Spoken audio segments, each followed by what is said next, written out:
We're just talking about a point in time in which you have half of the time of the 7 done and the other half still to come. Not very complicated, right? And in what you're about to study in this book, you're going to find that this moment is so central, and I don't mean to make a pun with that, but it's central to the story of tribulation because a lot of things change in this moment. In fact, it's such a great period of change on earth that it deserves special attention in the book of Revelation itself.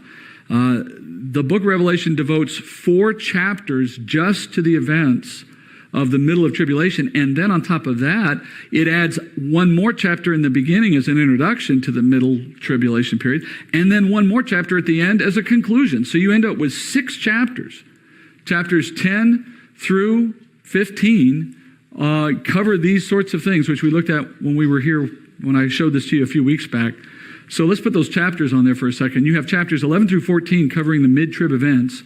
You have chapter 10 introducing it, and you have chapter 15 summarizing or concluding it.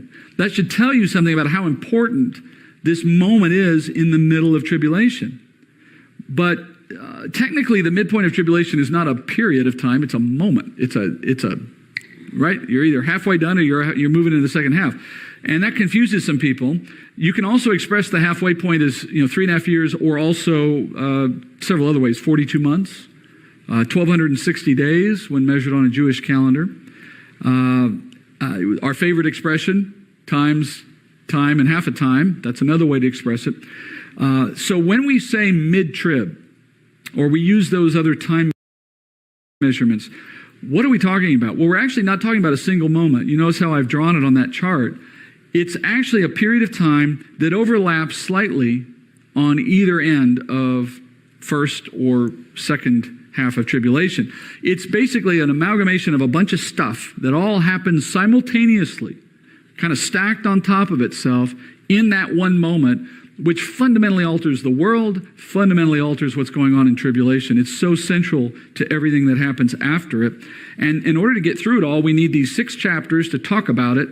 And understanding they're not in sequential order, they're actually all simultaneous activities. So you really take them and stack them on top of each other in your mind. Now, how do I know that these chapters have that quality? How do we know that they all are happening at the same time at mid-trib? Well, you have the chapters that introduce and conclude, chapters 10 and 15, and the chapters that sit between them all have a time reference in them. All of them have somewhere in the chapter a reference to the fact that they happen at the midpoint of tribulation. And those time references will be either, I'll let you guess with me, time times half time, what else? 42 months, 1,260 days. One of those 3 will be used. And that's your indication to know, mid-trib, mid-trib, mid-trib. Chapter 10 does not have that reference. Chapter 15 does not have that reference. But they talk about what is coming, or what, in both cases, what is coming next. So 10 talks about what's coming in mid-trib, and chapter 15 talks about what's coming in the second half of tribulation. So they act as like bookends, as transition chapters, but the ones they sandwich all have that time reference in them. And that's your indication to know. Flip them sideways, so to speak, and stack them on top of each other, and put in your mind all of that happening at the same time. So that's mid-trib. Let's move into we're going to do the introduction chapter tonight. Let's look at the introduction, chapter 10, and we'll read this, verse 1. There's a lot on the screen, it may be small to read, so look at your Bible if you can. Verse 1, I saw another strong angel coming down out of heaven, clothed with a cloud, and the rainbow was upon his head, and his face was like the sun, and his feet like pillars of fire. And he had in his hand a little book which was open. He placed his right hand on the sea and his left on the land, and he cried out with a loud voice, as when a lion roars. And when he had cried out, the 7 peals of thunder uttered their voices. When the 7 peals of thunder had spoken, I was about to write, and I heard a voice from heaven saying, seal up the things which the 7 peals of thunder have spoken, and do not write them. Then the angel whom I saw standing on the sea and on the land lifted up his right hand to heaven, and swore by him who lives forever and ever, who created the heavens and the things in it, and the earth and the things in it, and the sea and the things in it, that there will be delay no longer. But in the days of the voice of the 7th angel, when he is about to sound, then the mystery of God is finished, as he preached to his servants, the prophets. All right, John says he sees this strong angel. Notice the strong difference in the description of this guy versus the four that came down earlier, or any of the other demonic ones we've seen. Such a clear difference, right? Face like the sun, rainbows and clouds. I mean, you could decorate your child's nursery with angels like this, right? You wouldn't want to do the other ones, though. And as this distinctive angel comes down, he says it's another strong one because it's similar to the one he saw in chapter 7, back in chapter 7, verse 2, he saw that similar angel with the power to seal the servants of God, the 144,000. So his face like the sun, feet like pillars of fire. It's a fearsome angel of great authority. Now, when you see something mentioned with such strength and such distinction, you begin to ask, is this an angel I should know? Who is this angel? It must be prominent. Well, there's actually a clue to his identity, and it's found in what he carries. He carries a little book. The word for book in Greek is biblioreton, and that's the large version of a scroll. This is the diminutive version of that word in Greek, biblos, and that's a word for a tiny scroll, a little one. So John says he's carrying this little scroll. It's kind of a funny moment if you think about it. Big, giant, powerful angel, little scroll, right? And when the angel reaches the earth, he's large enough to span so that his hands could be on sea and land, and then later standing on sea and land at the same time. Crying out with his loud voice, sounds like a lion. You ever been to the zoo when a lion just lets go when you don't expect it nearby? I mean, the power of that all of a sudden, that's shocking. That's what he's hearing. Now, in response to that, heaven starts to talk with the sound of thunder. 7 voices of thunder, he says. And they must have revealed some deep truth to John because he's about to write it, but he's told, nope, not yet. Seal it up. Keep it secret. And the whole scene is just so odd at that point.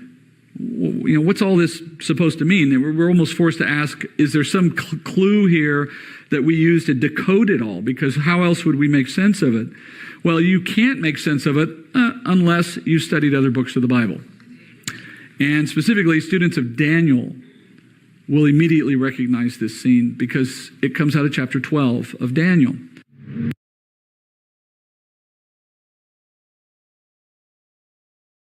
Okay, hello everybody. How are you guys doing tonight? Oops. All right. So that was 35, and I will carry on to 36. If anybody has any prayer requests, please let me know. I'm happy to pray with you. Otherwise, I'm just going to get right on into this.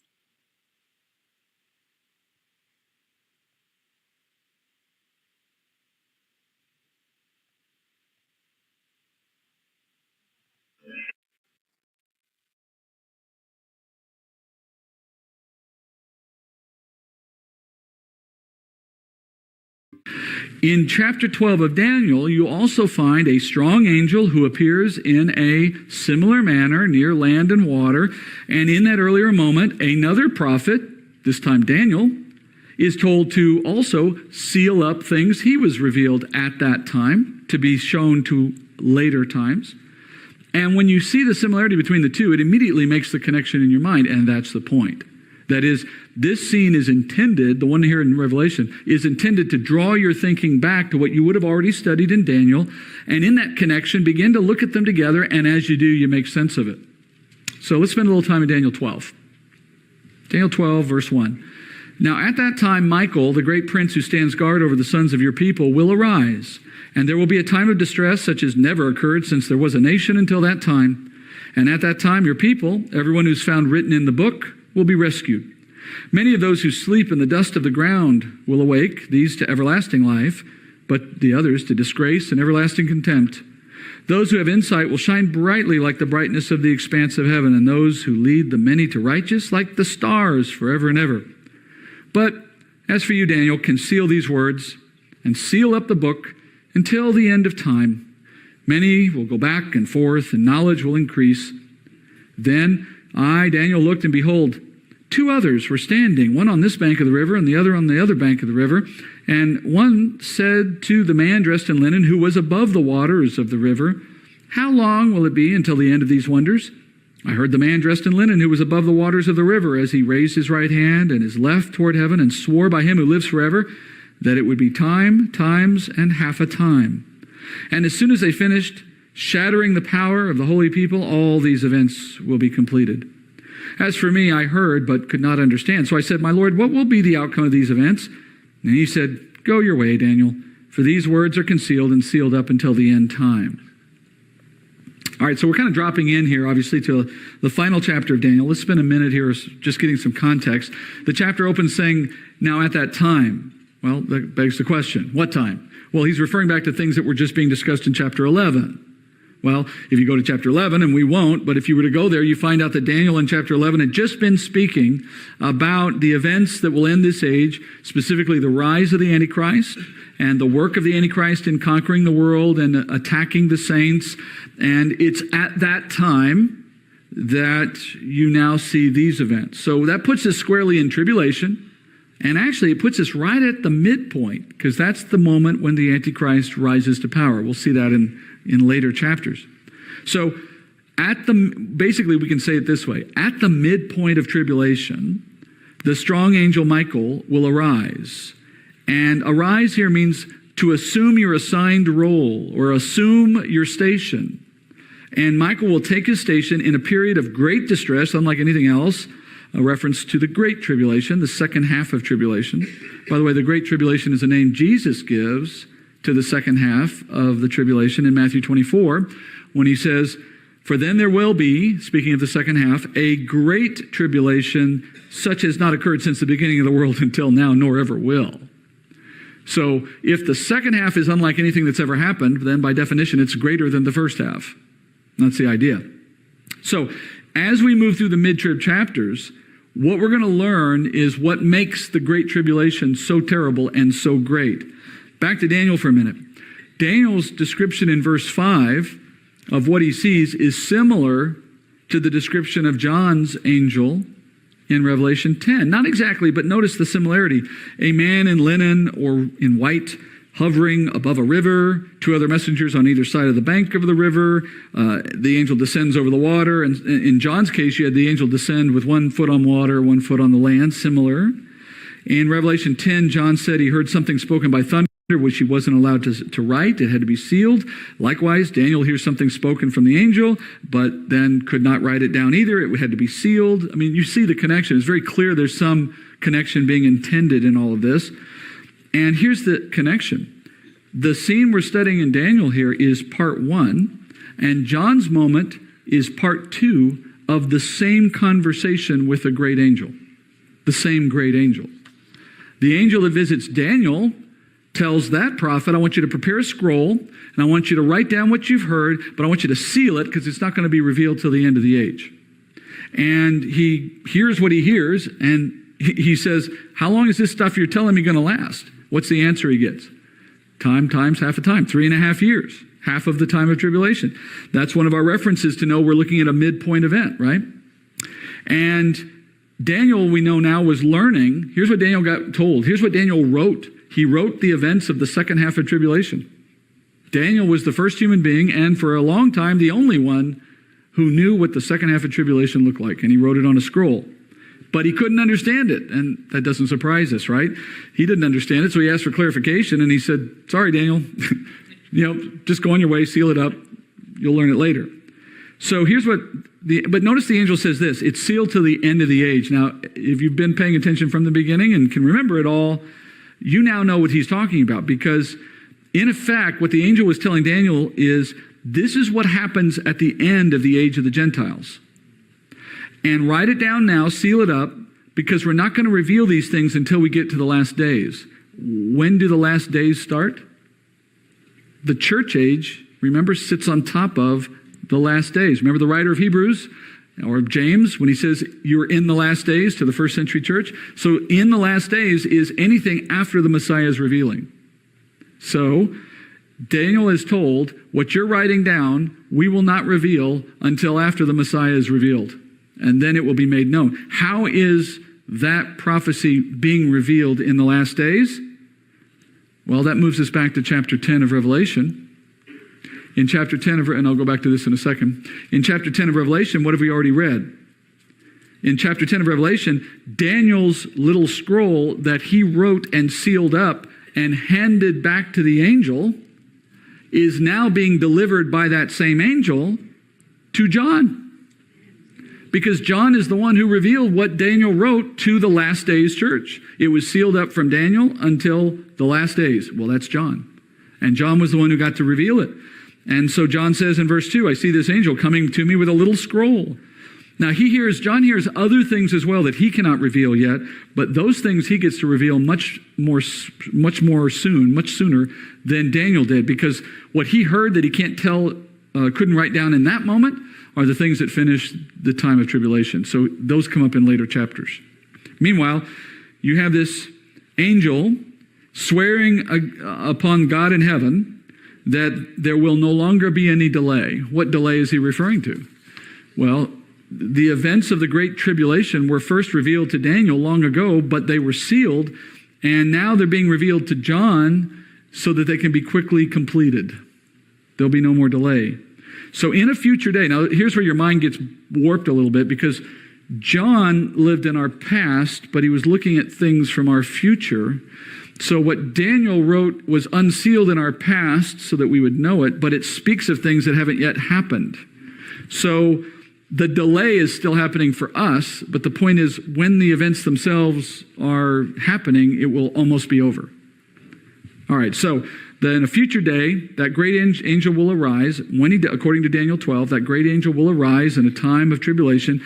When he does, the events of the great tribulation will happen, and they will be fulfilled when the seventh trumpet is blown. That brings about the 7 bowl judgments.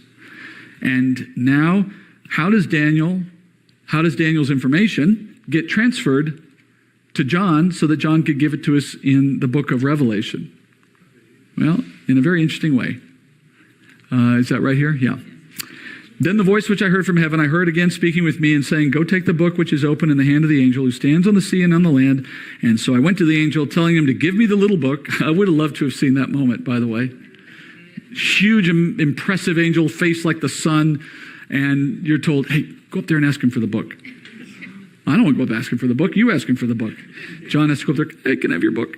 And he said to me, take it and eat it. It will make your stomach bitter, but in your mouth it will be sweet as honey. I took the little book out of the angel's hand and ate it, and in my mouth it was sweet as honey, and when I had eaten it, my stomach was made bitter. And they said to me, you must prophesy again concerning many peoples and nations and tongues and kings. So how does the information move from Daniel to John? In this very visceral way, very visual way. Normally a scroll is a papyrus roll, and it's not edible, or at least not palatable. And in this case, it must have been made so for John's sake, obviously, because he's able to eat it. The angel says the book would be sweet in the mouth, bitter in the stomach. I can demonstrate this for you. So I have a little scroll here. Very sweet. Kind of chocolatey in this case. I'll see how it sits on me later. I have more of those if you like some. First come, first serve. What does it mean, though? Obviously, it's meaning something specifically. Now, here again, it does not mean it didn't happen literally. John ate it. He tasted it. He was made able to eat it because it's supernatural, but the point of it is still the main issue. And I think you've probably heard people say this, and it's not terribly surprising, but there is a certain sweetness to prophecy. That is, for the prophet, and for his audience for that matter, there's a certain sweetness to knowing about things to come, about having that insider information, if you will, having been revealed things that you find attractive and interesting and the like. And more than that, what it's talking about are things we look forward to, at least in the sense that the end of this age and the beginning of the next is what we're all looking for. The kingdom, the life we have with Christ in that time is what we all want. So there's certainly that attractive side to it. But in the same way that the analogy played out, that's the initial impression. Now, that's the beginning of it, right? Because before we know what it really contains, you're only thinking about the good stuff, generally. Now, some people take the opposite view. I guess there's pessimists out there, and they don't want to study the book of Revelation because they're worried, they're afraid. I know that's out there. But most people react initially with some positive interest in prophecy. But the truth of what the transition requires, that is the movement of this age into the next, what's required to make that happen, as you get to understand that, as it sinks in, it's bitter, it's hard to swallow.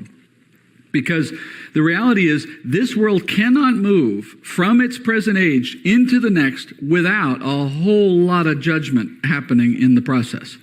because you have literally billions of souls that must face judgment for sin absent the covering of Christ, and they will endure a level of turmoil and distress that no one's ever seen before. And so that is an unfortunate but necessary side effect, if you will, of the transition out of a sinful, fallen world into the next. There's no getting around it. You know, you can ask for God to avoid that judgment, but let me tell you, you don't want a God who would say yes to that answer, to that question, because he's either faithful or he's not.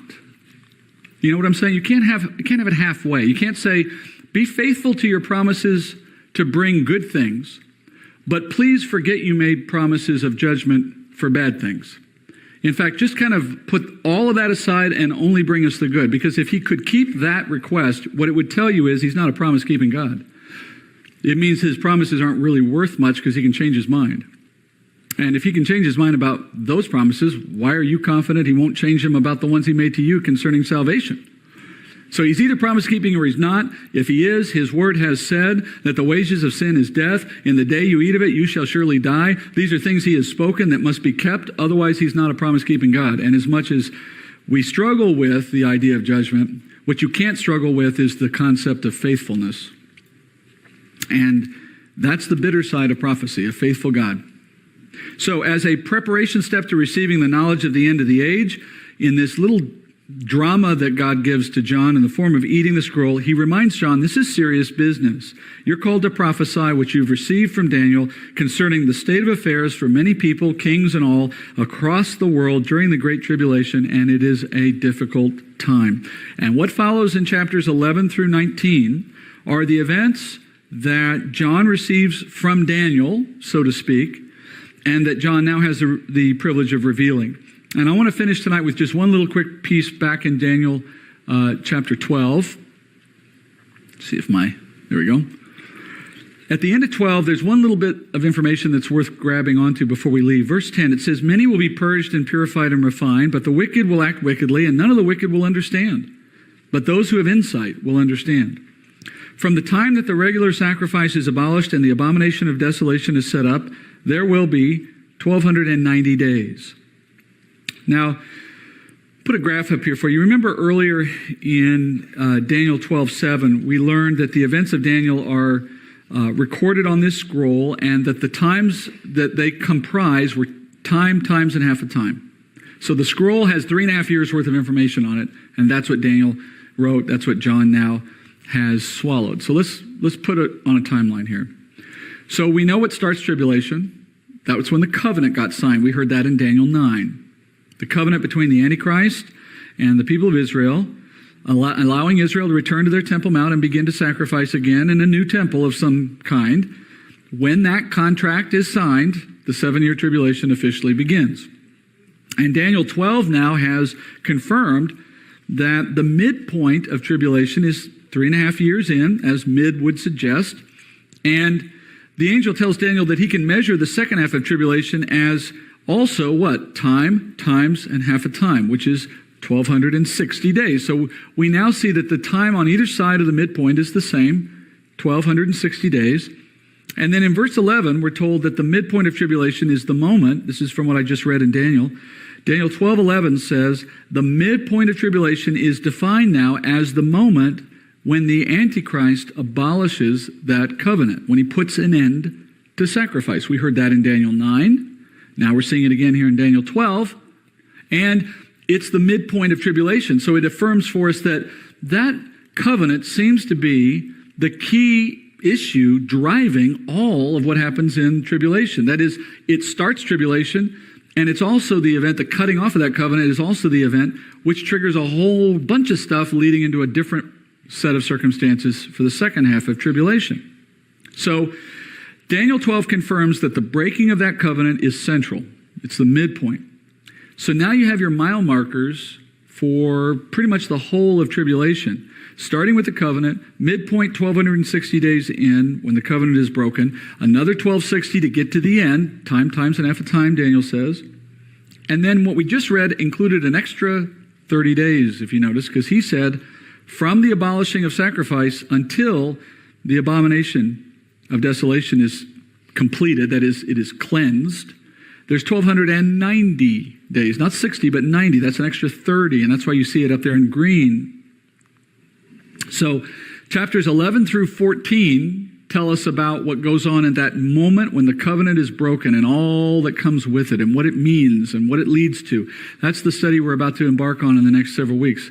What goes on at the middle and why, and how does it relate to that covenant being broken? What does it change? And the 30 days you saw there at the end, well, we're going to learn more about what that means when we get toward the end of the 7 years, toward the end of this study in chapter 19. And just in case you're already not confused enough, there's another 45 days after the 30 before the kingdom begins. Putting them together, we call it the 75-day interval, and we'll talk about that more as we get there. But that's why I just wanted to cover that so you know why that said 1290 and not 1230. All right? Or 1260, sorry, 1260. All right, so that's, you should now have, as we break and finish here tonight, you should now have a fairly clear understanding, even if all the details aren't still in your head, that's fine, it's online. But what you should now understand is this last 7 years, what it's for, what starts it, why it was promised, how the first half plays out, what the effects of those first 3.5 years are. And at this point, you stop somewhere right there in your understanding, and you know there's some big stuff that happens at the middle, right around that 3.5 year point, a little before and after. A bunch of stuff that happens all at the same time. And because of what happens in that period of time, the second half is a whole nother ball game, a whole nother ball of wax coming in the second half, okay? So we will end there. That's what we'll do. And then when we get back next week, we'll do one more of these, and then we'll break for our holiday time. Okay. And that was 36.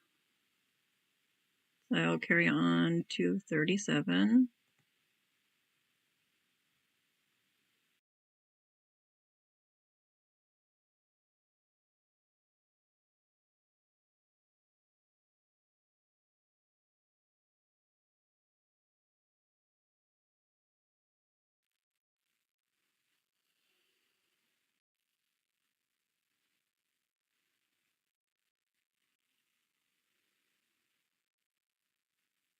What we've been looking at this stage of our study. This is the midpoint now. The chapters that we're in now are the midpoint of the 7-year period that has been designated to end this age and to bring about Christ's second coming. And it's a time the prophets have spoken about for millennia. It's a time that you've already seen includes unimaginable calamity and death and destruction and mayhem. And at the center of all of that is one man who takes over the world in the process of these events, the man Antichrist. And you remember we studied earlier that anyone who opposes Jesus is an Antichrist, and that there is a spirit behind opposition to Christ, and that spirit, Satan, is the spirit of every Antichrist. But yet, while there are many Antichrists today, and always will be, or always have been, at least until Christ's second coming, there is one particular man that rises above all of them, and that man is the focus of our attention increasingly as we move into this study, as we go into the midpoint and then beyond. But for tonight, one chapter still remains before the Antichrist becomes the main conversation for us in this study. And that chapter is chapter 11, tonight's chapter. Last week we were in 10, and I told you then that was a transition chapter that takes us out of the first half events of tribulation and moves us into this special period I call mid-trib that we know is the middle point of the 7 years. And the middle point is so important that these chapters we're looking at, as I show you up on the screen, span from 10 through 15, and the heart of it is 11 to 14. 10 is an intro, 15 is a summary, if you will, or a transition back into the events of the second half of tribulation. But 11 to 14, that's the heart of the mid-trib chapters. And each of these chapters announces itself as a mid-trib chapter by including at least one time reference in each chapter that tells you you're at the midpoint. Remember those time references? There's 3 that get used recurringly. Time times half a time, 1,260 days, 42 months. One of those 3 ways of counting time will be included in all of these chapters. That's our indication to know we're at a mid-trib chapter, and so on. So in chapter 10 last week, we saw John getting that small scroll, the one that he was told to eat. These are not scrolls, these are biscuits on the screen behind me, but you get the point. As we learned last week, that scroll he received was originally written by the prophet Daniel. But when Daniel was writing it, he was told to seal it up and hand it back to a powerful angel for safekeeping. And then in chapter 10 of Revelation, we saw that same angel reappearing, now for the first time in thousands of years, since it was the time of Daniel. And he hands that very same little scroll to John, telling him, as I said, to eat it. So symbolically, John took in the scroll that Daniel wrote. And in taking it in, he was now in a position to share it with us. That was the idea of it. So what was that special prophecy Daniel wrote that no one could know until John was given the chance to reveal it? Well, back in Daniel, when we looked at this last week, we were told that this secret prophecy regards the second half of tribulation. And it came in that passage I read out of Daniel 12. I'm just going to remind you of one verse. In verse 7, Daniel said, I heard the man dressed in linen who was above the waters of the river, and as he raised his right hand and his left toward heaven and swore by him who lives forever that it would be a time, times, and half a time. And as soon as they finish shattering the power of the holy people, all these events will be completed. So the Lord told Daniel that the events in that little scroll that he wrote, the prophecy that he heard but couldn't tell us, they would last 3.5 years. There's one of your 3 ways of marking time. And at the end of the 3.5 years, Daniel was told that the events of this prophecy would end. And that means, you notice at the end of verse the end of verse 7, it says all these events will be completed. So what we're learning is the scroll talked about 3.5 years of time at the end, not the first half of tribulation, but at the second half. Because when these 3.5 years are over, it says all these events will be completed. So that's our indication to know Daniel was being given a detailed accounting of the last half of tribulation, even before the world knew anything about the first half, much less the details Daniel received. And that's why it was sealed up. Can you imagine the confusion if he had given us the second half of tribulation before we had any of the other details associated with it? So it was sealed up and waiting. But then that begs the question, why was Daniel involved at all then? Well, as I mentioned last week, it's so that we would know that book is closely tied to what we're studying now in Revelation. It's one of the ways in which we see these 2 books working together. All right, so Daniel 12 verse 7 was what told us it would be the second half of tribulation, but you notice also it reminds us of the purpose of tribulation in general. Verse 7 also said all of this calamity was directed at shattering the power of the holy people.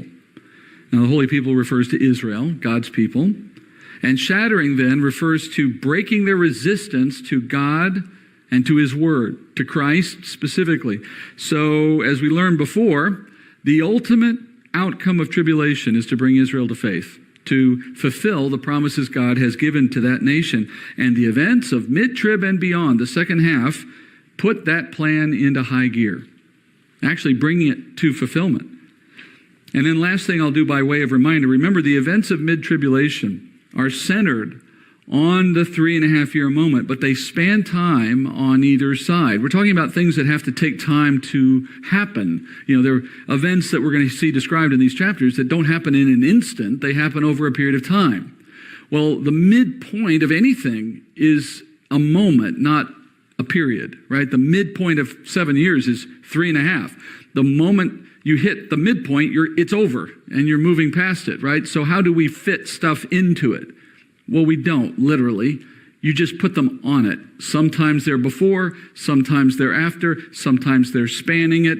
You'll see that from the text as we study. You'll know where to place them. But they're all associated with the midpoint. They all have some relationship to the midpoint of tribulation. All right, so we'll talk about each as we move through. Each of these chapters tells its own little story about what's going on at the middle of tribulation. Because they're all associated with the midpoint, they're layered on top of one another. So these are not chronological necessarily. They're all simultaneous is what I meant to say. They're all happening about the same time, okay?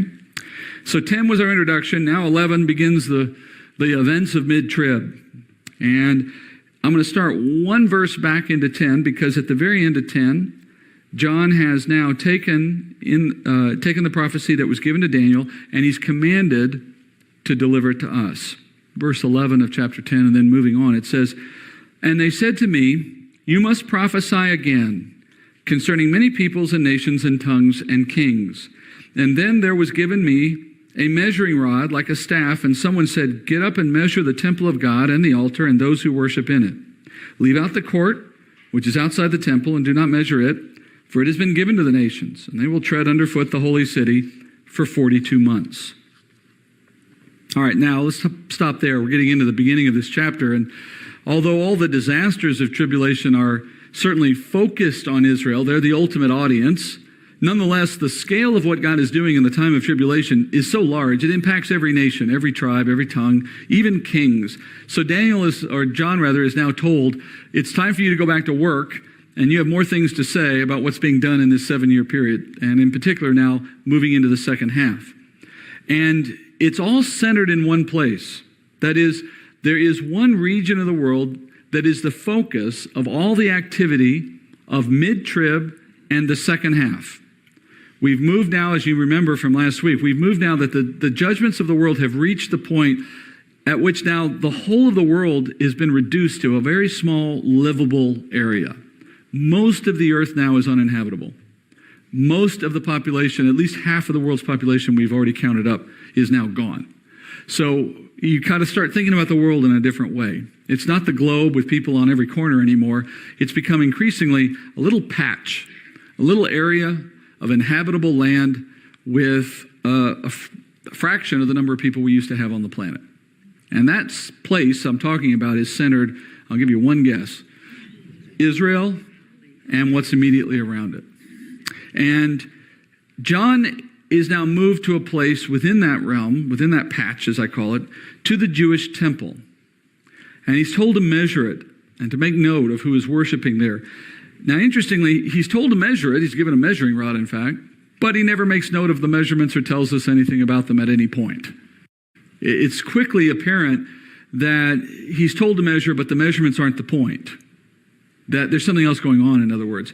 And that point is actually much more obvious than that. The point is simply that there is a temple. The fact that he's being asked to measure it and to note that there are worshipers around it and that there is even an altar there is simply to make clear to you and to me, hey, guess what? We've got a Jewish temple on our hands here. Because the temple of Israel was destroyed in AD 70. It does not exist. It still doesn't exist today.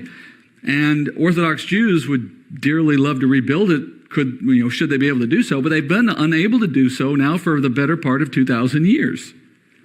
But according to John's vision, there is a day coming, this side of Christ's second coming, not in the millennial kingdom. Now, we're talking about in this world we still know today, there is a day coming when the temple is going to return in some form. And when it does, the Jewish nation will once again worship there before the altar of God. That's what you're learning at the outset of this chapter, and that's no small news. And in the design of the temple, the altar sits outside in a courtyard which is around the building that contains the holy place and the Holy of Holies. And then that courtyard area is itself contained behind another fence or barrier in the design of the tabernacle and of the temple. And that outer wall separates Jews from Gentiles who are in the court outside. And John is told to measure only the courtyard where the altar is and the worshipers gathered there, not those outside, because those are the nations and they are not of concern at this point. So what is the point of those instructions? Well, the point of those instructions is to focus our attention on 3 facts concerning the mid-tribulation moment. First, as we enter into the mid-tribulation moment, we learn that there is a temple operating in Israel and the Jewish people are worshiping there. Now, you may remember that the event that Daniel told us would start the tribulation, that gives rise to the 7 years, that starts the clock. What was that event? The covenant that would be signed between the antichrist and the many, which was a reference to the people of Israel, and it would allow for grain offering and sacrifice again, which is a way of saying the temple again. Here you see in Revelation a confirmation that agreement was struck. The temple does exist. It is in use, so it's been there for a while. And that means, certainly 3.5 years into the 7, that's what you'd expect to see, because the agreement that allowed it to even come to bear, to be possible, was struck 3.5 years earlier. Okay, that's the first thing that we note. Along with that, it's interesting to note that despite the war and the supernatural calamities and the earthquakes and the hails and, all the stuff we've been reading about. Nonetheless, it looks like business as usual at the temple. And that's pretty remarkable. What it suggests is that the Lord has been sparing Israel from most, if not all, of these disasters. Certainly anything too big to bring a temple down has not happened there. And that fits with what I said earlier from Revelation 6 when we looked at the seal judgments, and I said the one that said protect the wine and the oil, I told you that's a bit inscrutable, but in my understanding of it, it was a bit of an oblique reference to Israel. A kind of coded way of saying Israel. Why? Well, Israel is known in the Bible as grapes or olives or figs or etc. And so you have here two things that represent Israel. Wine comes from grapes, oil comes from olives. And so the idea is that those two things being preserved is a way of saying preserve Israel. That's my best guess. But in any event, it's clearly been protected enough that the temple can operate. And if so, imagine what that means to the Jew. Those who are there worshiping, wouldn't the fact that the world is being torn asunder, and yet, remarkably, your little patch of the world and your temple particularly seems okay? Wouldn't that reinforce in your mind that your God is on your side? And wouldn't that then reinforce your desire to return to that God and to worship at that temple? That would be like a safe place.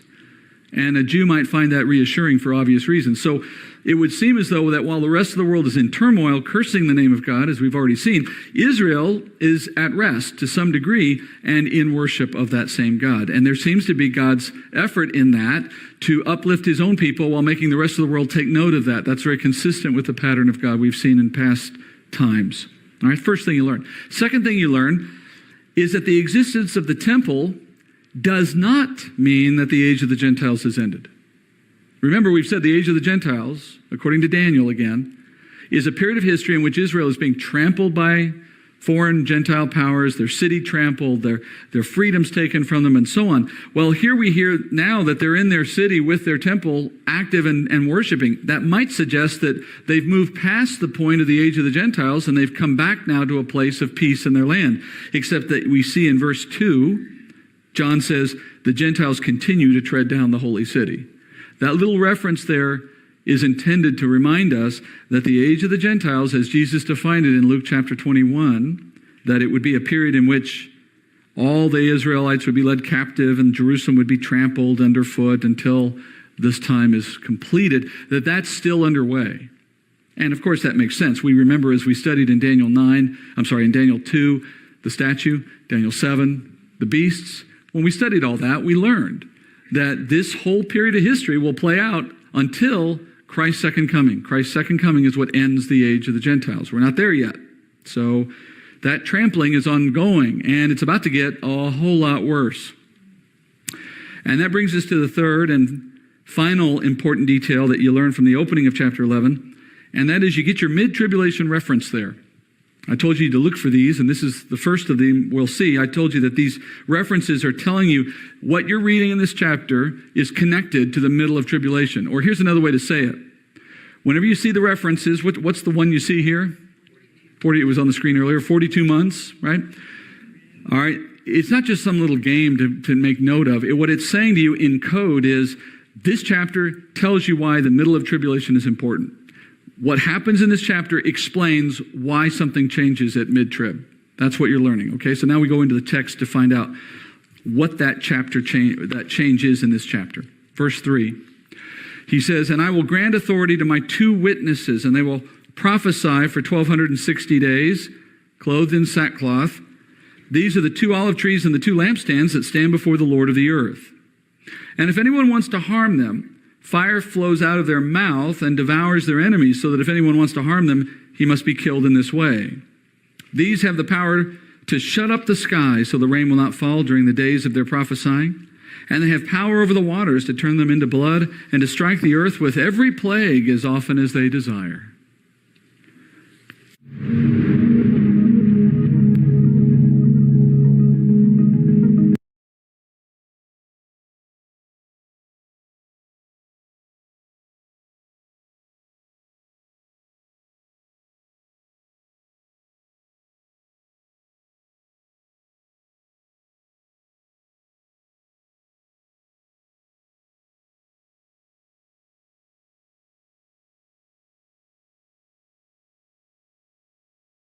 All right, well, clearly we're into some new material. John just sort of drops us right into a new scene. Two prophets on the stage here. We've been hearing about the temple just 2 verses earlier, and now suddenly we're talking about 2 prophets. And at first you may feel like that's just totally disconnected, but in reality you're going to see how closely connected these two are in a minute. So John says these men prophesy for 1,260 days. There's another of our 3 ways of describing time, right? So it's another reference to mid-trib. Lest we think that only the temple part of this chapter has something to do with mid-trib, no, the 2 prophets do as well. And so John connects 2 things here. He connects the operation of the temple in Jerusalem with the ministry of these 2 men. I want you to understand that. The fact that they're put together in this way is intentional, so that as you imagine the temple operating, what do you now imagine? 2 guys right in the middle of it. They're at the temple. This is where they live. Okay? And during the time that the temple stands, which, how long will the temple be operating under Jewish control during this period of time? 3.5 years. How do I know that? Because remember Daniel 9, when it told us that the start of the 7 years was that covenant, he goes on to say in 9 that the middle of the week, which is half of the time, or 3.5 years, the antichrist who struck that covenant and made it possible, that same man will turn around at mid-trib and reverse himself and put an end to what he allowed. So that tells us that the temple operates under Israel's control for only the first half of the tribulation. And during that time that the temple stands, 42 months, is the same length of time that these 2 men will prophesy in their ministry, 1,260 days. So at the same time that the temple is operating, these guys are in the temple operating. So they are called the Lord's 2 witnesses. And what is a witness? Well, a witness is someone who testifies concerning the truth in some matter. And we're reminded what the law says concerning the necessity of witnesses prior to a judgment. In, for example, Deuteronomy, God says in the law, 19:15 to Israel, a single witness shall not rise up against a man on account of any iniquity or any sin which he has committed. On the evidence of 2 or 3 witnesses, a matter shall be confirmed. So, before the law could condemn anyone for their sin, their offense had to be confirmed by the testimony of at least 2 witnesses. That becomes a standard in Israel, and it's a standard that reflects God's heart, too, that we would be double sure before we take freedom or life from someone. And so the ministry of these 2 men as witnesses, God calls them as witnesses, it serves the purpose of a testimony, but in this case, a testimony of condemnation. They are 2 witnesses to condemn the world of its sin prior to judgment. Now, when we talk about witnessing, we typically do it from a different point of view. I'm a witness for Christ, someone would say. And when we use the term witness, we're thinking of one of the 2 possible ways that you can witness, because there are 2, not just one. One purpose is to be a messenger of the truth such that a person would be convicted by it, repent because of what they learn, and receive the truth of the gospel, be saved by their faith in that, and so on. That's the one we're hoping for. But a second purpose of witnessing is to testify concerning someone's sin for the purpose of convicting and condemning them, which is more of the kind of witness you see at a trial, for example. So you don't control the outcome when you witness. That's God. So you give the same witness, that is through your actions, through your words. Hopefully you're doing it all the time. Your witness is ever present. To some people, it becomes an opportunity for salvation. To others, it will be to their condemnation. You don't control that, and nor do you give much thought to it, because what are you going to do about it anyway? But the fact that it's happening is reality. That's how God works. So their ministry, it would seem, would function to both purposes perhaps, but especially or largely for the latter of those 2, that is, for the purpose of condemnation. They wear only sackcloth, we're told. That is a traditional garb of prophets who are in mourning or in suffering, which came with the job if you were a prophet. And they have supernatural power, John says, like the 144,000 of chapter 7 when we studied that. Most people stop at about this point and get completely distracted with speculation over who these guys are. And oh my gosh, you have books on this. The fact that they're not identified is supposed to tell you it don't matter. Forget about it. Don't try to guess. It's pointless. Even if you're right, you're just guessing, and it makes no difference. So there is no purpose in trying to identify who they are. It's immaterial. It's completely pointless. They're not selected because of who they are. They're kept anonymous because it doesn't matter who they are. For all we know, they're absolutely no one. They're just two guys. And then, if that takes some of the fun out of it for you, well, maybe that's okay, because I got some different fun for you instead. That's not the fun you're supposed to have. I mean, is it Elijah? Is it Moses? Is it? No, it doesn't matter. It's none of those guys. It couldn't be any less important. What matters? Why they exist and what they're doing. So, in fact, some people have gone so far as to think that they're entirely symbolic, and one of the craziest suggestions I've heard of late is that they were actually representations of the Twin Towers of the World Trade Center. And that when the World Trade Centers fell, that was the fulfillment of this. You see how stupid people get?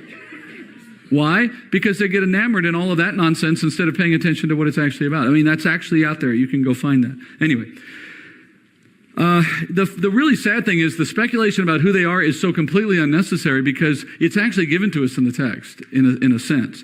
John tells us in verse 4, these are guys you've heard about before and probably read about before if you're a student of Old Testament prophecy. Because he says they're the two olive trees, they're the two lampstands before the Lord of the earth. What he's talking about, he says the, because he's saying you should remember this. It's not something new. This is something you've heard. Takes us back to Zechariah. Zechariah chapter 4.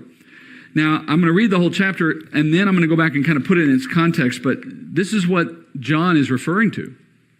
He says, verse 1 of Zechariah 4, then the angel who was speaking with me returned and roused me, and as a man who is awakened from his sleep, he said to me, what do you see? And I said, I see and behold a lampstand, all of gold, with its bowl on the top of it, and its 7 lamps on it, with 7 spouts belonging to each of the lamps, which are on top of it.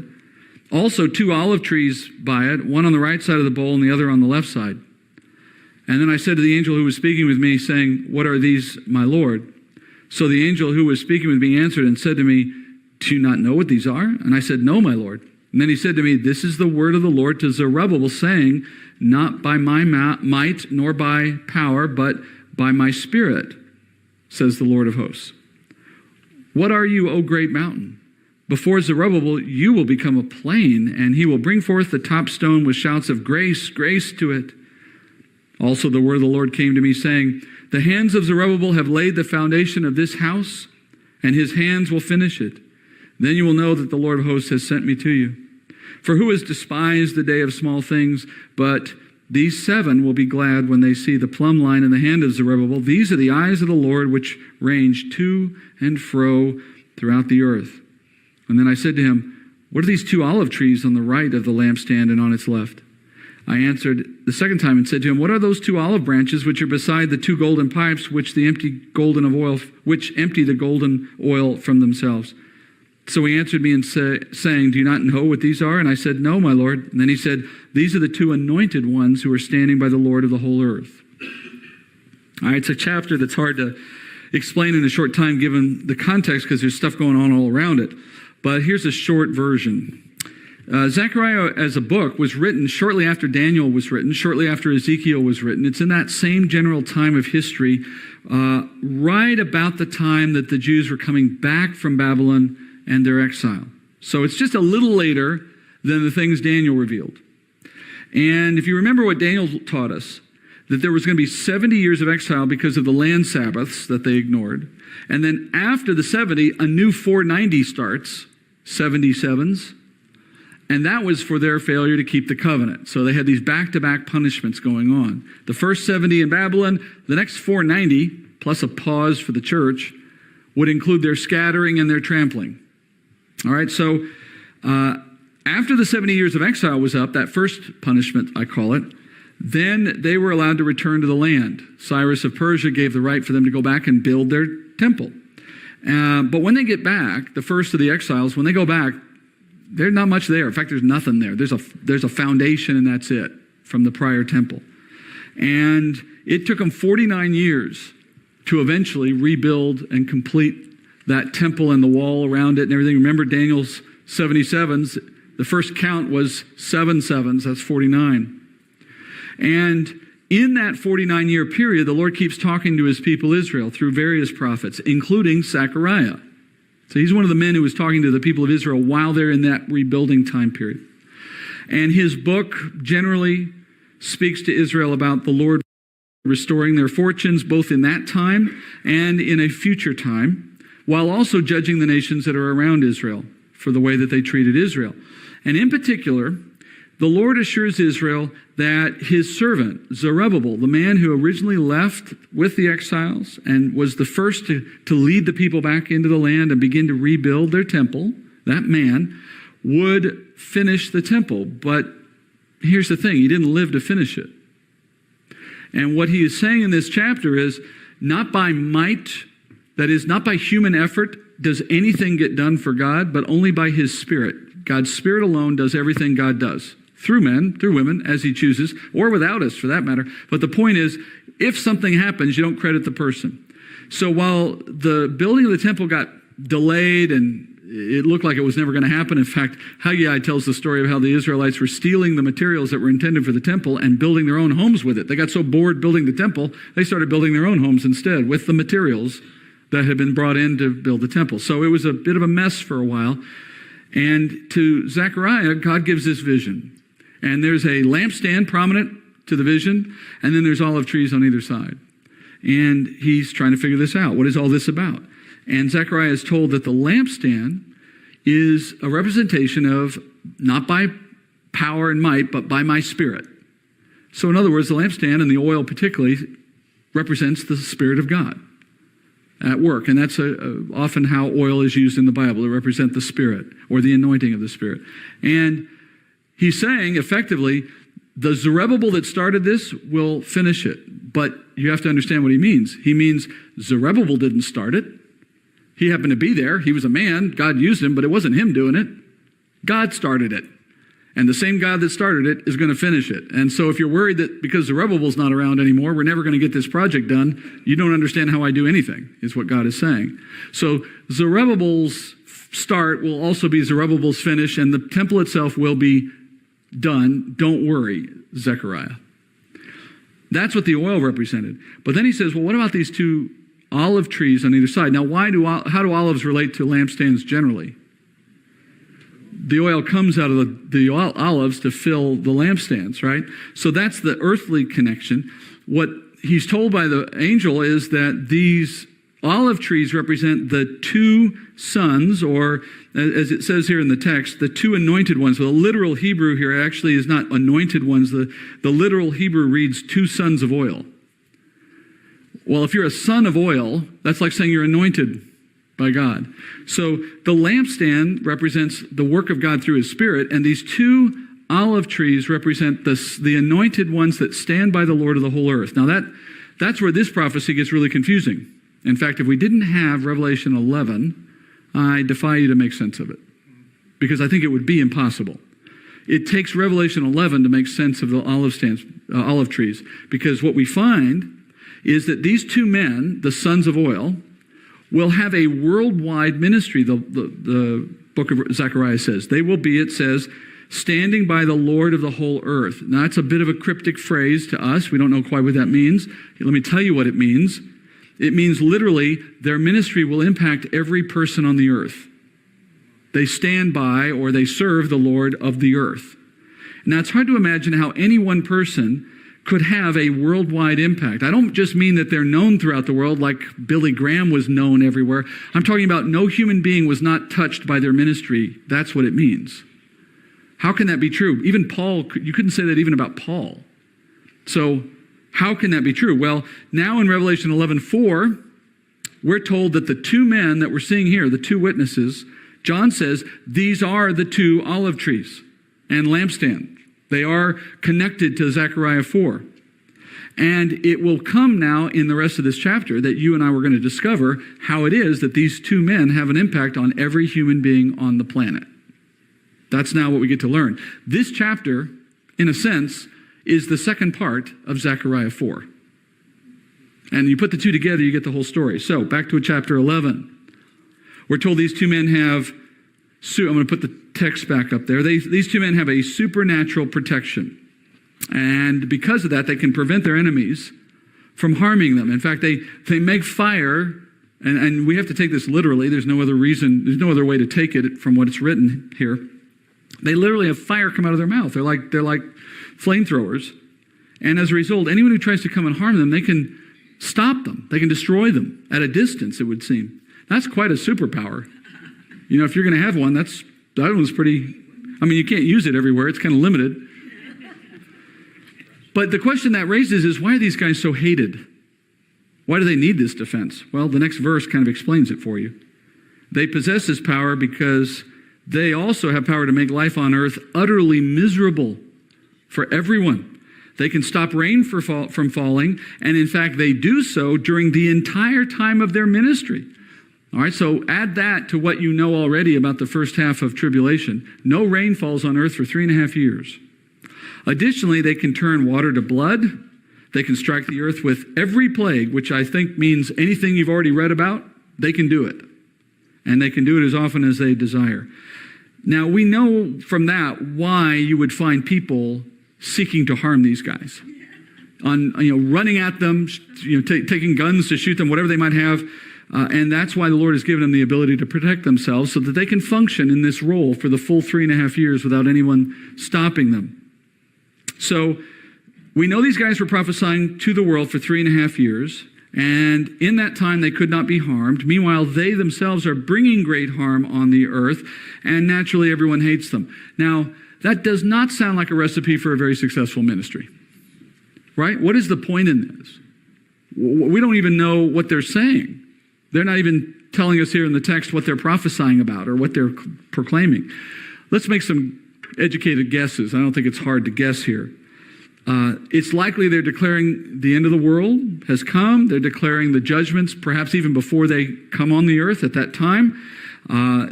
And if that's right, and I think it's a fair assumption that they're talking about the events of tribulation as they happen, if that's correct, then here's how you have to see these two guys. They are the narrators of tribulation. As the world experiences what it's experiencing, which if you think about it, you wouldn't know what was going on. You would be completely at your limits. But now you've got these two guys who are speaking consistently to the world about whatever is happening and its meaning. They're providing an explanation to accompany the seal and trumpet judgments so that no one is missing the point of what all this activity is about. And so in that sense, they testify, they witness to the truth of God's purpose in all that's happening. But here's the most interesting thing about these guys. They are gifted by God to do exactly the same kinds of disasters that are already happening anyway. You notice that? While Jesus is up in the heavens producing drought by holding back the four winds, remember we saw that from the four angels, right? That stopped the rain too. These guys are doing the same thing. Jesus is turning seas to blood. These guys are turning water to blood. Jesus is bringing plague after plague. These guys are bringing plague after plague. It's like, why do we need these guys if we've already got Jesus doing it? I mean, I can see why they need to talk and explain, but why do they need to do the same things Jesus is doing? Why the duplication? Here's your answer. Think about it from the point of view of the people on the earth. All right? They can't see what Jesus is doing in heaven. They only see what happens on earth. And now they're also seeing two guys doing it and having the power to do it. So naturally, what do you conclude if you're living through these days? Yeah, you're going to see these guys as the specific cause of all tragedy that's coming upon the earth. So during the first 3.5 years of tribulation, they get blamed for every bad thing that's happening. And that ensures something that God wants to see. This ensures that the world connects the events to their explanations. In other words, if they were just two crackpots making stories up on the corner and doing nothing of any importance apart from that, how many other nutcases are there running around the world during this same period of time blaming global warming or aliens or Brexit or who knows what they're pinning it on, right? Right? That's human nature. You would have had all kinds of people saying, this is what it means. No, this is what it means. The world's coming to the end. No, it's the polar the polar opposites of the whatever. Next thing you know, no one knows what to believe. But these two guys, they're doing it too. And so the power they have validates their message. And it causes the focus of the world to be on them for a time, which is God's purpose. In other words, God wants the world to blame these men and to take it out on them. And it will lead to a very interesting conclusion that Paul later calls a great delusion. We'll come back to that in later chapters. But the Lord appoints these men to be the poster children, the scapegoats for all of what happens during the first half of tribulation, but only for the first half. And at the end of 3.5 years, when we reach the midpoint of tribulation, their time is up.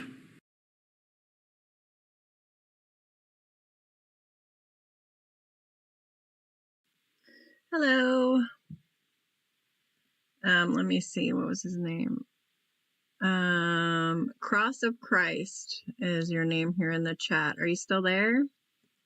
I responded to your comments. I'm not quite sure what point you're trying to get across. What is it that you believe? And I will get the next one started here. That was 38. So we're going on to 39.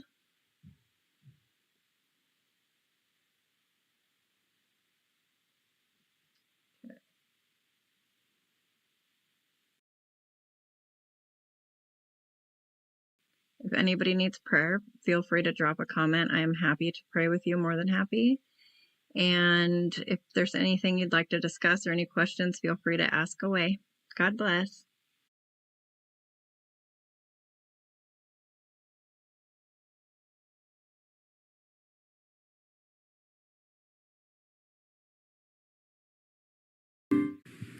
Verse 17. When they had finished their testimony, the beast that comes up out of the abyss. Actually, let me go back. I'm sorry, guys. I wanted to show you one other slide. Let me show you this slide before we get back to the text. I put this together to show you, here's how you put their activity in with the rest of what we've seen. This is a sort of an overview of the first half of tribulation. You should recognize most of the stuff that's on there. The last things there at the end are just the trumpet judgments, all but the last one. So then we hit this midpoint. And what we're hearing is that during all of this same time, you've got the two witnesses doing their part as well in the temple. Okay, and so from the earth's point of view, it's all the same. It's all coming from them. All right, now we can go to the text. Verse 7, when they had finished their testimony, the beast that comes up out of the abyss will make war with them and overcome them and kill them. And their dead bodies will lie in the street of the great city, which mystically is called Sodom and Egypt, where also their Lord was crucified. Those from the peoples and the tribes and the tongues and the nations will look at their dead bodies for 3.5 days and will not permit their dead bodies to be laid in a tomb.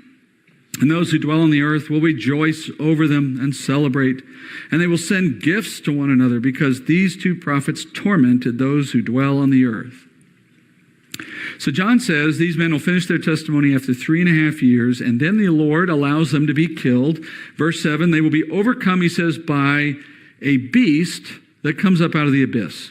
Now, we know what the abyss is, right? We studied that back in chapter 9. When we were looking at the trumpet judgments, we learned that that's the place where the Lord confines the demonic angels, the fallen angels, the disobedient ones who've been especially bad and need to be contained.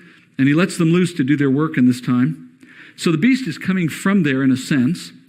And that means we know he's connected to the demonic realm. At this point, that's all we'd know. Except maybe also the fact that the term beast is reminding us of something we studied in Daniel. Remember the 4 beasts, right? But beyond that, we don't really have anything else to go on right now, and that's fine. And you're going to learn a lot more about this beast in coming mid-trib chapters. This is just a brief introduction to him. We'll come back to him. Anyway, after these two guys are killed, then we hear that their bodies are left unburied for a time to dishonor them, it seems. And they're visible in the great city. Now, the city's unnamed, but you can clearly tell which one it is because it's the one Jesus was crucified in. That's Jerusalem. But John says it's also mystically called Sodom and Egypt. Now, Sodom was a city of great depravity. That's back in the time of Lot, you remember. And Egypt, it's a nation, not a city. But Egypt was a nation that's prominent in Scripture for one reason more than anything else. They were the first nation to introduce idolatry into Israel. Israel's idolatrous heart started while they were in captivity. Actually, when they were in Goshen, and then while they were in Goshen, they became idolaters, Ezekiel says. That led God to put them in captivity under the Pharaoh to prevent them from pursuing their idolatry. Then after a period of time in captivity under Pharaoh, they're let go and they come into the desert. We find out in the desert wanderings that they brought their idols with them. And then after they get into the land, they bring their idols again. So the idolatry of Israel that's always been present through the history of their span in the land began because they were in Egypt for a time. And they took those idols with them. Ezekiel tells us that. So when you hear Sodom, you think of the poster child of depravity. And when you think Egypt, you should think the origins of idolatry for Israel, the stumbling block for his people. And so at the point that these events are going on in mid-trib, John says that you can just as easily call Jerusalem Sodom or Egypt, which is simply a way of saying this city has become a place of great depravity and great idolatry at this point in history that we're talking about, at the mid-trib point. Later, when we get to more detail on the beast, you're going to realize why the city is called Sodom and Egypt. It's connected to what the beast is doing at that time. All right, after they die, their bodies are left unburied, and during this time, the whole world is aware of this, and they're all celebrating the death of these guys in a way that the world has never seen before. You can't think of a holiday that the whole world celebrates. This one will be the first. Everyone will celebrate their death. They'll be giving gifts to each other because these guys died. And why? Well, now you have a better sense, if you didn't know already. These guys have been credited with every bad thing for the last 3.5 years, and now they're dead. Not a better reason to celebrate if you're the rest of the world. Remember, I said the world is going to conflate their activity with that of God in these plagues, so they're going to see it all as a solution. Can you imagine how much the world must have hated these guys?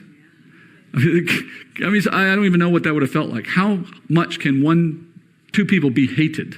These guys hit the target. And think about it. Just after the first woe judgment, just after those 5 months of stinging, you get that stinging over with, you're like, I'm going to go get those guys right now, right? The whole world would have been, you see 20 guys, though, flame beaten by those guys, and you think, I guess we can't do it. But you're still hating them. That's what the whole world is feeling. And as soon as these guys are dead, they're celebrating. And I think it's something like the feeling of V-Day, VED or VJ, the idea that the world war is over. We've finally beaten them. And now what do you think of the guy who kills them? What do you think of the guy who finally, somehow, was able to take these two guys out? You would celebrate that guy as a world hero, wouldn't you? Remember who did it? The beast. So how are these men connected to the operation of the temple? Because we started this chapter by saying they were in the temple, working there, and these are being associated by John in this chapter. He wants us to connect these two in this chapter. Well, according to Zechariah 4, these men will conduct their ministry from the temple. And so during the first half of tribulation, the Lord is, I think, using these guys as a form of protection for the nation and for their temple, so as to ensure that at least 3.5 years that temple is undisturbed and it can be operating and no one takes it from them. Because even if you don't have anything against Israel per se or against the temple necessarily, there's always bad actors out there looking to disrupt, right? But if you got the two fire flame breathing killers in there, you don't go into the temple. You don't mess with it. They're the guards of even though that's not their primary role, nonetheless, they serve that purpose as well. And that's why in the narrative of Revelation 11, the operation of the temple is associated with the ministry of these two men. And that's why it's not a coincidence that when one goes away, the other goes away. Because it's connected. It's also not a coincidence that the beast takes away both. All right, there's a whole bunch of stuff kind of connecting here that we're going to develop. All right, let's go back to Revelation 11. There's more coming. Revelation 11, verse 11. But after the 3.5 days, the breath of life from God came into them. And they stood on their feet, and great fear fell upon those who were watching them. And they heard a loud voice from heaven saying to them, "Come up here." Then they went up into heaven in the cloud, and their enemies watched them. And in that hour there was a great earthquake, and 1/10 of the city fell. 7,000 people were killed in the earthquake, and the rest were terrified and gave glory to the God of heaven. So after 3.5 days, and you can sense already what it would have felt like, right? They're celebrating the death of these guys. All of a sudden, boop, they're back on their feet. Naturally, just the fact that someone's being resurrected in front of you probably freaks out a lot of people all by itself. But much more than that, I think, more than the miracle of resurrection, they fear the prospect of these guys going back to work. So they're thinking this is now a return to that set of circumstances, and they become terrified. But almost immediately, we hear the witnesses are called to heaven by the Lord, and as their enemies watch, they're taken up. So what was the message to the world in all of that? The message is God approved of these men. Right? God's removal of them, his resurrection and removal, is evidence that God approves of them, and therefore what they did and what they said is of God. So, in effect, he's saying to the world, you're rejoicing a little prematurely because your biggest concern shouldn't be those guys. Your concern should be the God behind those guys who gave them that power. And it's in these things you now see Zechariah's promise fulfilled. The promise Zechariah gave or was given by the angel was that these men would have a worldwide impact in their ministry. They would stand by the Lord of the earth as a phrase. It means to have the power to affect the whole earth. Not a person on the earth has not heard of these men, doesn't know the impact of these men, hasn't experienced the impact of these men. Not a person on the earth wasn't happy when they heard that they had died. And not a person on the earth is happy to hear that they've come back to life. The whole thing is worldwide in its impact. Now, you may have heard at some point people speculating on this particular chapter when it comes to this worldwide attending to these men. Some have said, oh, this is proof that it required our modern technology to come along before anything of Revelation could have ever come to pass, because so many people wondered, how could it be that a whole world could know of something happening at just one place on the earth? And the answer was, oh, television, internet, now we see how God's going to do this. Wrong, because by the time we get to this point, at the 3.5 year point, you got no TV, you got no power, you got no nothing. The world's been devastated. In fact, most of the world doesn't exist. I mean, it's just part of the world at this point. So this is not a result of modern technology. The point here is that the whole world has been impacted by these men, by the supernatural judgments, by the fact that the world is being ransacked by God, and these men appear to be the cause of it. And so their death is a quick spreading discussion, and they're coming back to life the same. Look, the whole world's giving gifts because they've died. This is not because everyone's watching it on YouTube. Right? This is just because the magnitude of what they did made the whole world focus on them. And how fast news got around, it doesn't matter. It didn't take long when everybody's focused on it. All right. We know these men are connected to mid-trib. There is a little question that we have to answer before we move on, and that's a question sometimes that gets debated about this point, but it's really not hard to answer. The question some would ask is, did these guys operate in the first half of tribulation or in the second half? Because 3.5 years, we don't necessarily know which half we're talking about, right? Well, we know in this case, it's obvious in this case, that they're operating in the first half. Because as you look back at the chapter we just taught on, you see multiple references to that. First, the timeline simply can't fit if you put it in the second half of tribulation, because we know that exactly 3.5 years from midpoint, from the midpoint onward, 3.5 years later, to the day, Jesus returns. Daniel told us that, okay? But we're told these men serve for a full 3.5 years and then are dead for an additional 3.5 days and then resurrected, all right? So those extra few days, they may not add up to much. I realize it may just be a little bit of a rounding error to you, but it's still more than 3.5 years, which means you'd be saying those things happen after Jesus has come back and they're leaving. None of that makes any sense. So it doesn't fit the timeline. Secondly, we are told these men will be killed by the beast who comes up from the abyss. Another way to say that is, at the rise of this beast, his first action, or one of his initial actions, will be to kill these men. Well, as you learn in a couple of chapters from now, the rise of the beast happens at mid-trib. So if they're being killed at mid-trib, it means they were operating for the first half, obviously. And then finally, the last verse of the chapter seals it. If you didn't believe me enough, or believe enough already, look at the last verse. The second woe is past. Behold, the third woe is coming quickly. That will tell you that we've moved past the 2 of 3 woe judgments. And as I've shown you on the charts already, we know that the 3 woe judgments are the last 3 of the trumpets. Of those, the last of those is all 7 of the bowl judgments. I lost you yet?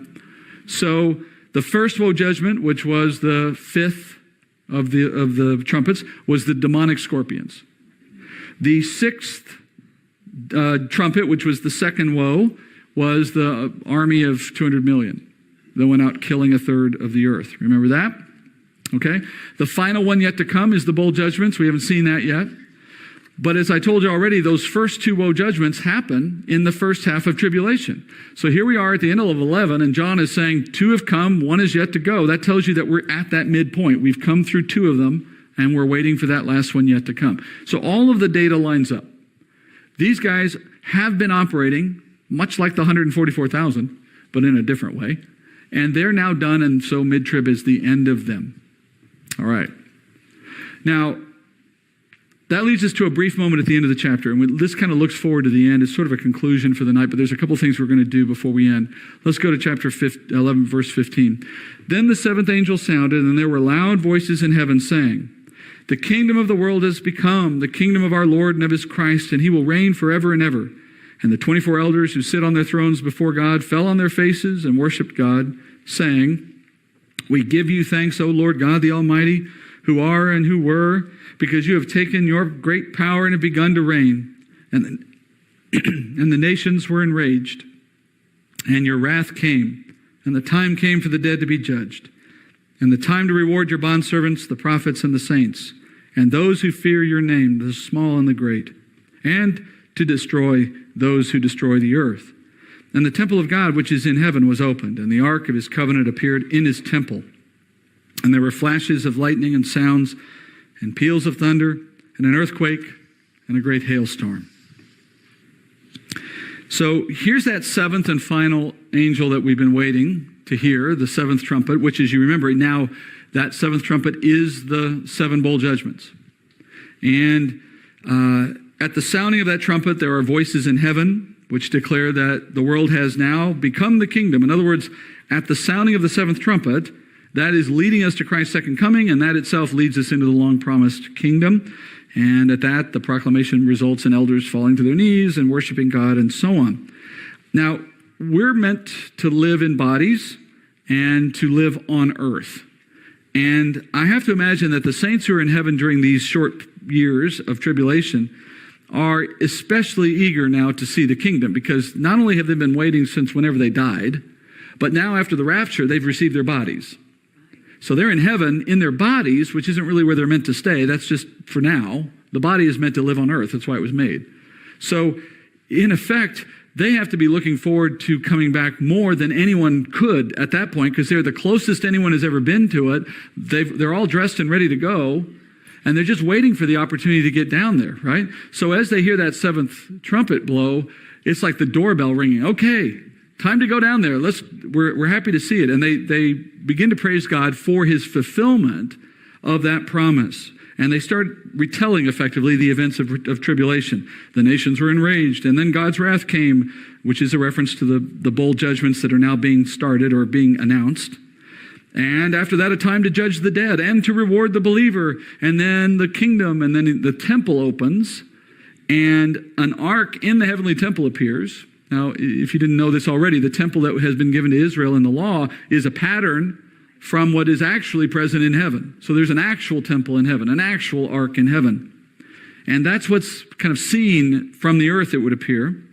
And then following that, you have great natural disasters again that come up, or supernatural disasters that come upon the earth. Where does this fit into our timeline? Well, this is, for lack of a better way of putting it, this is a preview of coming attractions. We are still in the mid-trib chapters. We've just begun the mid-trib chapters. So this is foreshadowing where the story is going. In fact, you're going to see this preview once more. In chapter 15, which is the chapter I told you leads you out of mid-trib and gets you back into the judgments of the second half, when we get to 15, if you want to look there on your own, you'll notice a very similar moment plays out a second time. So it's kind of like when you're watching a TV show and they're trying to get you to stay on till the end, and every time they take a commercial break, they give you some foreshadowing about the end, and you're like, oh, I wish they'd just get to it. Well, that's what this scene is. This is the moment the trumpet is blown, yes, but only in the sense that it's sort of setting you up for when it's actually going to play out. Not until we get to chapter 16 do the events of those seven bowl judgments actually take place. But this is just letting you know it's coming. It's coming. We're moving there.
Remember mid-trib, as I'm going to start calling it, in a period of our study. If you remember mid-trib, as I'm going to start calling it in an abbreviated form, mid-tribulation is the chapters of this book that correspond to 11 through 14.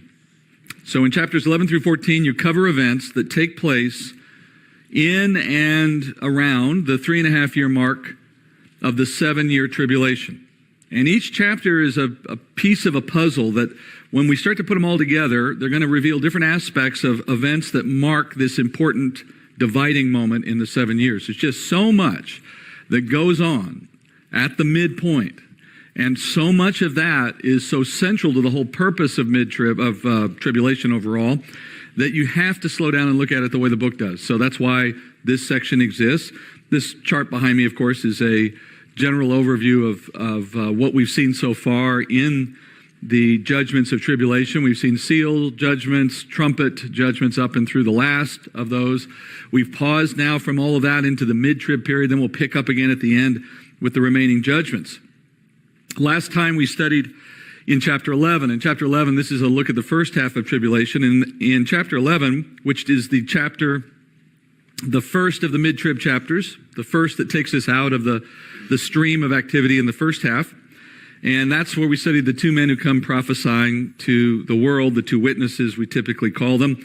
They condemn the world for their sin, and they bring a series of great disasters that mirror the judgments that we see in the first half of tribulation. So what we learned in chapter 11 was, even though before that chapter we hadn't heard of these guys, we were studying about other things, what we learned is they've been here the whole time. They've been working alongside everything else we already heard and prophesying. And that's why I said they effectively become the narrators for God in explaining to the world what all of the disasters and destruction mean, because they wouldn't have been understandable otherwise for the most part. So as a result, the world connects these men with those disasters in such a way that they really want to see these guys dead. But God has not allowed them to die until the midpoint of tribulation, when they finally are killed, and then the world celebrates. We are told in chapter 11 that a beast is able to overpower them, but that just raises a question: how did the beast gain the ability to defeat God's anointed? Well, you don't get that in chapter 11. The detail's coming later. We won't get it tonight either, but we'll get it next week. Meanwhile, that chapter ended with a preview of the end of the tribulation to come. And that feature, that is, throwing a little preview out like that, that's going to be a feature we see more commonly as we move toward the end of this period of time, toward the end of the tribulation. All right, so the events of mid-tribulation are the final act, as it were, of this age, and they set in motion the events that bring this age to an end. And that's why that preview was thrown in last week. It's just to connect for us the fact that, hey, you're seeing things here that are just the very end. They're about to set off the last stage of events. All right, that's where we've done what we've done. Now let's get into the next mid-trib chapter, and with it we get a new piece of this puzzle. So the topic changes, chapter 12 now, and we'll read verses 1 through 5. John writes, "A great sign appeared in heaven, a woman clothed with the sun and the moon under her feet, and on her head a crown of 12 stars. And she was with child, and she cried out, being in labor and in pain to give birth. Then another sign appeared in heaven, and behold, a great red dragon, having 7 heads and 10 horns, and on his heads were 7 diadems, and his tail swept away 1/3 of the stars of heaven and threw them to the earth. And the dragon stood before the woman who was about to give birth, so that when she gave birth, he might devour the child. And she gave birth to a son, a male child, who is to rule all the nations with a rod of iron. And her child was caught up to God and to his throne." All right, so the 12th chapter opens with 2 signs. And these 2 signs are working together to tell a single story about something that's happening at the mid-tribulation point. Now, before we look at what the signs are, I have to make sure that we all understand how you approach signs. We've done a little of this in the past. This is an extension of that. I want to add some other detail to how we handle signs in Scripture. And I'm just going to use a simple comparison. A sign, by definition, is a symbol that stands for something, right? That stands for something that in the real world is altogether different. Signs are just a convenient tool. They teach us something about the thing they represent. So let me give an example. You might drive in on a road to our city and see this sign by the side of the road, San Antonio City Limits, right? And it has the name of the city on it. And in our case, San Antonio is the name. And then it has the city's population underneath it. All right, now, that little sign that we've seen before that you all know very well, this will surprise you, I'm sure, but that is not the actual city. It is far smaller than the actual city. It does not resemble the city whatsoever. You can't live in the sign. You can't make the sign your home, right? If you wanted to see what the actual city looks like, it's more like this. Now, I'm being silly, but I'm also making a point that as silly as that is, you'll find in biblical interpretation, people make that mistake, that exact mistake, frequently. Bible students can make the mistake of conflating the sign with the true physical reality that it represents. And in doing so, they fail to translate the sign into something else that it stands for. And if you do that, you misinterpret the scripture. Imagine the mistake you would make if for some reason you assumed the sign by the side of the road was the actual city. You know, you'd be saying, I heard so much about it, but it's not really that impressive. You'd make some serious errors. Okay, well, back to chapter 12. In the opening of chapter 12, we're given two signs, and we know they're signs because John says they're signs. All right, so we have to translate the signs into something real. And that begs a question, how do I know what the translation should be? That is, what is the sign a picture of? And that just comes from careful observation of the text, right? From looking at the context. Now, in this case, we have two signs. We have a woman with child and we have a dragon. Okay? The woman represents something. The child represents something, all right?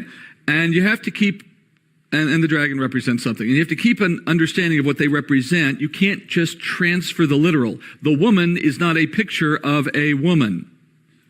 The child is not a picture of a child. Okay? They picture something, otherwise they're just literal, they're not signs anymore. All right, so in verse 5, let's start with the child. In verse 5, we're told the child is a son who will rule all the nations with a rod of iron. Now, the reference to ruling with a rod of iron comes from Psalm 2. So we have a child with a rod of iron. Let's look at Psalm 2. If you're laughing at my graphics, it's conditioned for being thrown out of the classroom. Just kidding. Psalm 2:7. That's meant to be funny. I will surely tell of the decree of the Lord. He said to me, you are my son. Today I've begotten you. And ask of me, and I will surely give the nations as your inheritance, and the very ends of the earth as your possession. You shall break them with a rod of iron. You shall shatter them like earthenware. Now, it was never a surprise to you to learn that the picture of the child is a picture of Messiah, right? So knowing that the child is a picture of Messiah is not the hard part. The point is this. The sign of the child does not represent the baby Jesus. The sign does not represent the baby Jesus because the baby Jesus never sat on a throne and the baby Jesus never had a scepter in his hand and the baby Jesus didn't rule the nations. It's not the baby Jesus. It is the Messiah ruling that is being pictured there. Okay? The Messiah ruling is where the picture stays or where it lands because it puts him in a throne at the end and puts him by the right hand of the Father. That's post-infancy, okay? Now, I'm kind of beating that horse a little bit, and I get it, but here's why we're beating that horse. Because as easy as the child was, and as easy as it might be to mistake the child as the infant, if you don't translate the sign and you just stay with the baby is the baby Jesus, where are you going to go next when you look at the woman? The natural thing to do next is to say, okay, well, the woman must be Mary. And in fact, the Catholic religion portrays Mary in the way of this particular passage. If you've ever seen this picture of Mary, it's a very common iconic view of Mary as the Catholic religion promotes, right? Look at the description. Sun, moon, stars. It's from this chapter, reflecting their inaccurate translation of this text. They think the woman represents Mary because they failed to translate the sign into something. They've just taken it hyper-literally, which would defy John's instructions. He said these are signs, not literal things. All right. So we don't want to make that mistake. So by not making that mistake, we have to do this translation process. The baby is a picture of Christ ruling. The woman, what does she represent? Well, we go back to context again. Notice the woman is clothed with sun, moon under her feet, and has a crown of 12 stars on her head. All right? So following our rules of interpretation for determining the meaning of symbols, which we've talked about in past weeks, you remember, where's the first place you go looking for an explanation in the Bible for the meaning of those symbols? Where? In the immediate context. In the immediate context, right. We don't find that here. Where's the next place you go? In the book. In other words, the same author. The guy writing that, maybe he said what those meant somewhere else in the same book. We don't find that here either. So that means we go where? And this was easy. Anywhere else in the Bible, right? And generally speaking, backward in the Bible. And of course, in Revelation, that means everything is before it. So we go back. And in this case, you go all the way back to Genesis. In Genesis 37:5, you find the answer to the interpretation. Joseph had a dream, and when he told it to his brothers, they hated him even more. He said to them, "Please listen to this dream which I've had. For behold, we were binding sheaves in the field, and lo, my sheaf rose up and also stood erect, and behold, your sheaves gathered around it and bowed down to my sheaf." Then his brothers said to him, "Are you actually going to reign over us? Or are you really going to rule over us?" So they hated him even more for his dreams and for his words. Now he had still another dream, and he related it to his brothers and said, "Lo, I have had still another dream, and behold, the sun and the moon and 11 stars were bowing down to me."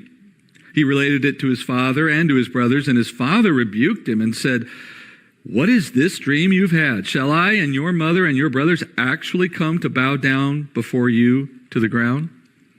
So Joseph, one of only 2 men in the Bible that received revelation from God through dreams, Daniel being the other. And by the way, in both cases, both Daniel and Joseph, the dreams are always translated in the same text.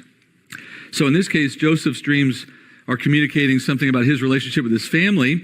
And I gave you both of his dreams because they build on one another. That is, in the case of the first part of the dream with the sheaves, you get the sense of what the big picture is. God showing Joseph that there would be a day to come in which he would have all the power over that family. Of course, we know that that was fulfilled in his time in Egypt. That's when we see it play out. And then that first part of the dream sets that storyline, which of course no one wanted to hear in his family. And then as it moves to the second dream, the storyline is the same. It's just new symbols to say the same thing twice. And what does it say? In that dream, you have sun, moon, and stars. You've moved from agriculture to celestial bodies, but the sun, moon, and stars now all represent things that correspond to the same idea. But in the way that they now are being used, we see their representation by Jacob's interpretation. In other words, Jacob understood it. And he immediately responded knowing what it meant. And he says, "Will I and your mother and your brothers bow down to you?" Which means that he interpreted the sun, moon, and stars to represent himself as the sun, his wife as the moon, and the stars as the other brothers of Joseph. And this is the only place in the Bible where these three symbols are being used symbolically and then given to us with a translation. And that's a fundamental rule of interpretation. When the Lord wrote the whole book, and he knew when he got to the end of it how it was all going to work together, and he's just asking you to use your noggin and go back through and find those comparisons. That's why they are there. It's not guesswork. There's a reason why there's only one other place to find this, so that you wouldn't be confused if there were two. Right? This is the one. And when you look at the translation, it makes perfect sense. In fact, it fits perfectly in the context of Revelation 12. Because what we now have is a biblical interpretation that says the sun and the moon, and now in 12, we have 12 stars, not 11. That reflects the sons of Israel, or simply put, the nation of Israel. It was 11 stars in Joseph's dream because he was one of the 12 in the dream. It's 12 stars in Revelation 12 because now we're talking about the whole of the nation, all the tribes. All right, so the woman would represent Israel as a nation. And that, by the way, is reinforced by other scripture that represents the nation of Israel as a female or as a woman. As one simple example, although it's all over the Old Testament, Jeremiah 3:8, "And I saw that for all the adulteries of faithless Israel, I had sent her away and given her a writ of divorce, and yet her treacherous sister Judah did not fear, but she went and was a harlot also." So our interpretation fits perfectly. That is to say, a woman with a sun, moon, and stars represents the nation of Israel, the 12 tribes, of course, coming from Jacob. And as a woman, it's natural for the nation of Israel to be represented that way. And when you connect that sign, that is of the Messiah as a baby in this case, and as the woman as Israel in this case, well, now the picture just builds, because that's a perfect storyline. Israel is the nation that brought forth the Messiah. Now you get why it's not important that it be considered the baby Messiah. It's not about the stage of his life. It's about the mere fact that Israel produced a Messiah. That's the key issue here. Born out of a Jewish family, born out of the family of David, born out of the tribes of Jacob, etc. Okay? So, our first sign in this story is of Israel producing the Messiah. Next, we turn to the third sign of the dragon. And this sign's a little more complex, but following the rules of interpretation gets you to the exact same place, that is, to an answer. And where would you go first to look for a interpretation of the symbols? Back to our rules, in the context, and sure enough, if you go to verse 9, in this passage, you get the answer to what the dragon is.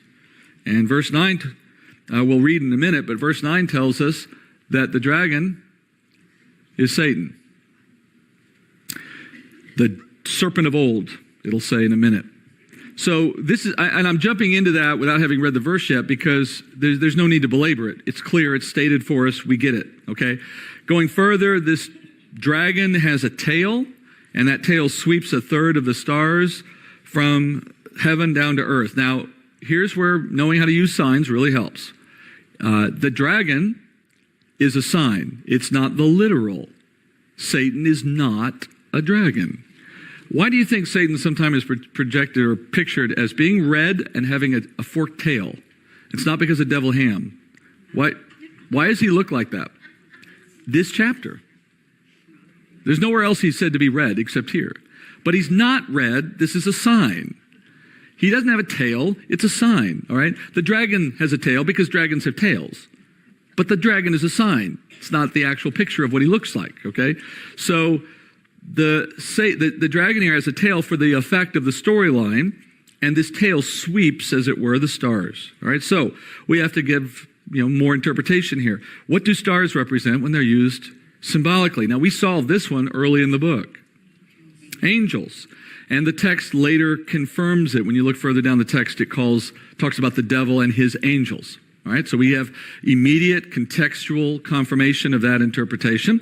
So we have here Satan as the leader of the realm of fallen angels who, as a result of his influence at the time of his fall, swept, or we could say recruited, or deceived, or tempted, or whatever, 1/3 of the angelic realm. This is where you go to find out that 1/3 of the angelic realm follows Satan. All right? And so those demons, which are fallen angels we call demons, represent his army. So in the scene so far, we have two signs. We have one that represents Israel producing the Messiah, another sign that represents the enemy of God, Satan, in his role as the chief accuser. And then Satan, as this dragon, has some additional details on him, right? We have on this dragon 7 heads with crowns, and we have 10 horns.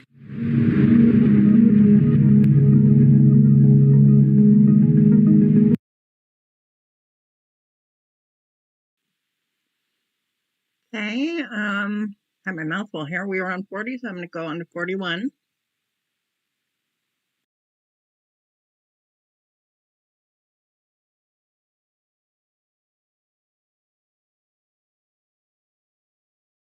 If you were around for that just very long pause, there's about 2.5 or 3 minutes that it wasn't going. I apologize for that. I had my son watching it and he didn't notice that the video had ended.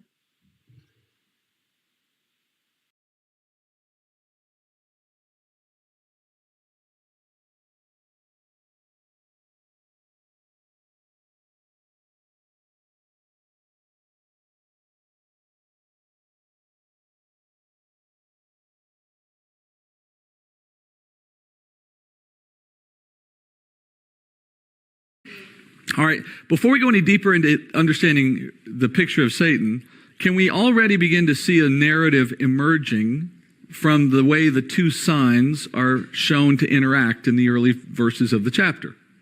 For example, we have the dragon waiting for the Messiah's birth, so to speak. Well, we know that the Messiah was promised by God for a long period of time. It would be something God would intend to bring, and he mentioned it early on, and that Satan was always in opposition to that. In the literal time of Jesus' first coming, Satan was obviously seeking to interrupt that plan, to stop that plan. Jesus triumphed ultimately on the cross, and he was caught up to his throne, which is how this story ended. But Satan knows that isn't the end of the story. That is to say, though he missed his chance in Messiah's first coming to put an end to Messiah in the way that he thought he was trying to do, now he's trying to do it again at the next coming of Messiah. He hasn't stopped his fight, as it were. So ever since Jesus has left the earth, Satan has had no choice but to direct his attacks elsewhere. I mean, Jesus isn't here right now. So where does he go instead? The symbols in this chapter are setting up a storyline in which we get to see the enemy's tactics, particularly his target, knowing that he is fighting against God, but for now has to direct his attacks at somewhere else. And more specifically, it explains how the enemy's attacks will fundamentally change at mid-trib. That's where this story is going. All right, let's keep moving though, and I'm going to tackle the next part, which is the heads and the crowns, which begins to tell the story more deeply. Now, as a good Bible student, you should recognize these symbols, or at least they should sound awfully familiar to you. 10 horns.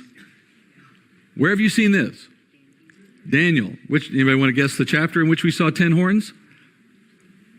Yep, I know. I'm a terrible teacher. Let's go to Daniel 7. Daniel 7. Oh, yes, thank you. Now you know. Daniel 7:7. After this, I kept looking in the night visions, and behold, a fourth beast, dreadful and terrifying and extremely strong, and it had large iron teeth, and it devoured and crushed and trampled down the remainder with its feet. And it was different from all the beasts that were before it, and it had 10 horns. When I was contemplating the horns, behold, another horn, a little one, came up among them, and 3 of its first horns were pulled out by the roots before it, and behold, this horn possessed eyes like the eyes of a man, and mouth uttering great boasts. Thus he said, the fourth beast will be a fourth kingdom on the earth, which will be different from all the other kingdoms, and will devour the whole earth and tread it down and crush it. And as for the 10 horns, out of this kingdom 10 kings will arise, and another will arise after them. And he will be different from the previous ones and will subdue 3 kings. He will speak out against the Most High and wear down the saints of the Highest One, and he will intend to make alterations in times and in law, and they will be given into his hand for a time, times, and half a time. All right. This passage is review for us, although from the sound of it, it doesn't seem to be as much review as I had hoped. Because we studied Daniel 7 earlier in this course, okay? And we studied in that chapter about a beast that came to represent the final Gentile kingdom that will rule this age until Christ's second coming. Okay, remember that? And how did this age begin? The fourth kingdom. With Rome. Not the age, sorry. How did the fourth kingdom begin? The beast is represented first by Rome. The fourth of the 4 major kingdoms. But the Roman Empire has evolved over its time into something different, something I called an imperialistic democratic alliance. Remember this? It basically represents the way the world has continued to reshape, recombine, and split apart the remnants of the Roman Empire. And yet, collectively, those remnants, although they may not all be in the same country, but then nonetheless, collectively, they serve the same purpose of maintaining the age of the Gentiles and preventing Israel from having its kingdom. And eventually, we learned that at the very end of that age, the age we're currently a part of, this fourth kingdom will take the form of a 10-king ruling structure that controls the entire planet. Remember that? So we will eventually get to the point where we have 10 kings ruling the planet. Those 10 kings were represented in Daniel 2 by the 10 toes of the statue at the very end of the statue, right? And they're represented in Daniel 7 by the 10 horns on the beast's head. 10 horns on the beast, 10 horns on the dragon. Okay, I'm starting to see something here. And then later in Daniel 7, we're told that those 10 horns eventually get joined by an 11th, and then that 11th ruler becomes the most powerful of all of them, and as a result of his rule, 3 of the first 10 are deposed, done away with, probably because they oppose him, we assume. And therefore, at the result, you get a kind of one-man government with 7 puppets underneath him. Well, there were 7 heads and 7 crowns with 10 horns. So, and what was that last phrase we saw at the end of what I read in Daniel 7? That this arrangement would be allowed to exist for times, and half a time. That's the classic reference to the mid-trib point, to the 3.5 year point. We've noticed in all of the chapters of the mid-trib series in Revelation, chapters 11 through 14, in all of those chapters, there's going to be at least one mention of the mid-trib time mark, just to tell you this is a mid-trib chapter. This is a mid-trib chapter. This is a mid-trib chapter. Well, here you have Daniel 7 doing the same thing. This is a mid-trib chapter. That is to say, you're reading something that's corresponding to mid-trib. It's almost like there's been a little asterisk put in Daniel 7. It says, see Revelation 12. Because that's exactly what that's for.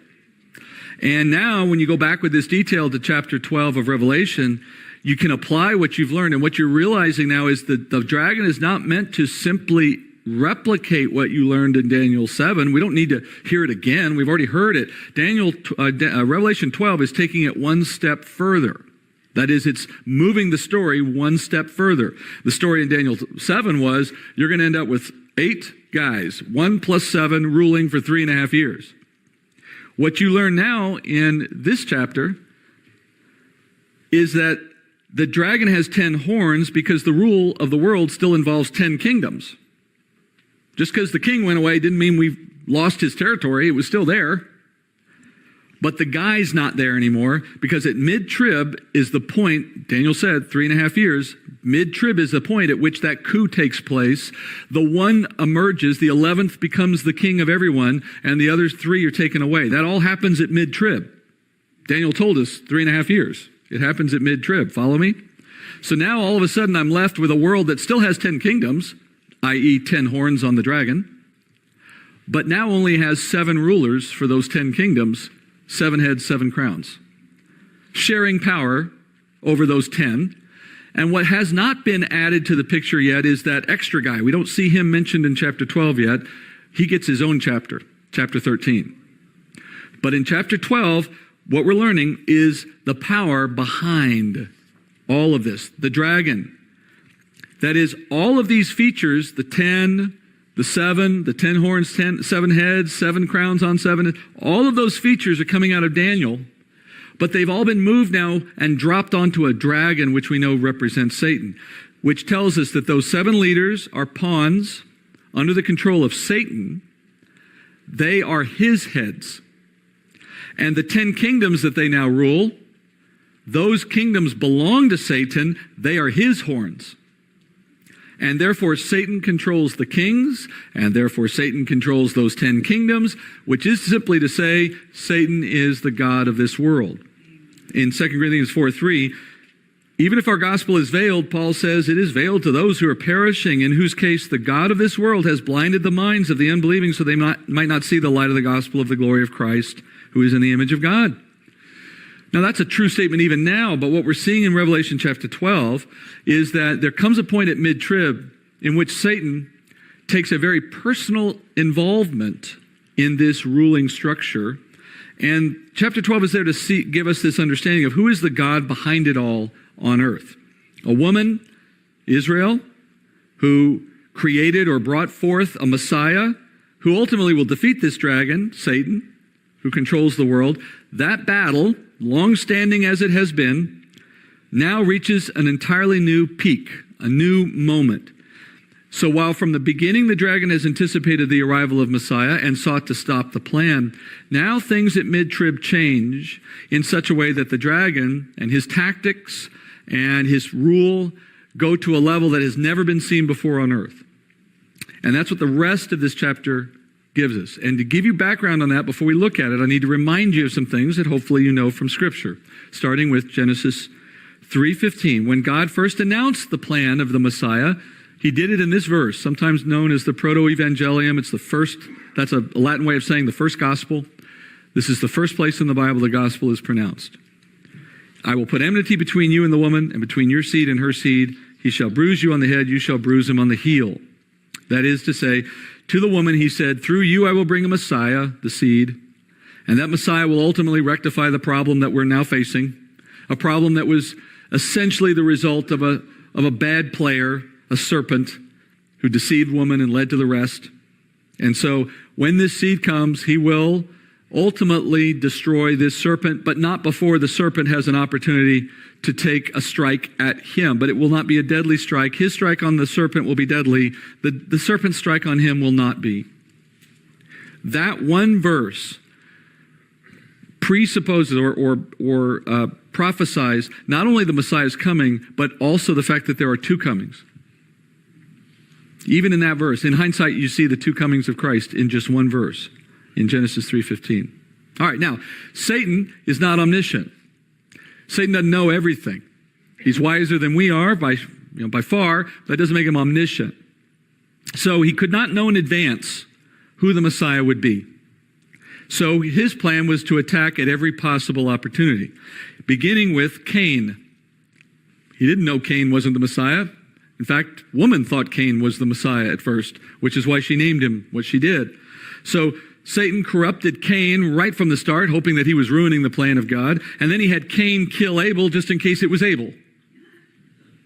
And as he finds out later, there comes Seth.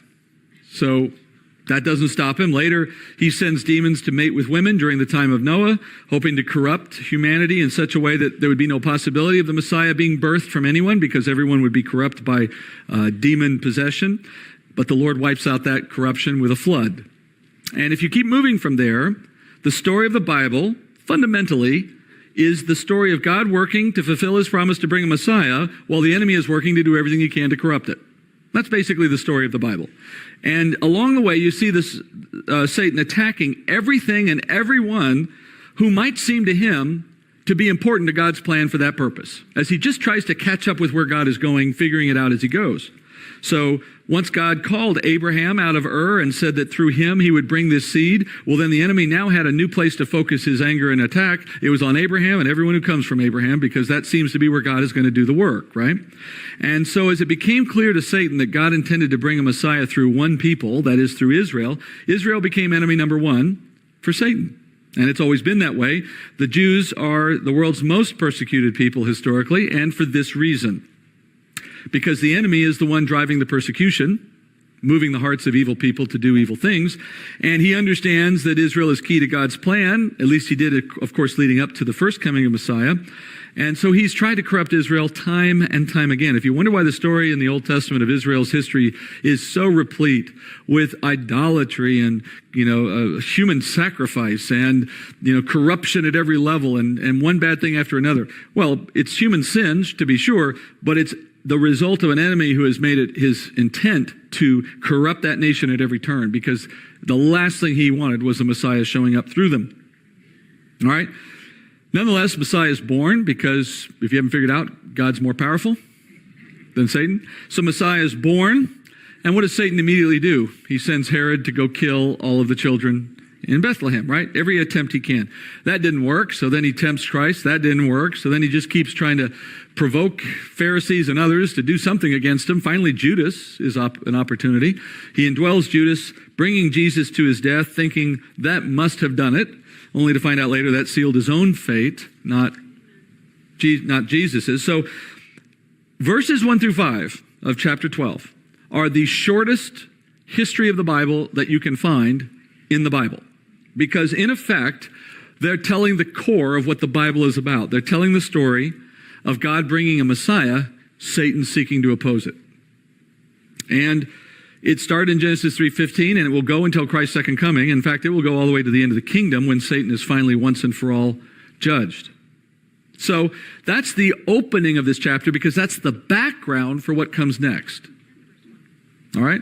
So where we go next is chapter 12, verse 6. Now, having handled the background, now we're actually getting into what chapter 6, or chapter 12 rather, is actually about. Then the woman fled into the wilderness, where she had a place prepared by God, so that there she would be nourished for 1,260 days. All right, now, there's obviously a reference to mid-trib. 1,260 days is 3.5 years. So that's our internal clue within this chapter to tell us this is a mid-trib chapter. So something is happening at mid-trib here. What's happening? Well, the woman is fleeing into the wilderness. Now, the woman is who? Israel. So the nation as a whole is moving, or some part of it, into the wilderness and to a place of protection, somewhere prepared by God, it says, and she'll be there for 3.5 years. So at the midpoint of tribulation, the nation of Israel will be given shelter and nourishment, and they'll be held there for 3.5 years. That's the opening part, really, of what we're learning here. Now, we don't know the specific circumstances yet, but that's okay. We can just keep reading. Verse 7. And there was a war in heaven, Michael and his angels waging war with the dragon, and the dragon and his angels waged war. They were not strong enough, and there was no longer a place found for them in heaven. And the great dragon was thrown down, the serpent of old, who is called the devil and Satan, and deceives the whole world. He was thrown down to the earth, and his angels were thrown down with him. Then I heard a loud voice saying, now the salvation and the power and the kingdom of our God and the authority of his Christ have come, for the accuser of our brethren has been thrown down, he who accuses them before our God day and night. And they overcame him because of the blood of the Lamb and because of the word of their testimony, and they did not love their life even when faced with death. For this reason, rejoice, O heavens, and you who dwell in them. Woe to the earth and the sea, because the devil has come down to you, having great wrath, knowing that he has only a short time. All right, now we're getting to the heart of what's going on at the mid-trib moment. John describes that there will be at mid-trib, that is at the 3.5-year point of the 7 years, there will be a great war in heaven. And in this war, Michael, the chief angel, will wage war with his angels against Satan and his demons. And that war will result in Satan being thrown down to the earth. Now, when you first hear that, you might think, well, that's a reference to his initial rebellion and fall. As if there's a retelling here of the story of Satan's fall. But the problem with that interpretation is we know that that happened a long time ago, obviously at the very beginning, back when the garden was still the garden and Adam and Eve were still Adam and woman were still Adam and woman. She didn't become Eve until after the fall. So this is now happening, we're told, at the 3.5-year point of tribulation. That's future from us. So the story of this war cannot be the story of the history. It's got to be a story of something in that future moment. So this is a different war. Not the war of his original fall, but something else. And as the rest of the passage explains, this something else is the moment that Satan and his demonic realm, his demonic horde, lose access to the throne of God forevermore. Since his original fall, he and his demons have maintained access to God and to the heavenly realm, at least in some sense. Notice in verse 10, John says, Satan is the accuser of the brethren who accuses us of our sin before God day and night. Other scripture confirms this. You might know very well Job 1, where we hear of this moment where it says this, now there was a day when the sons of God came to present themselves before the Lord, and Satan also came among them. The sons of God means the angels of God. And the Lord said to Satan, from where do you come? And then Satan answered the Lord, saying, from roaming about on the earth and walking around on it. Well, if he's saying that while he's in the presence of God, then clearly he moves between the two realms. This is clearly after his fall. So, what Revelation has told us, what Job says, is Satan, having fallen from his position in heaven, from his role as the covering cherub in the Holy of Holies, he's now outside the service of God. He's in rebellion with God, but somehow he still can get into the throne room of God, and when he's there, he takes opportunity to accuse the brethren. And I think about that sometimes, because every time we sin, what that means, I think, is that we just gave something to Satan that he can declare against us before God, necessitating, I guess, that God then defend his assignment of grace to us. You know, it kind of almost feels worse to sin when you think that every time you sin, you give something to the enemy that God has to then get up there and say, look, I know he did that. I know, but I've forgiven him. It's okay. I know it's the 100th time he's done it, but it's okay. I forgive him. You know what I'm saying, right? There's that sense that, gee, maybe I shouldn't keep giving the enemy anything more to talk about on my behalf. Not that it's changing my status before God, thankfully, but that doesn't mean it should continue, right? All right, back at mid-trib. At mid-trib, this access that he's enjoyed for so long changes.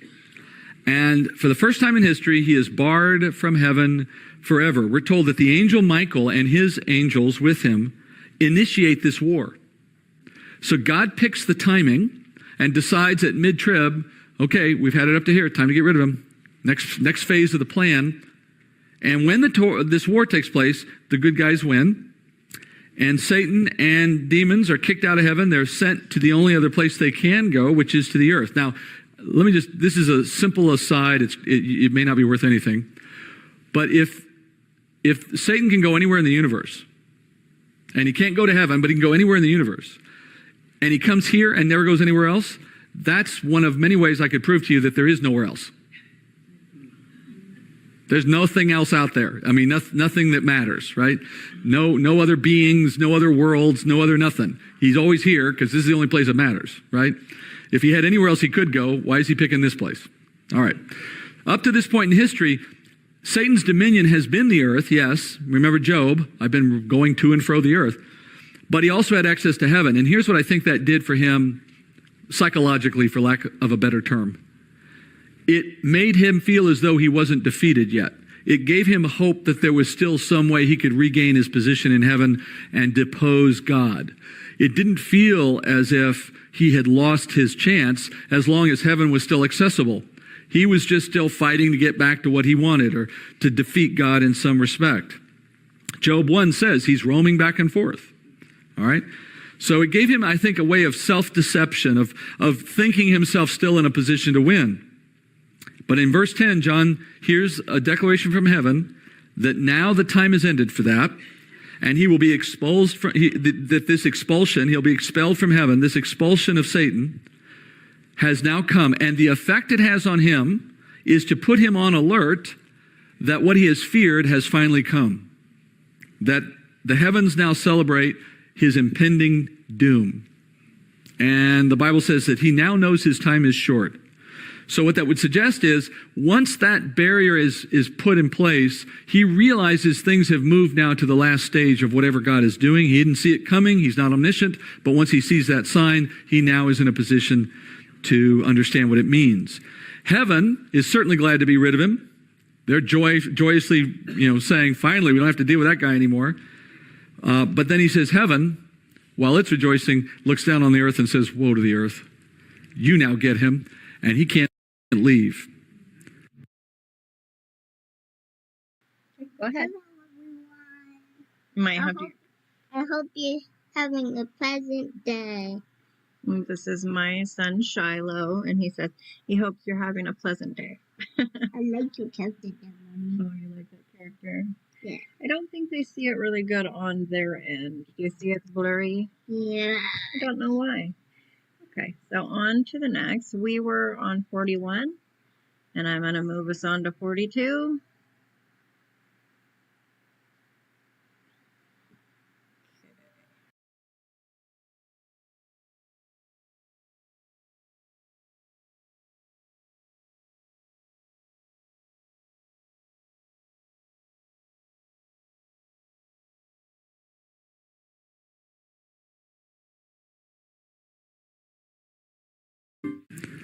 Now, you might ask, well, why didn't God do this a long time ago? Well, the answer is self-evident, right? As soon as Satan is barred from heaven, it causes him to react with this greater rage and greater concern.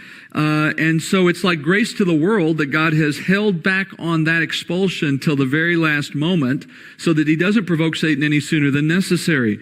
And when he is finally expelled, it causes him to react like a cornered animal, something desperate to save its life and with nothing to lose. And with fear and rage, he lashes out at anyone on earth who is aligned with him, or aligned with God, rather, against him. And he takes out his anger in this realm because he has no other. And as a result, the earth now suffers under his rash response at a level that's never been seen before. And Had the Lord sent him out of heaven sooner just to make heaven a nicer place, it would have been much worse for the earth. So in a sense, the saints, though we've always endured Satan's attack, we don't understand how bad it could be if he had nothing else to do. All right. Now let's reverse that question. Why does he do it then? I mean, we understand why he may not have done it already, grace, but why do it at all then? Why do it at the 3.5 year point?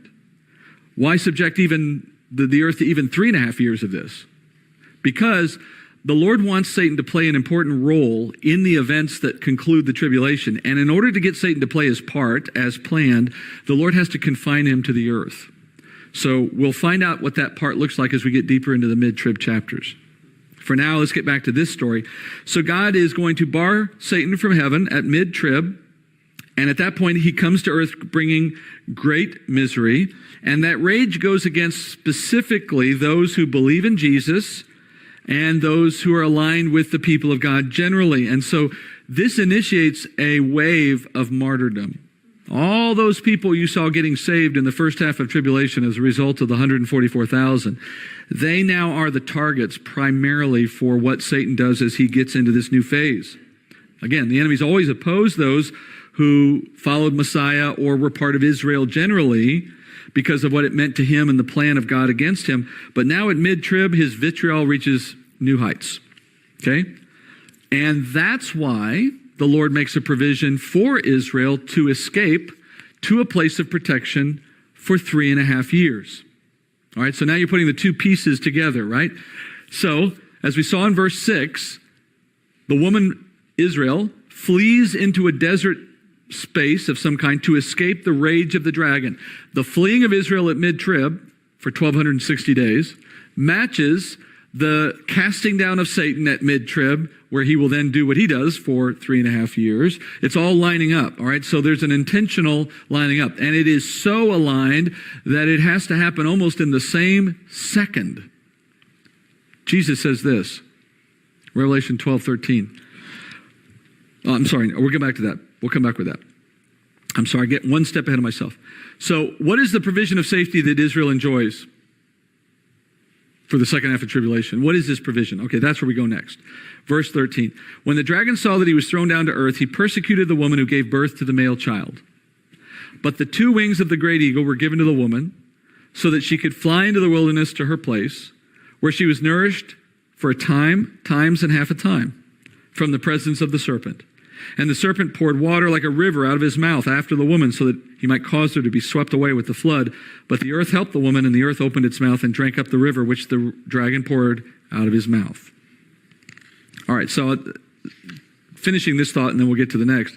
So he's cast out, and he goes after those who support God. And in this case, it starts here with him not only going after the Christian, those who know God, know Christ and are martyred, but also going after Israel generally because of their plan of their role in the plan of God. Again, not a new phenomenon, just at a new level.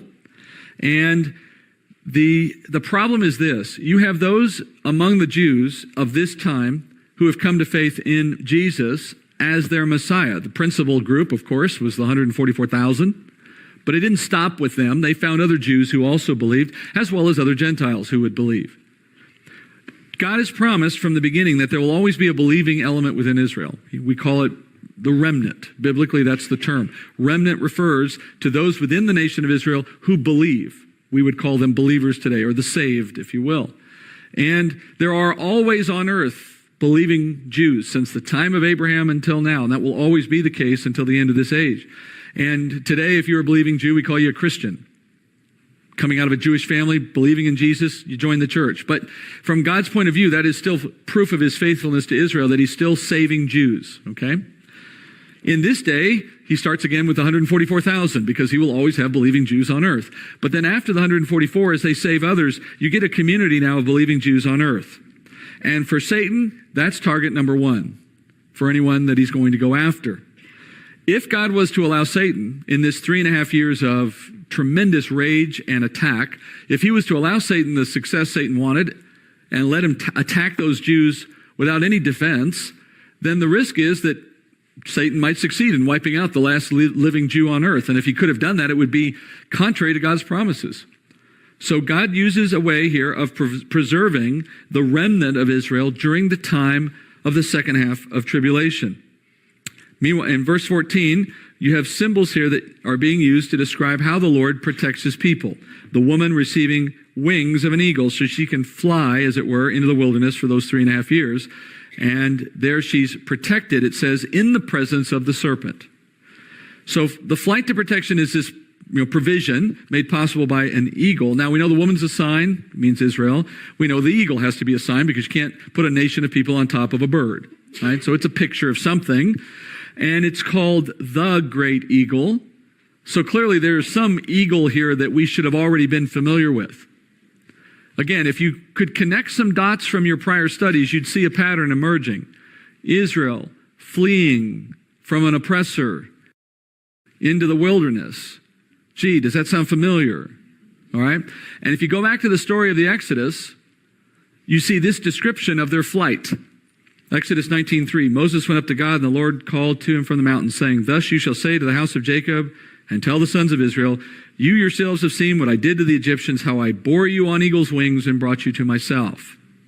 All right? We know how they actually traveled. Supernaturally, in other words. They walked 7 days nonstop, day and night, according to the text of Exodus. So for 7 straight days, a group of people walked day and night. They had a cloud in the day to keep them from the sun. They had a pillar of fire at night so they could see where they were going at night. And they walked for 7 days straight, about 200 and something miles. All right? That took a supernatural effort to get people to walk that far with kids and everything else, right? And that was them being born on eagle's wings. That's what God's referring to here. You know how you were miraculously delivered to this place. So the symbolism is clear. To be born on eagle's wings into a desert flight is a picture of God providing a supernatural exit for the people of God. And then when they arrive at where they're going, it says they are protected in the presence of the serpent. And I think that's an important detail because what it tells us is they're still on earth. Don't confuse this as a picture of them being raptured or moved off the earth because that's not what's happening. They're staying on the earth. And the proof of that is they're still in the presence of the serpent who himself can't go anywhere but earth. Okay? So that's proof of that they're still on the earth. So where is this place, right? Well, as they're moving there, we get some details that tell us where. First of all, they're in a place where it appears as though the serpent can do something to drown them. It says here that water comes and drowns them, or there's an attempt to drown them, but the ground swallows the water and dries up the land. Now, you could start looking at those as symbols because that's been the pattern up to this point. So you'd be asking, what is the water a picture of? Typically, floods are pictures of armies. So maybe that's what this is a picture of. But the problem is there are no clear answers to the symbology here or anywhere else in this context. That is, all these details lining up in one picture. And the picture seems very literal, especially when you know the place that they go to. So it actually argues that at this point, it's speaking close to literal, not exactly literal. It says here that there be a river that comes out of the mouth of the dragon. Well, that's clearly not literal. But what it could be a picture of is a flood of literal water. It just doesn't come out of his mouth. It might come from rain. It might come from something else that he does.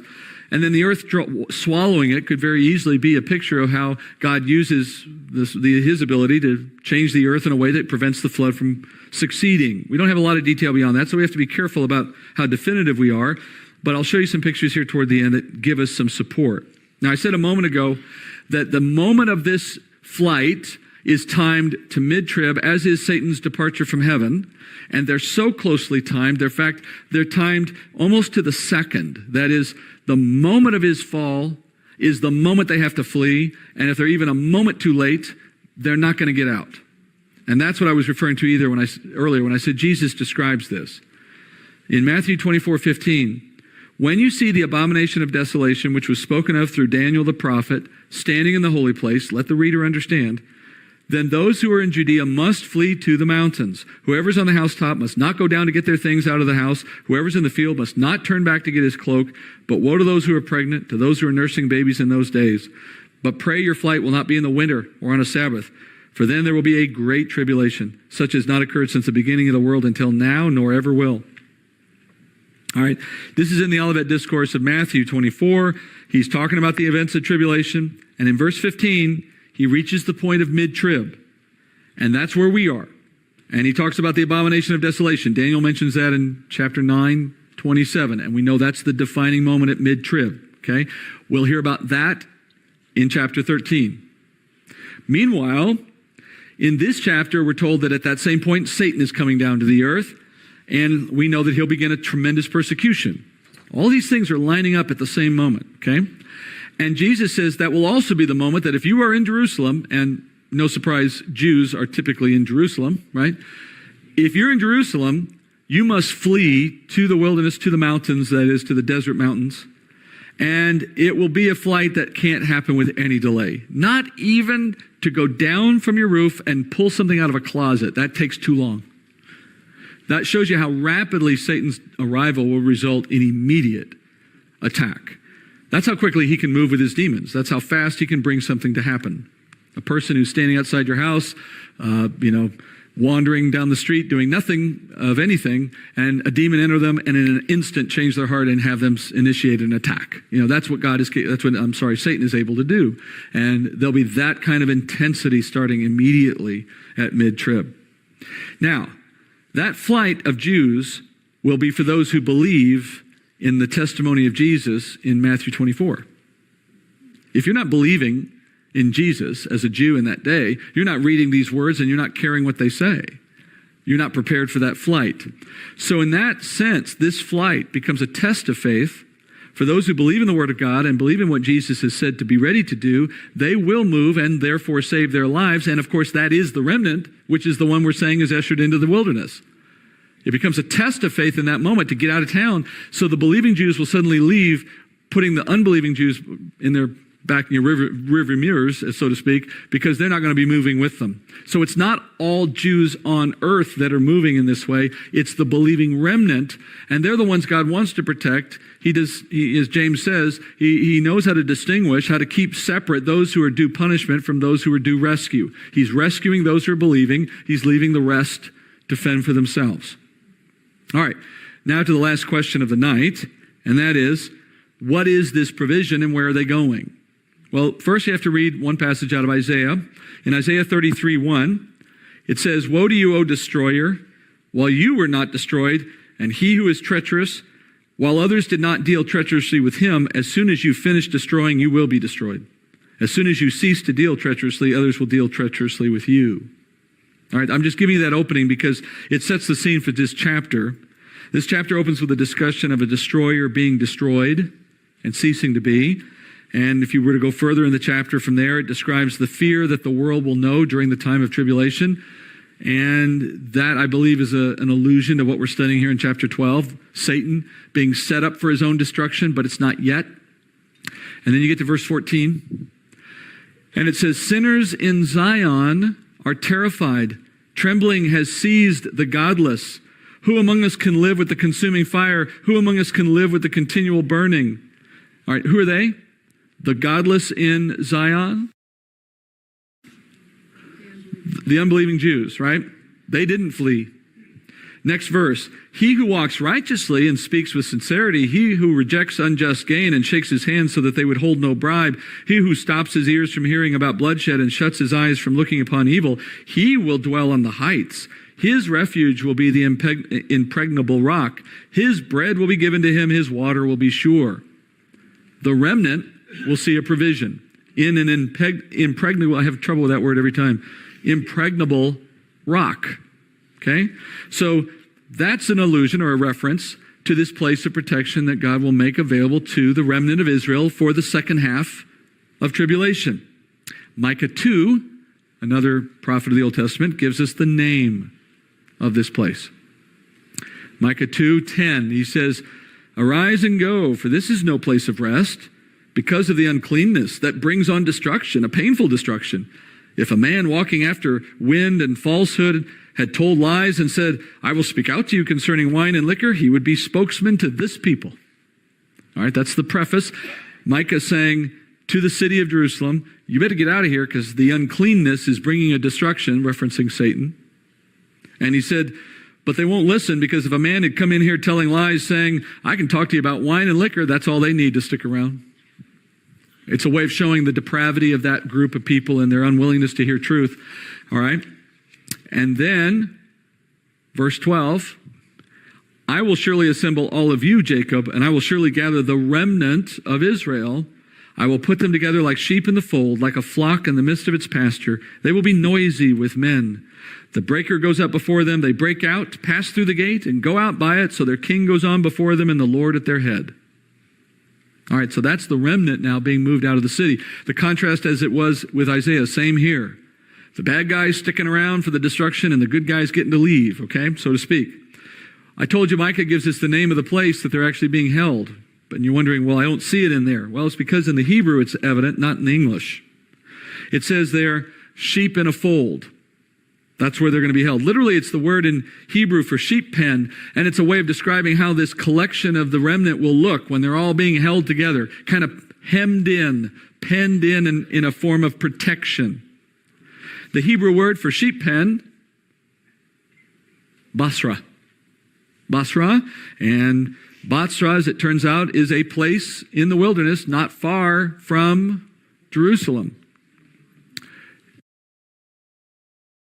And here's a map, and that's where Basra is from Jerusalem. It's in present-day Jordan. You might know it by its modern name, Petra. And Petra fits the description of this place to a T. Petra is on top of a high mountain. It's a Nabatean ruin, and it was once part of Solomon's kingdom. It's where he had mines at one point, copper mines. It's a place of wadis, which are desert canyons. Fast-moving water will sometimes move through these canyons and run down sides of mountains. It's best known for these carvings like the treasury and some of the other buildings that are carved out by the Nabateans, very impressive structures. But getting into the main site of Petra requires walking through a very narrow canyon called the Sikh Canyon, made famous by the movie Indiana Jones when he rides on the horses through that space, right? And the Sikh Canyon is a high canyon wall, very narrow structure. You have to walk for several miles to get in. And it's not the only one of its kind. This area is particularly unique in that it's an open area when you get into it, but it's very impenetrable if you don't have modern equipment or, aircraft. If you have to walk in or ride in on horses, it's a very easily defensible position because of the way it's set up. And it's prone to flash flooding. It's not a very wet climate, obviously, but if water comes, it comes in buckets quickly. And when the rain is channeled down these wadis, it's extremely dangerous. And it comes at you, it can be bone dry, and then a minute later, the water's over your head. It's just an immediate rush of water down the hill. In fact, in Israel, on the Israel side of this, they have a mountain range on their side that's similar to the one that's in the Jordanian side, and you'll see these signs out in the desert. I don't know if you can read that. It's not a joke. You think when you see it, well, that can't be, happening. Last year, right before the tour I took last year, they had a flash flood in the Negev, and it killed 2 Israeli soldiers on training maneuvers out in the desert. I remember the newspaper reports when I was there. And this is pictures from that actual event last year. So it goes from dry to a torrent of water, and that doesn't look terribly threatening there, but imagine all that water in a space that's, 15 feet wide and 100 feet tall, and it's going to kill you instantly. So that would seem to suggest that what the chapter's telling us is that there's an attempt by the enemy to use natural powers over the world, supernatural power over the world, to bring water and just flood the whole of them as they walk into that area, and God finds a way, obviously, to save them because he's not going to let that happen. All right? So, the Lord allows a remnant to remain in this place in Petra for 3.5 years. And as Micah said, they'll have food, they'll have bread, they'll have provision. They just hang out there for 3.5 years in the presence of the servant, but he can't get to them, safe and ready for the end of tribulation. So they've come to faith, they didn't die, and they're going to live through the whole of tribulation. And the second half, when the world's really having trouble, they'll be fine.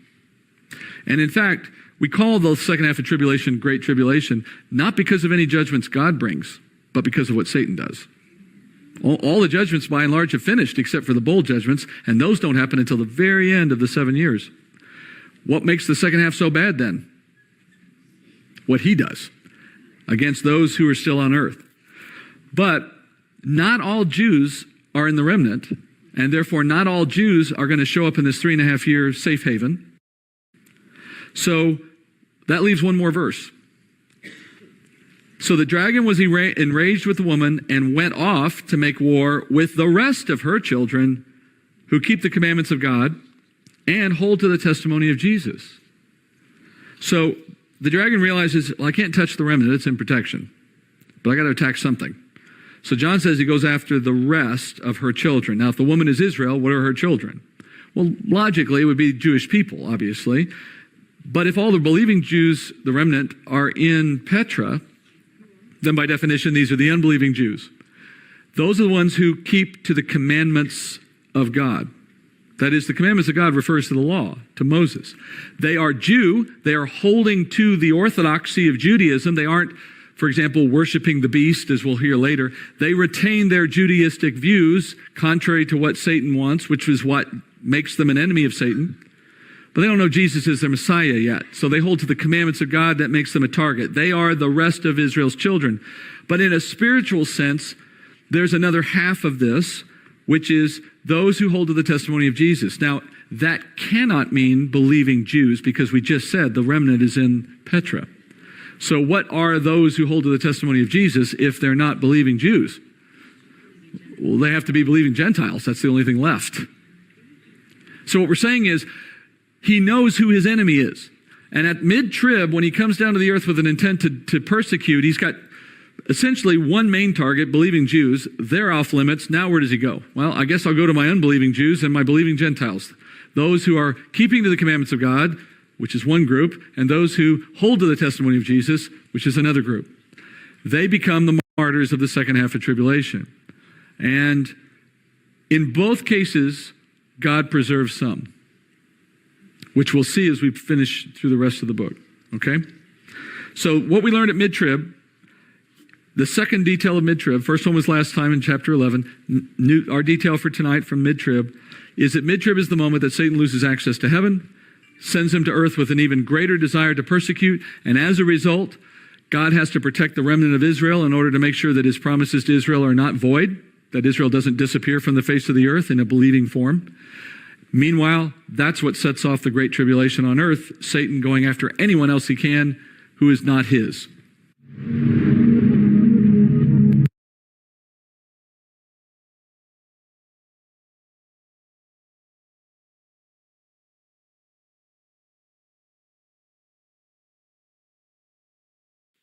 Okay, let's see. We were at 42. I'm going to go on to 43. How's everybody doing tonight? I did say 42 and 43, didn't I? Oh my goodness, it's like when you're pumping gas and you look at the number and then you have to look again halfway to the door. I'm terrible. My memory is shot, that's for sure. I hope everybody is doing well tonight.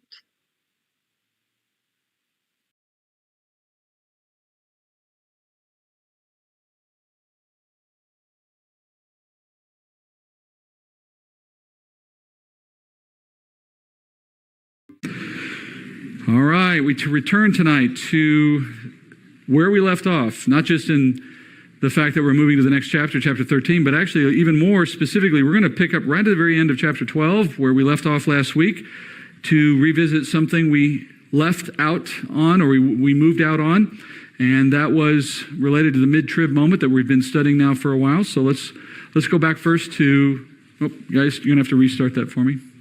Sorry, my fault, guys. We're going to go back into the mid-trib moment.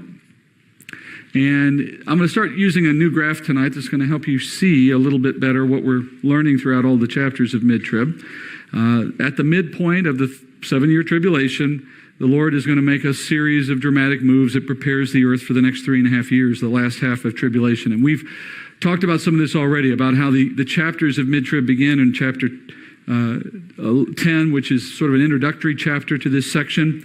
And then from there, we have a kind of an exit chapter on the other end, chapter 15, that takes us out of the mid-trib moment. And then between those two, you have a series of chapters that talk about activity that goes on at the same time, all simultaneous activity of mid-trib.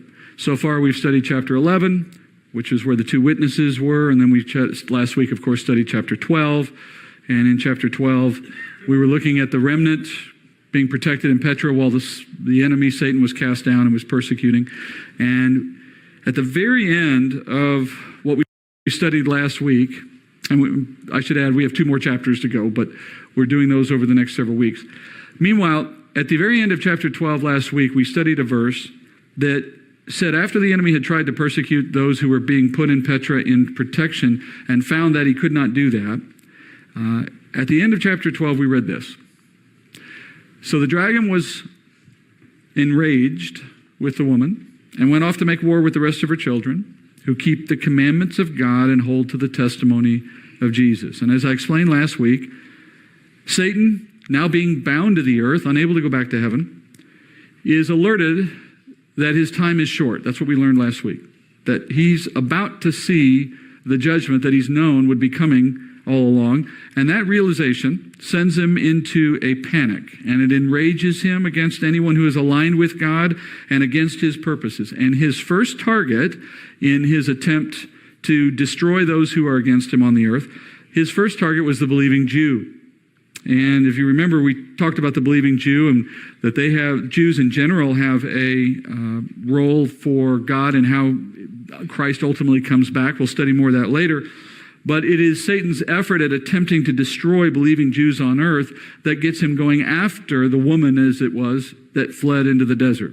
Right? And that was the story we studied last week, and we saw how God wouldn't allow that to succeed. He protects the woman, so to speak. He protects Israel. He ushers them to this place called Batsra or Petra in the desert, and he protects them there. And as a result, it says he's enraged. He can't do anything about it. And so he goes off, meaning he leaves this place where the believing Jewish remnant now is being protected by God. He leaves them. There's no point in staying there. And he goes after 2 groups, I said. And I highlighted those 2 groups. First, those who keep the commandments of God, and those who hold to the testimony of Jesus. And we're going to look at these 2 groups here for just a moment. Believing Jews, the ones that are in Petra, are the remnant of Israel. They are those within Israel who believe in Jesus as Messiah. They're still Jewish. They're not less Jewish because they happen to believe in Jesus. They're still of a Jewish descent. But as a believing Jew, they're part of something else that the Bible calls the remnant. Let me give you an example. In Isaiah chapter 37, verse 31, we're told that the surviving remnant of the house of Judah will again take root downward and bear fruit upward. For out of Jerusalem will go forth a remnant, and out of Mount Zion survivors, and the zeal of the Lord of hosts will perform this. This is just one small section, but it's indicative of what you can find all over the Old Testament. That the Lord has said there will always be a remnant, meaning a small group, a minority group within the larger community of Israel, the larger community of Jews on earth. There will always be within that group a smaller subset who believe, who are saved, as we would say. And the rest are not, by definition. So it's been very rare in the history of Israel that all Jews are part of the remnant. In fact, I'm not sure if you can ever pin down an exact moment when that's true. But in any event, the remnant's always a minority.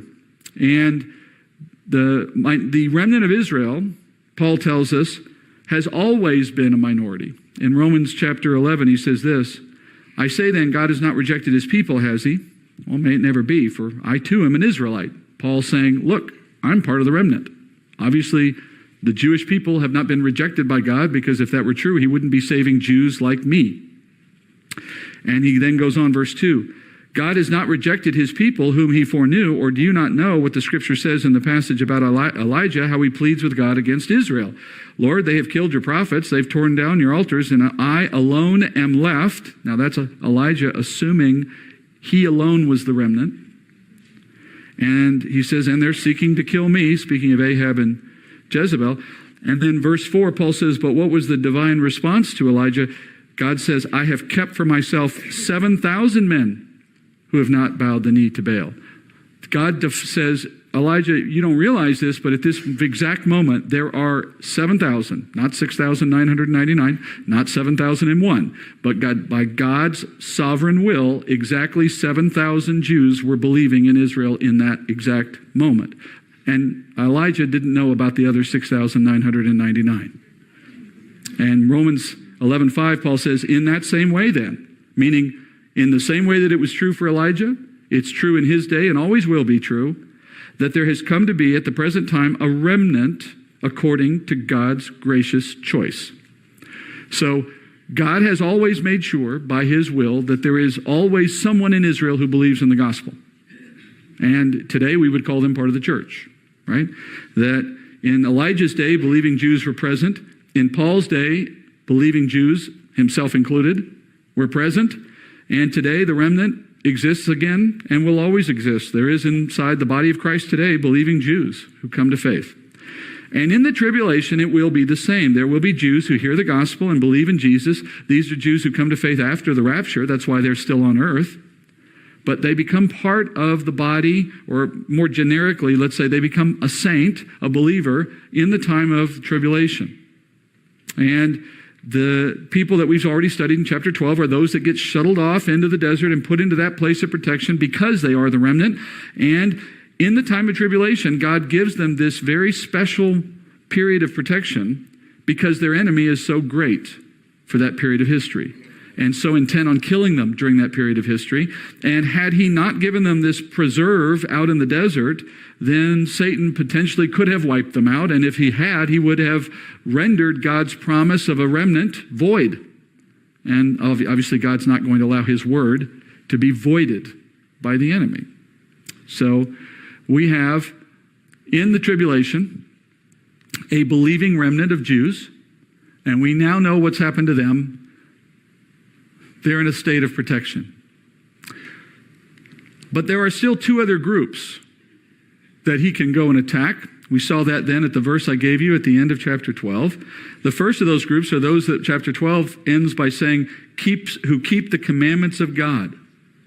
And I told you that's a reference to those who maintain a faith in the Mosaic law, the commandment of God, the commandments of God, therefore being a reference to the keeping of the Mosaic commandments. And the Jew who would keep to the Mosaic commandments is someone who continues to worship Yahweh, the God of Israel. And through the keeping of the Mosaic law, they are being obedient to that God of Israel. However, they have not yet believed in Jesus as their Messiah. They are Orthodox, we might say, or observant Jews, but they are not believing, completed, messianic, whatever other term you want to use, saved Jews. They haven't reached that point yet. And so we put them in a different category. They are unbelieving, or you might say Orthodox Jews. Right? Why are they not in Petra, being protected like the rest? Because they're not part of the remnant. You have to believe to be part of the remnant. If they had believed, they'd be in Petra right now. All right, because they are devout Jews, however, they are going to be opposed by Satan. Because as a devout Jew, they know who the true God is, though they do not know his Son, which is a critical distinction. And therefore they will be persecuted and many of them murdered by Satan through human agents that are under Satan's control.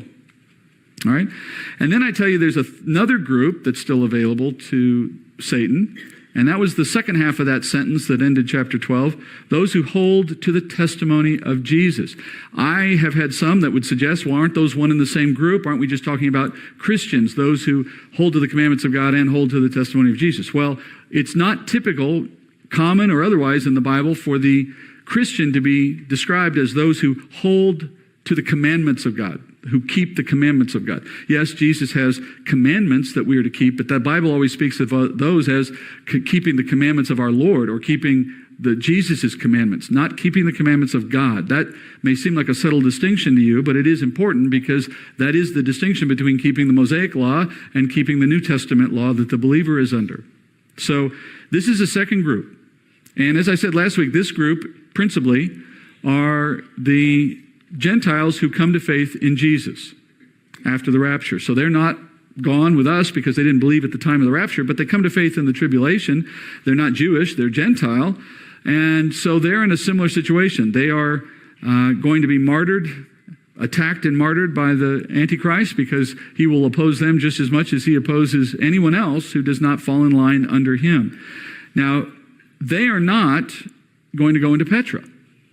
And you would think maybe, well, that seems a bit unfair. Why isn't he protecting those believers? Well, because, simply put, there's no promise from God to preserve a remnant of Gentile believers. Moreover, the plan of God for Christ's return and for the defeat of Satan does not depend on Gentile believers being on earth, like it does depend on Jewish continuation on earth. And so it's simply not necessary for God's plan. Nevertheless, you will see a group of Gentiles living through to the end of the tribulation. Not all Gentile believers will be wiped out in the tribulation, but most will be. And I should add one other thought. Dying during the second half of tribulation, not a bad thing. Not a bad outcome. In fact, when we look at chapter 14 next week, you will see a clear statement in chapter 14 that says it is a good thing. All right. Meanwhile, let's move to the next stage of action. All right. So, by the way, I should add, you notice my pie is not complete, and everybody's sitting there. All the OCD people in the room are really nervous that I'm going to leave it that way. There's one more group that we talk about next week. All right. Was it better to leave it unfinished? Okay. Let's move on. You guys are too easy. All right. You can push all the buttons. Chapter 13, verse 1. And the dragon stood on the sand of the seashore. Then I saw a beast coming up out of the sea, having 10 horns and 7 heads, and on his horns were 10 diadems, and on his heads were blasphemous names. And the beast which I saw was like a leopard, and his feet were like those of a bear, and his mouth like the mouth of a lion. And the dragon gave him his power and his throne and great authority. We have reached the chapter of the beast, such an iconic figure in this book. Chapter 13 opens with that beast here and some very familiar symbols. I'll give you a little drawing that might be helpful. I'm not sure how helpful, but there it is. The dragon with the beast coming out of the sea and so on. Now, there are a series of familiar symbols here, things you've heard before. There are some new ones as well. All of it tells a story. And with the way the symbols work, as you see symbols being reused, the idea here is not necessarily that the meaning of them is changing dramatically, but that there's a building story. New details are being added to what you already know. So we start with the obvious addition or continuation, rather, of the dragon. We know what the dragon is. We just studied him.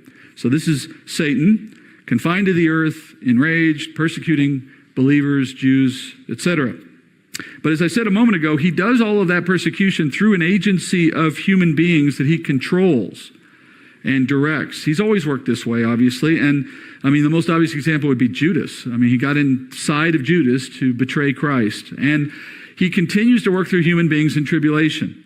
And at the midpoint of tribulation, his tactics with respect to how he uses humanity reach an all new level. And that new level is brought about by his being cast down to earth now. He starts to do things that he's never done before, or at least not routinely. And the story of chapter 13 is the story of how Satan's methods change dramatically after he is cast down. And it centers on a familiar character. I say familiar not only because you may have heard of it already, but because of what we've already studied. This familiar character is called the Beast. He's already appeared in an earlier chapter, a couple of earlier chapters of Revelation. You may remember back in Revelation chapter 11, just one brief statement that talked about the 2 witnesses being overcome by the beast. But that was all we heard, and I told you then we'd get back to him. Here we are. And there was also earlier references in chapter 6 of Revelation to this same character, although in chapter 6 he wasn't being called the beast. He was the rider on the horses that opened up the first 4 seal judgments. You remember back in chapter 11 with the 2 witnesses, when we saw this beast attack and destroy those 2 witnesses, and yet they had all this power, and I raised the question then, how could anyone have killed the 2 witnesses? What could have led to that even happening? Well, the beast, as we see him described here, will also be able to understand why he had the power to kill those 2 witnesses as we get through this chapter. And we'll also be able to relate what he does here back to what we saw in chapter 6. All right? So in chapter 6, when he was riding the horses, he wasn't being called the beast because he had not yet risen to the level of prominence that he now achieves in this chapter at mid-tribulation.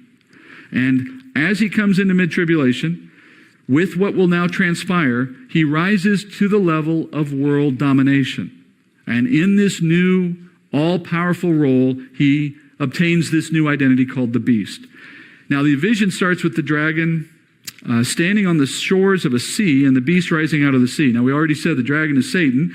So the suggestion here is that this beast that's rising up out of the sea is his rise to power being pictured in that and being made possible by Satan's power. Satan is there presiding over this rise out of the sea, almost as if Satan is conjuring the beast up out of the water.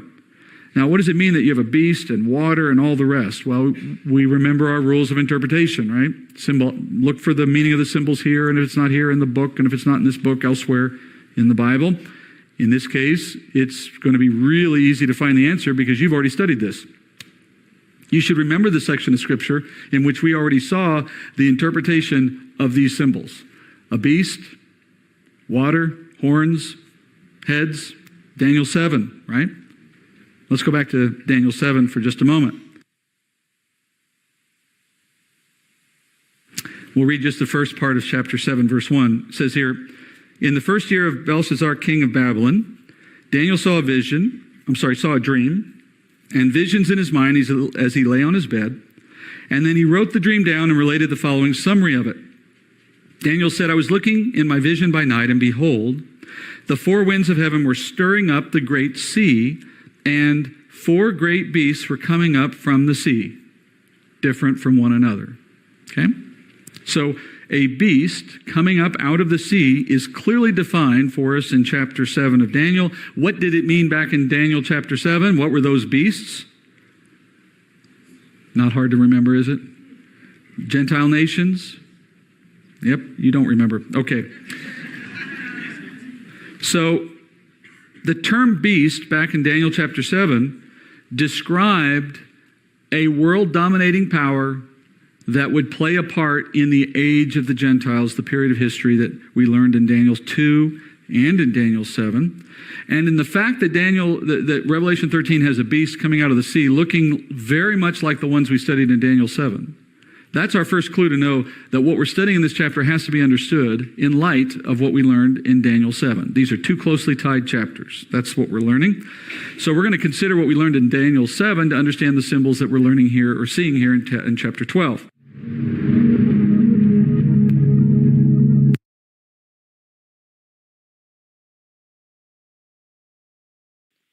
Hello, everybody. I hope you're doing well tonight. Let's see, we were on 43.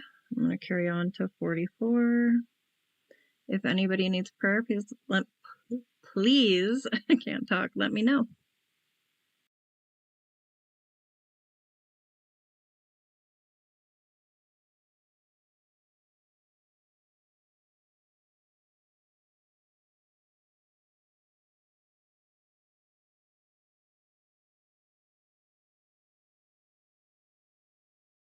All right. In verse 1 of Revelation 13, we're told that the beast here coming out of the water has features that are very similar to the four different beasts that come out of the water in Daniel 7. Remember these? We had a lion, and then we had the bear, then we had the leopard, right? And then there was that fourth beast, which we'll get to later. And then you see in the description we got here in chapter 13, not only did it have parts of those four animals, it had the horns, which is what it relates to in the fourth beast. That's the feature from the fourth beast, the horns. And then on top of that, it has heads like lions, and 10 horns, 7 heads. And then it had diadems, which is a word for a crown given to a royal ruler. And where were the crowns? Where were they being worn? They were 10 and 10. They were being worn on the horns. So they're sitting there on the top of the horns. And the 7 heads had blasphemous names on them. Okay? All right, verse 6. Let's see, what are we on?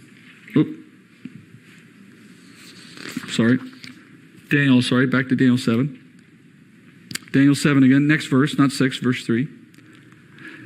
And it says, and 4 great beasts were coming up from the sea, different from one another. The first was like a lion and had the wings of an eagle. I kept looking until its wings were plucked, and it was lifted from the ground and made to stand on 2 feet like a man. A human mind was given to it. And behold, another beast, a second one resembling a bear, and it was raised up on one side, and 3 ribs were in its mouth, between its teeth. And thus they said to it, Arise, devour much meat. After this I kept looking, and behold, another one like a leopard, which had on its back 4 wings of a bird. The beast also had 4 heads, and dominion was given to it. And after this I kept looking in the night visions, and behold, a 4th beast, dreadful and terrifying and extremely strong, and it had large iron teeth. It devoured and crushed and trampled down the remainder with its feet. And it was different from all the beasts that were before it, and it had 10 horns. While I was contemplating the horns, behold, another horn, a little one, came up from among them, and 3 of the first horns were pulled out by the roots before it. And behold, this horn possessed eyes like the eyes of a man, and a mouth uttering great boasts. Now you see the similarities, right?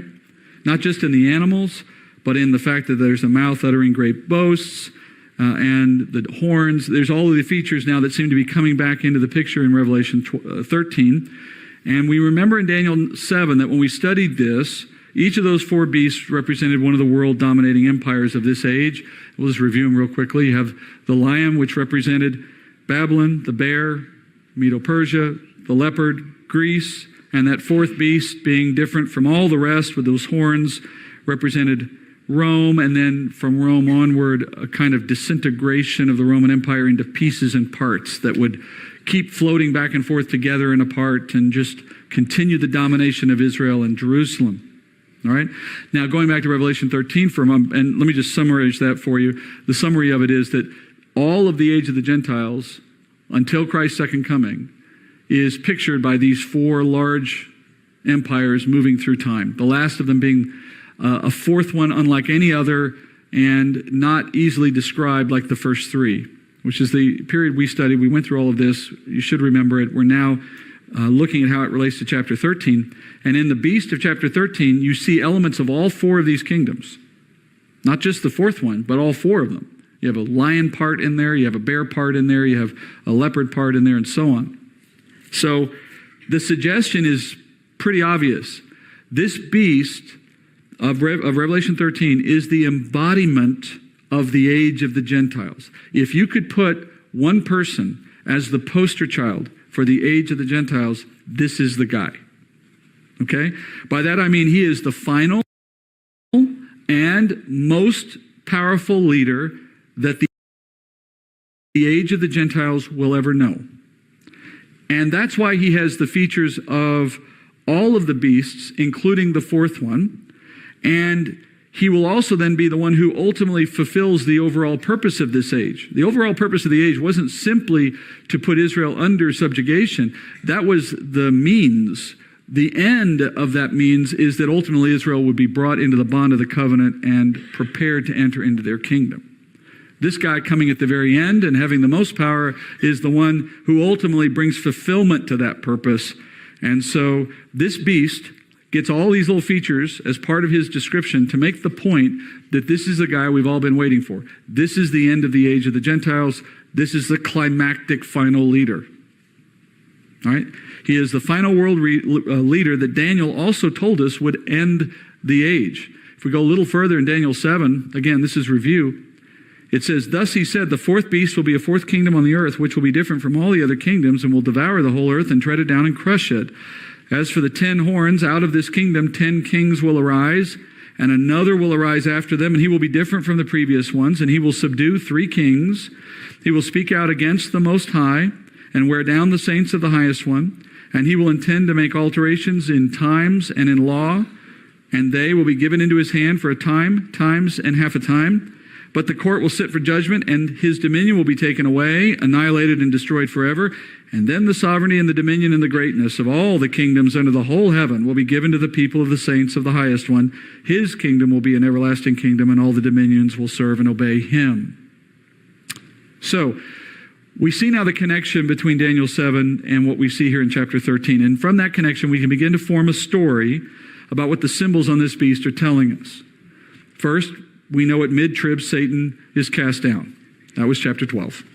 And at the beginning of chapter 13, we hear he will raise up a world ruler called the beast, who will rise to a level of power in fulfillment of Daniel 7. This one who will speak out against the Most High, that he will arise after the first 10, subdue 3 of the 10, and now become the chief ruler of the earth. That's what we learned back in Daniel. This is the guy.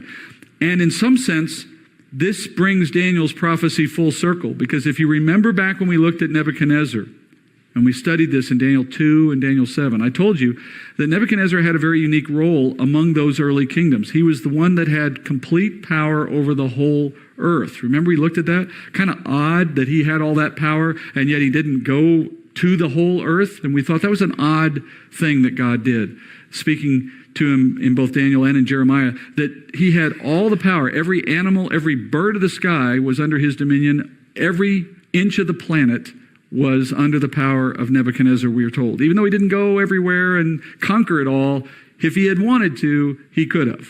That's what God gave him. Why? Especially since he didn't go do it. Well, it was to set him up as a figure or a picture of where the age was actually going to end. In a sense, Nebuchadnezzar becomes a prefiguring of the antichrist. Because when we come to the very end of this period of the age of the Gentiles, to this beast ruler, he will have full world power, and he does express it, and he does take control of it. So in effect, we come full circle, back to the beginning, in the sense that we have one ruler ruling the whole world.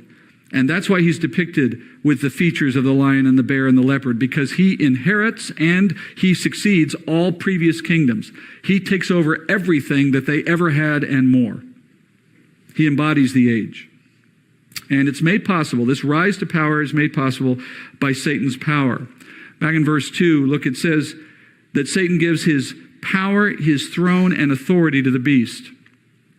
Now, giving the beast his throne and his authority, that's pretty obvious what that means. It means allowing this man to get into the position where he can then rule over everyone.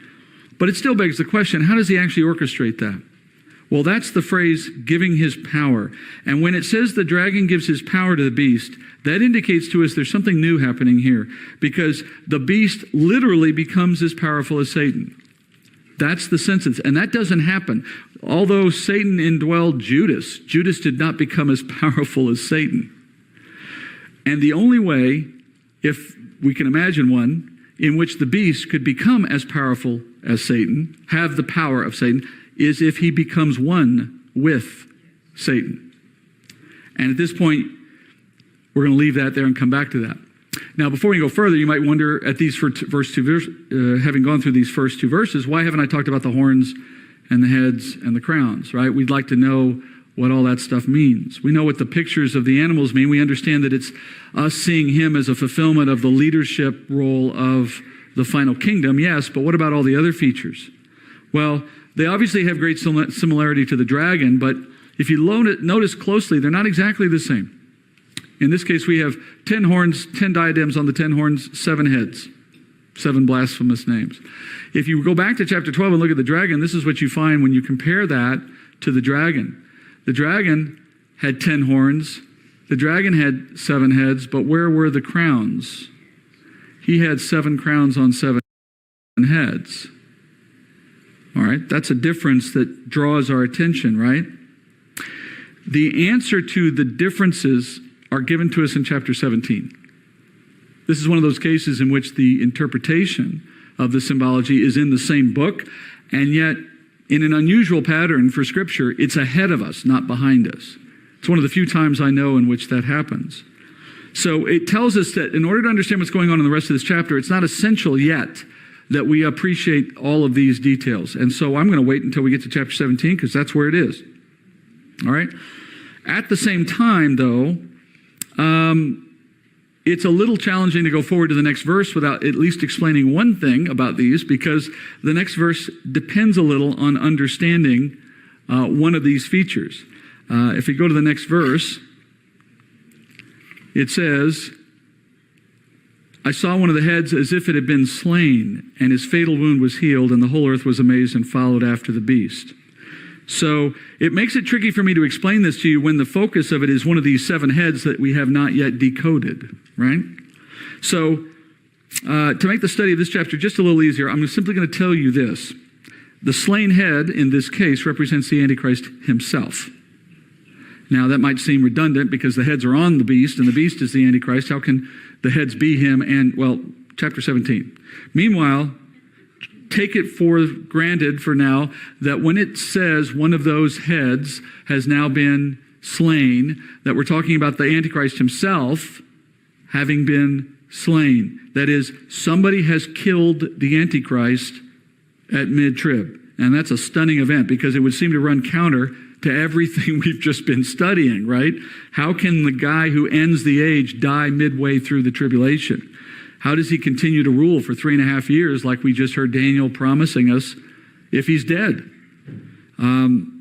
Remember during the first half of tribulation, we heard that the Antichrist rises initially as a political leader.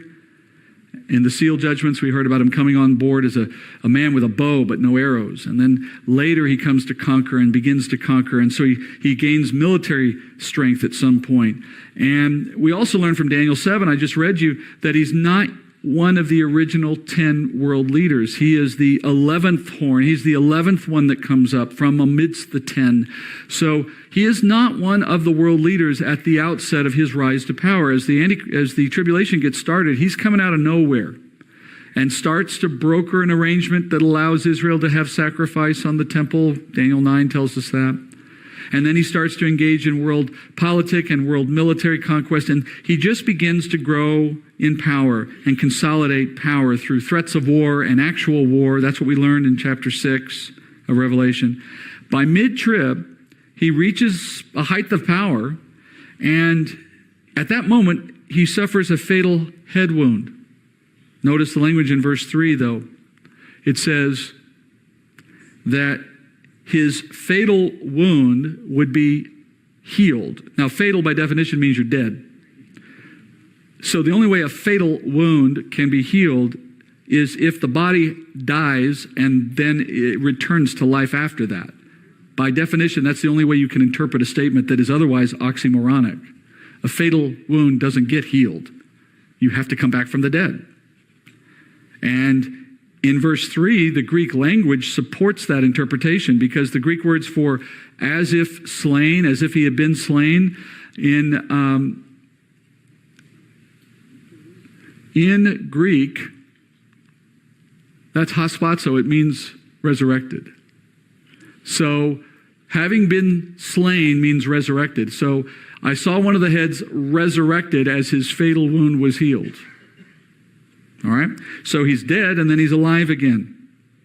There are another example of this, which we saw in an earlier chapter. In chapter 5 of Revelation, when Jesus was described in the throne room as a lamb standing as if slain, hatspaso again. It's the same word in Greek, or words. It literally means resurrected, the resurrected lamb. All right? So here you find the same phrase meaning the same thing.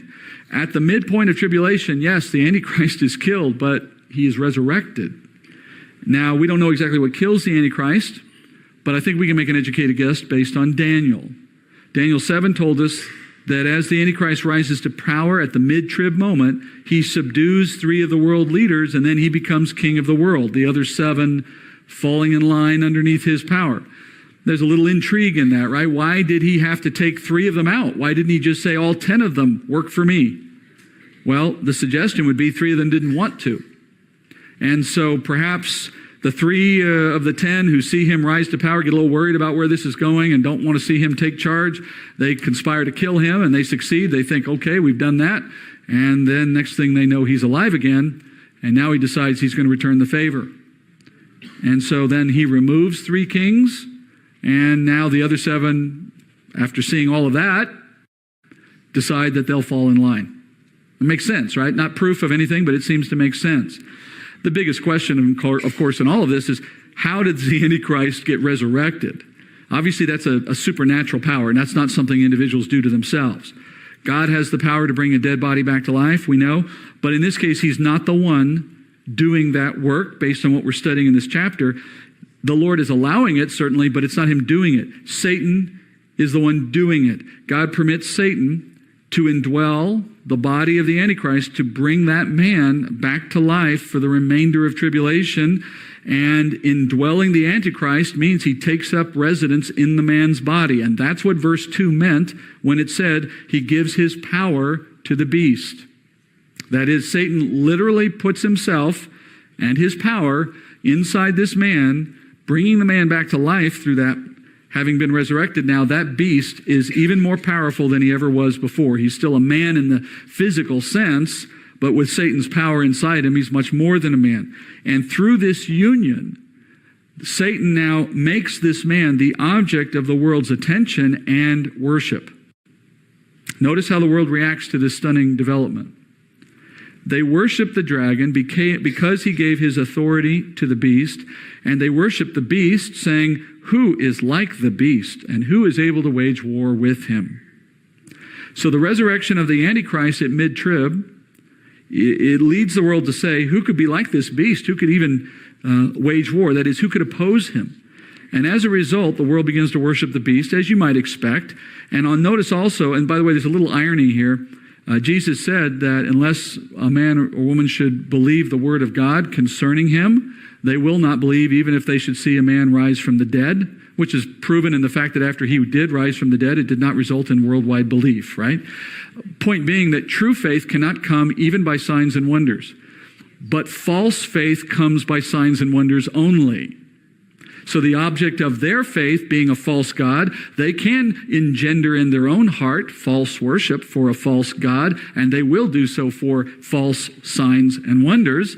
But true faith is the product of God himself, and only God can produce it. And he, having the power to do that, only produces it, obviously, in those that he brings the Holy Spirit to, and the gospel then influences their heart to believe. So Jesus was saying, if you don't believe in the word of God, you will not receive the gospel no matter how many things happen in your vision. But the opposite is true for the world. They can't believe without the word of God, but they can believe anything based on what Satan does for the sake of their eyes. So the world begins to worship the beast, and as a result, they're also worshiping the dragon. Do you notice that? How do they see the dragon? How would they even know who the dragon is? I mean, Satan is not a visible player on earth. Well, because they're worshiping the God behind the actor. They see the man resurrected, and just as you and I would, if we were to see Jesus resurrected, we're worshiping the Father of the Son who is being resurrected. So Satan, now being confined to the earth, this earth is now his domain, and he has taken up residence in the body of the Antichrist. And in that sense, Satan has assumed a physical form on earth in the form of the Antichrist. And so the Antichrist and this so-called God that gives him his power have become the objects of the world's devotion and worship. Paul told us this would happen. In 2 Thessalonians 2:8, he says, "The lawless one will be revealed, whom the Lord will slay with the breath of his mouth and bring to an end by the appearance of his coming." And then he defines who this one is. He says, that is the one whose coming is in accord with the activity of Satan, with all power and signs and false wonders. By all power here, we mean all power apart from God's power. All power that can exist apart from God's power. And that's a lot of power. The demonic realm, Satan particularly, has a lot of power.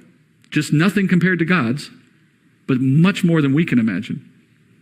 And the one that Jesus will slay at his coming is the one who will have power according to the activity of Satan. And this is where you see that activity starting, if you will. Satan taking advantage of the Antichrist's death to bring about his resurrection.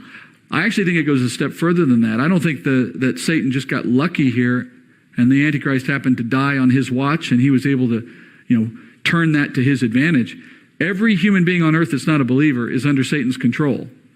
So Satan controlling the 10 world leaders would have likely created the desire in 3 of them to attack and kill the Antichrist, and then turn that around, resurrect the Antichrist, and kill them in response. I mean, you need to see Satan as the one orchestrating the whole of this, though, of course, at the top of this chain, you have God himself establishing what would happen and how it would go. But Satan, as a pawn, doesn't know it. He's working his own plan, thinking it's his own ideas, and he goes through this process to produce for himself the opportunity to be king of the world and God of the world at the same time. And this is the moment when the Antichrist gains that power. This is the moment at which the Antichrist moves from being a backward player, a kind of emerging world leader, to a competing world leader, to the world leader. And it happens because Satan puts him in that place.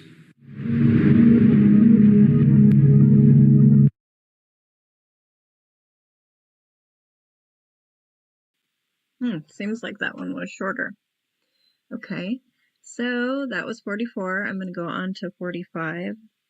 While I'm doing that, if anybody needs prayer, please don't hesitate to comment. I'm happy to pray with you. I did it again. That was 44, correct? Yes, 44. On to 45. And here we go.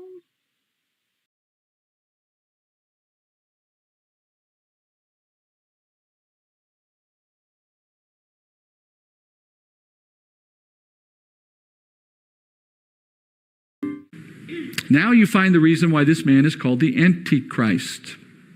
He is not just the one who claims to be, he's not just an antichrist because he's against Christ. He's also the antichrist because now he has the spirit of the antichrist in him. Remember who the spirit of the antichrist is according to John? It's Satan. And anyone who deny Christ is doing so on the basis of the spirit of the antichrist. But even beyond that, he is also an antichrist because he is a counterfeit Christ at this point. That is also confirmed by Paul.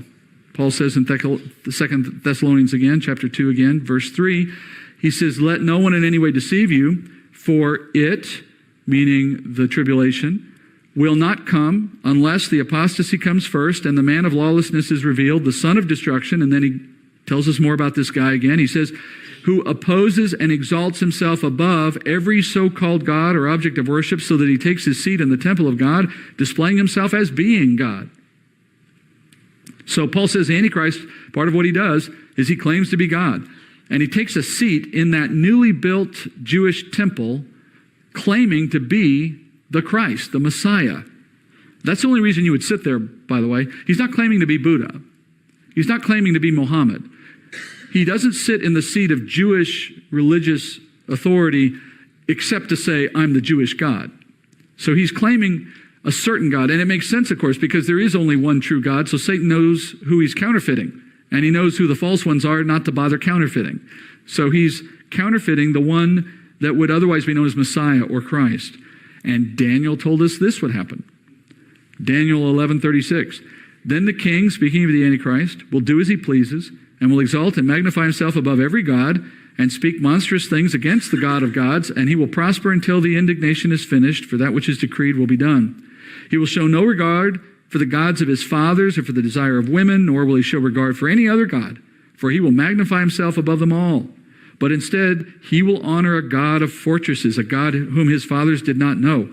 He will honor him with gold, silver, costly stones, and treasures. He will take action against the strongest of fortresses with the help of a foreign god. He will give great honor to those who acknowledge him and will cause them to rule over the many and will parcel out land for a price." I'll give you one guess who that foreign god is that is giving him all that power. Right? We just learned who it is. So he will claim to be Messiah, not in the strict sense that he's trying to mimic the Messiah of the Bible, but so much as to simply replace any thought of any other Messiah with who he is. All right? In Daniel 9, we learned that his rise to power includes ending the sacrifice that's being done by the Jewish people in their temple. Remember? Daniel 9, when we hear about this man, it says that he will make a firm covenant with the many for 1 week. That's Revelation 6. That's the Antichrist coming onto the scene and establishing his base of power by brokering an agreement that no one to that point had been able to do, which was to allow Israel to gain access again to their Temple Mount and sacrifice again. What a miracle that will seem, that somebody had the power to make that happen. And it will launch him onto the world scene and start his rise to power. And then it says, but in the middle of the week, all right, 3.5 years, he will put a stop to sacrifice and grain offering. So he reneges on the deal. How does he put a stop to it? Well, we just found out. On the wing of abominations, one who will come one who makes desolate, even until a complete destruction, one that is decreed is poured out on the one who makes desolate. So in other words, he stops sacrifice and grain offering by putting his own rear end in the seat, the mercy seat, going into the Holy of Holies, declaring himself to be God, desecrating the temple, an abomination, it says, a wing of abomination. So once he steps in and does that, he's desecrated the temple. It stops being used by the Jews, and more than that, he starts persecuting the Jews and sends them away. So This is the mid-trib moment when he gains the power. And now we're learning that when that moment happens, it's not just a man doing it, it's Satan himself doing it. So he becomes God of the earth, taking his seat in the temple, as Paul said, displaying himself to be God, creating an abomination in the temple. This is also the same moment that Jesus was speaking about in Matthew 24 when he warned the Jews to flee to the mountains when they see this event happen. We studied this a couple weeks ago. Matthew 24:15, when you see the abomination of desolation, which was spoken of through Daniel the prophet, standing in the holy place, let the reader understand, then those who are in Judea must flee the mountains. Now, there's more to this verse we're going to come back to in a minute, but I just want to tie this together. We're seeing all of these things line up now. At mid-trib, the temple gets desecrated by a man who claims to be God because now he has Satan indwelling him, and Satan is determined to make earth his home because he has nowhere else to go. And in this power grab, he's going to start persecuting anyone who can try to stop his plan, knowing his time is short. And for those who are in Jerusalem at the time, get out of Dodge. Get out of town. He's after you. In Isaiah 28, the prophet tells Israel, you know, that agreement you walked into with the Antichrist at the start of tribulation is going to turn around and bite you later. Isaiah 28:14, he says, therefore, hear the word of the Lord, O scoffers who rule this people who are in Jerusalem, because you have said, we have made a covenant with death. Who's death? Satan, right? We've made a covenant with death, and with Sheol we have made a pact. The overwhelming scourge will not reach us when it passes by, for we have made falsehood our refuge. We have concealed ourselves with deception. Your covenant with death will be canceled, and your pact with Sheol will not stand. When the overwhelming scourge passes through, then you become its trampling place. All right, so he warns them, you can't make a deal with the devil and expect it to stand. So at mid-trib, the Antichrist murdered, probably by the three kings. Satan resurrects the Antichrist body through the resurrection. He claims to be the real Christ. He subdues the three kings. He controls the other seven, gains a worldwide following, claims to be God, sits in the temple, calls himself the one and only God, runs the Jews out of the temple, desolates it. And now you see some of this fitting into what we studied in 11 and 12. He kills the two witnesses because now he has the power of Satan to do that. That's how he's able to conquer the two witnesses. God allows it, but the point is it's at that moment he finally has the power to do it.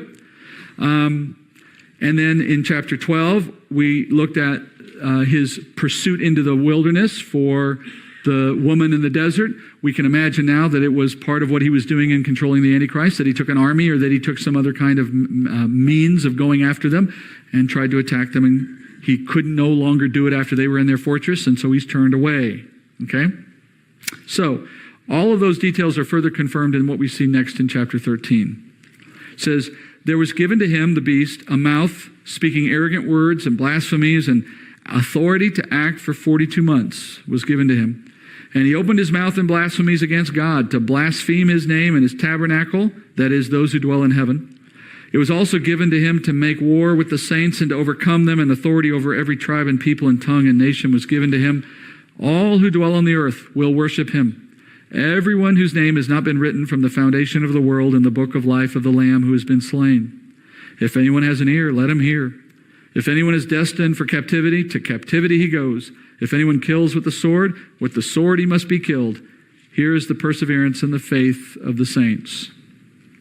So, in that opening section, verse 5, we get that telltale indication we're at the mid-trib moment again. You see that? And then, in this case, it's expressed as 42 months. I'll give you one guess how long that is. 3.5 years. And as Daniel has already told us in what we read, once the Antichrist rises to power, he starts to speak these arrogant, blasphemous things for the whole of the 42 months. Paul told us he would do the same thing. And the effect is to just wear down, in other words, to denigrate God and anything associated with God, and to put himself in its place. All right? And the effect of the resurrection of the Antichrist and his claims to be God are immediate and profound on the entire earth. The whole world now is set against anyone who would deny the truth of his claims. Remember at the end of chapter 12, we learned that Satan went off to make war with, I said, the unbelieving Jews and the Gentile Christians. Now you see how that war will be prosecuted. Satan will use the Antichrist as his agent to lead those attacks, but it doesn't require that the Antichrist do it all himself. He has the whole world on his side. Everyone thinks he's God. And as such, he directs them to hunt down and kill anyone who will not worship him as God. Now consider what the world thinks of him at this point. He's the guy that killed the two witnesses, and they likely associate all of the earlier judgments that have taken place with those guys for the reasons I gave you back in chapter 11. So there have been no new judgments on the earth during this time. God has sort of put a pause button on all of the destruction. So the world is calm, relatively speaking, for the first time in 3.5 years. You've got a guy who looks like the God and the Savior they've been waiting for. He's killed the two guys who seem to be causing all the trouble. And he's now declaring, Pax Romana in a new form. And he's saying, at this point, it's either worship me or you're against me. And the world is so thrilled with this guy and what he's achieved for them in a short period of time, they're ready to do his bidding. They're rabidly going out to kill anyone who would oppose him. And we're told in this section that the war that they wage against those who are against the Antichrist is successful, largely successful, because the Antichrist has been given authority over all the people of the earth. So what makes the second half of tribulation so terrible, apart from the very end, which we know will be the final judgments? But what about the rest of the 3.5 years? Why are the 3.5 years so bad if God himself is not pouring down, hail and brimstone all the time, fire and brimstone? Well, because Satan himself is doing it for him. But it's against only those who oppose him. So in the first half of tribulation, God appears to be sending all the destruction against the unbeliever. He sealed those who are his. And as I told you earlier, I believe Israel is largely preserved from these judgments, according to what he mentioned with the wine and the oil being preserved, a reference to Israel. So in the first half of tribulation, bad guys getting judgment, good guys not. Second half of tribulation, bad guys not getting judgment, not yet. Good guys under persecution. So it's a flip. And those who come to know Jesus, the text says, will not accept the Antichrist as their God for obvious reasons, right? And therefore they will not worship him for obvious reasons. And not worshiping the Antichrist will be hard to hide. And as a result, he will overcome the saints. He will make martyrs of believers who refuse to obey. The rest of the world will fall in line and worship the beast as their God. And if you notice in verse 8, it says, everyone on the earth who was not recorded in the Lamb's book of life from the foundations of the earth will worship the beast.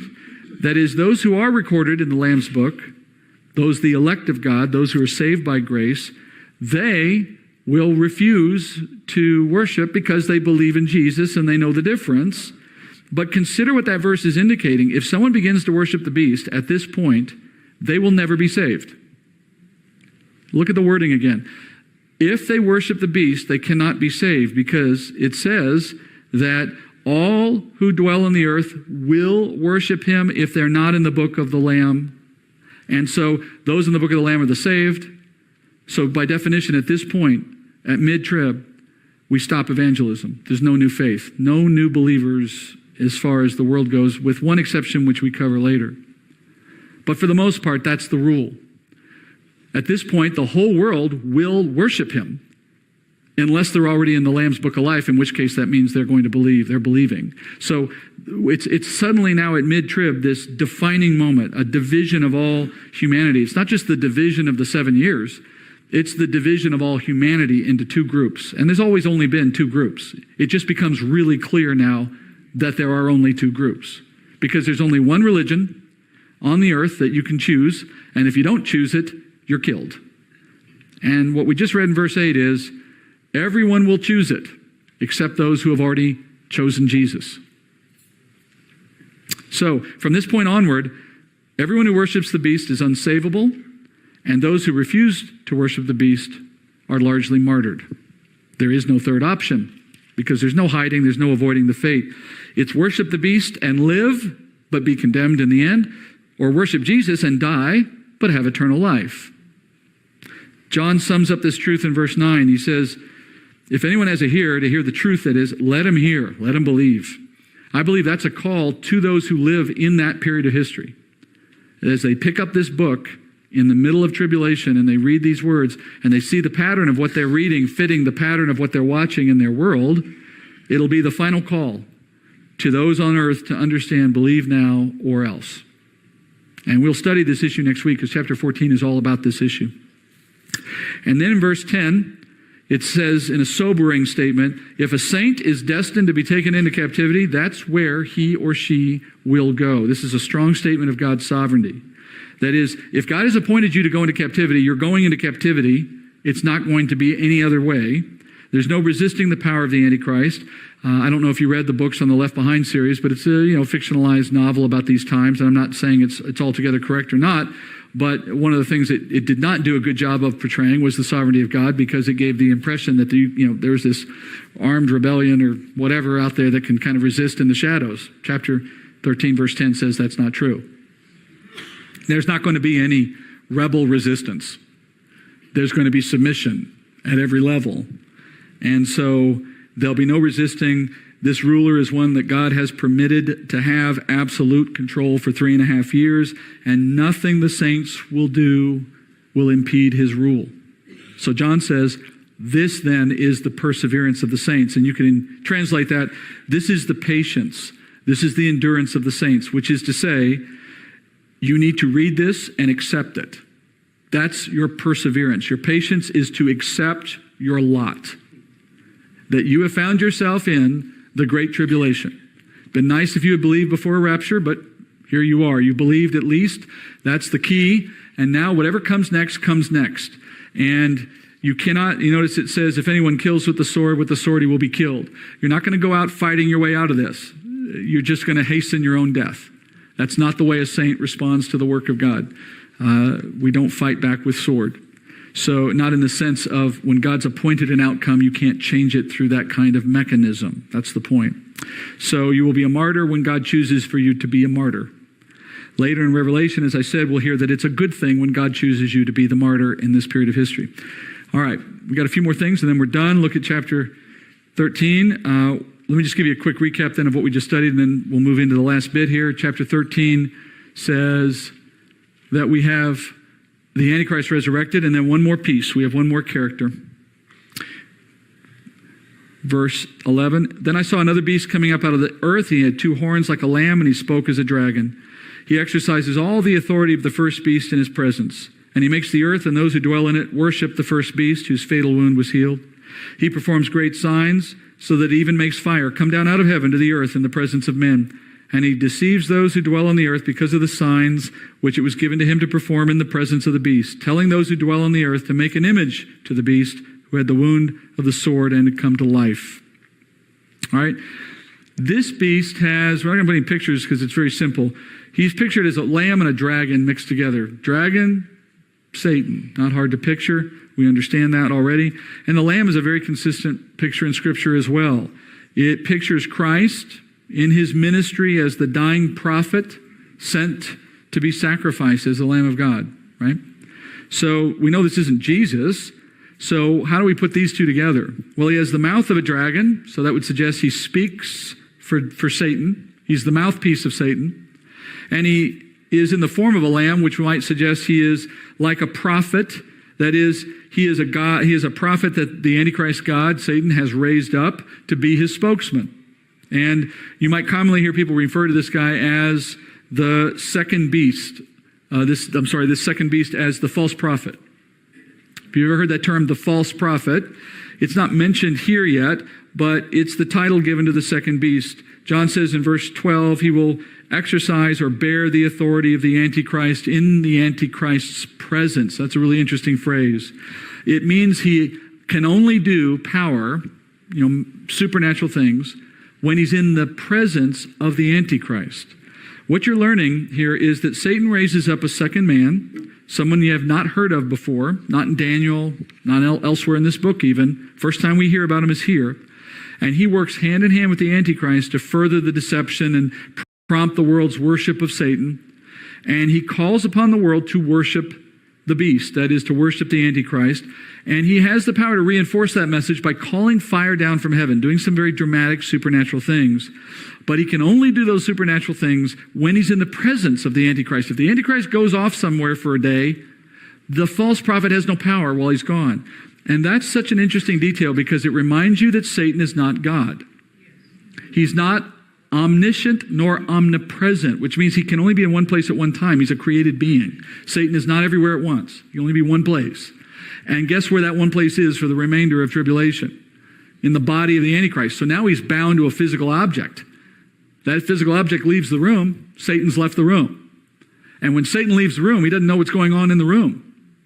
And when the false prophet back in the room is saying, I want to call fire down from heaven, his buddy Satan outside isn't paying attention and he isn't making the trick happen. So he can only do the magical wonders when he's in the presence of the Antichrist because he needs Satan to do it. It really shows you the boundary of what Satan has. A lot of power, but just not omniscient, not omnipresent. So it's limited by time and space. So verse 14, we hear this false prophet commands that an image of the resurrected Antichrist be constructed. And this is a classic counterfeiting maneuver of the enemy. Since the dawn of mankind, he has used icons and statues and relics and other physical forms of representing God as an attempt to trap mankind in idolatry. And many churches today, they display icons of a resurrected Christ or other false figurines of other depictions of icons or whomever.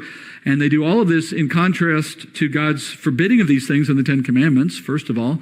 And it's an indication of Satan's work at lessening our appreciation for who God really is by focusing our worship on the physical, on the creation, rather than on the Creator.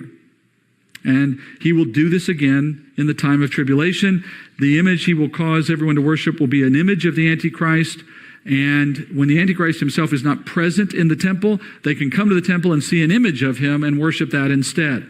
And just to make sure everybody wants to worship this image, it's animated, as we learn next, in a way that's not typical of icons.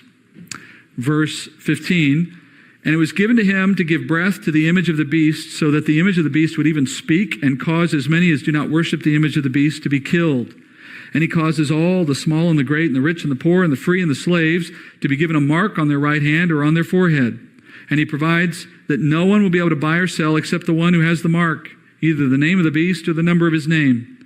Here is wisdom. Let him who has understanding calculate the number of the beast. For the number is that of a man, and his number is 666. So the false prophet, by the power of Satan, can give life to this image. It says he has breath. I'm assuming that means something can come out of his mouth. And he can kill those who do not worship the beast. So what would be responsible for that supernatural display? I think the simplest answer is demonic activity. That is, demons can animate things, and I think a demon must be animating the image, giving it life. Remember, Satan, the father of lies, everything he does is a charade. All the false wonders and signs that trap people, they're always an imitation of something. In Daniel 12, we learn that this statue is the abomination of desolation that Jesus talks about in Matthew 24. Daniel 12:11 says, from the time that the regular sacrifice is abolished, mid-trib, right? And the abomination of desolation is set up, that's when the image is added at mid-trib, there will be 1,290 days, that's 3.5 years. All right? You notice it says that that there is an abomination set up, and that's the indication to know that this is something being put in the temple, which, as long as it sits there, it's desolating the temple. It's the abomination of desolation, and it stays there for 3.5 years, minimum. All right. Finally, the false prophet enforces the command to worship the Christ by saying, if you don't, you die. And then he adds another requirement. You've got to take a mark that proves that you have worshiped and are worshiping the beast.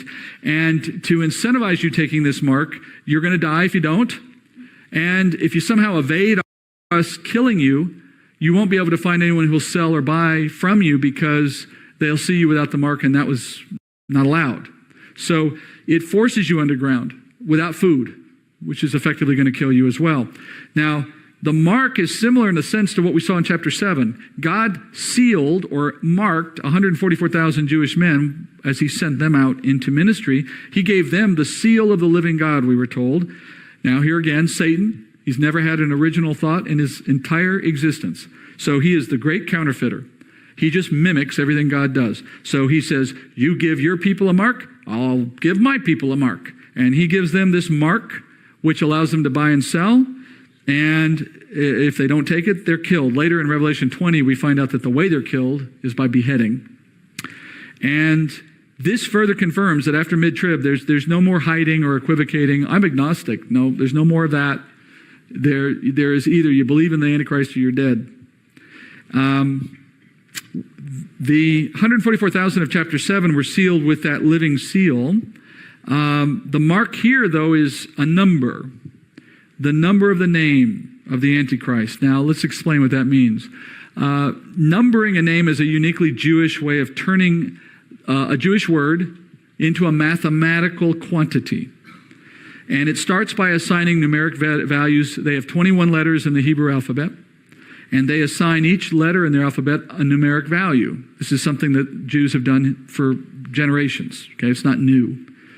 They assign them this way. The first 10 are numbered that way. The next 10 are numbered that way. And then the final 3 are numbered that way. Okay? And of course, if you take a name in Hebrew and you add up the numbers of each of the letters in that name, you arrive at a single value. For example, let's add up Yeshua Mashiach, which is in English, Jesus the Messiah. That would be Jesus' full and proper name and title, Jesus the Messiah. Anybody done the math? It's 749, or 7 and 7 times 7. Okay, in the way the Jewish letters work. So once you have somebody's Jewish Hebrew name, you can calculate the number of their name. Now keep in mind, this only works with Hebrew names.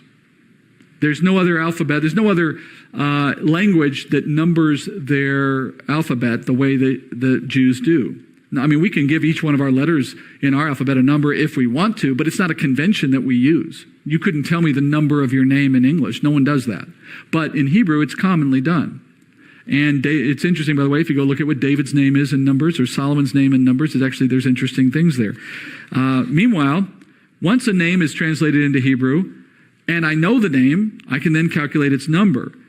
John says, when you do that for this man, the beast, and you calculate the false prophet is telling everyone you have to get the mark of the Antichrist. And when you look at the mark of the Antichrist, it's the number of his name, it says, which adds up to 666. Now, the number 6 in the Bible is, the beast's name will be 666. The number of the 6 in the Bible is the number of fallen or sinful man.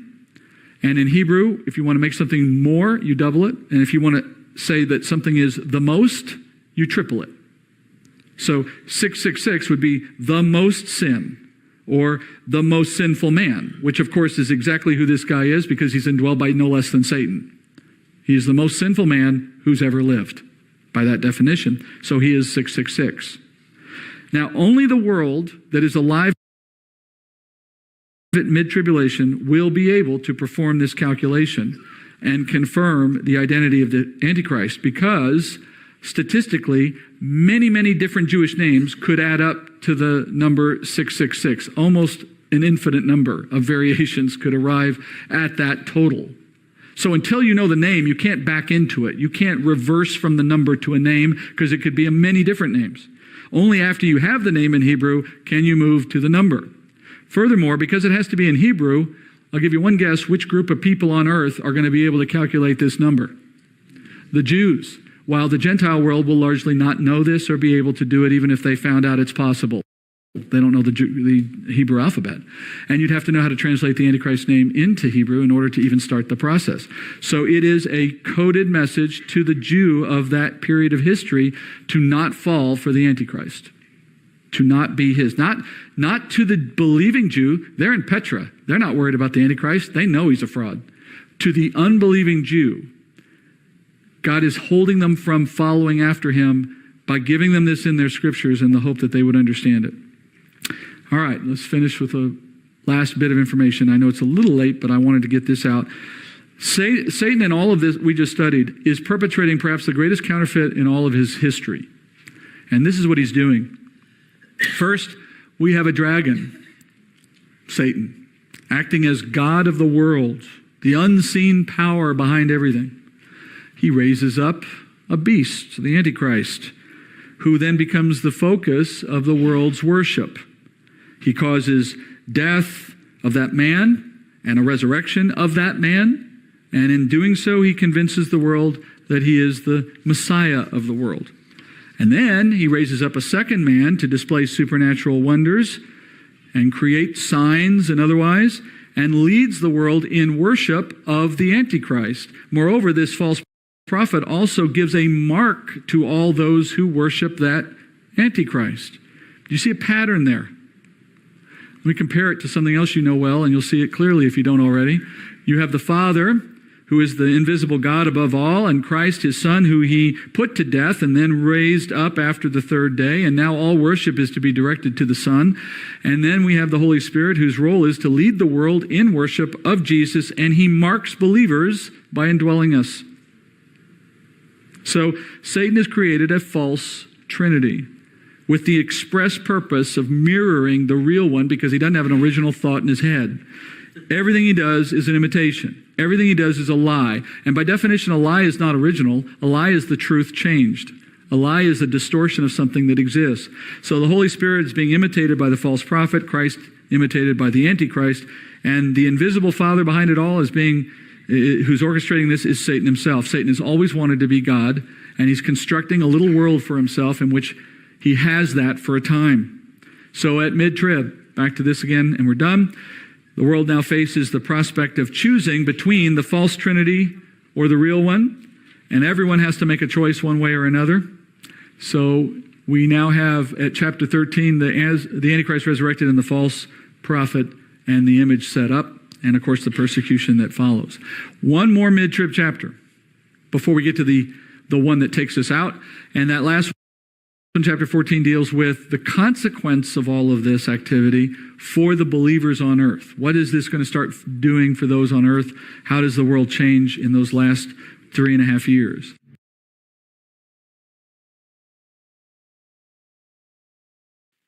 Hello, how's everybody doing tonight? That was 45. I'm going to carry on to 46. If anybody needs prayer, don't hesitate to comment. I'm happy to pray for you.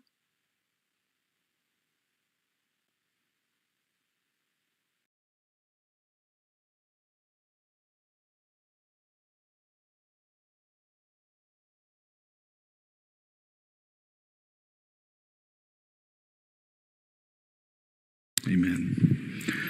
All right, friends, we are nearing the end of the mid-tribulation period. You may be thinking that's something you're thankful for. We've been in this for a while now.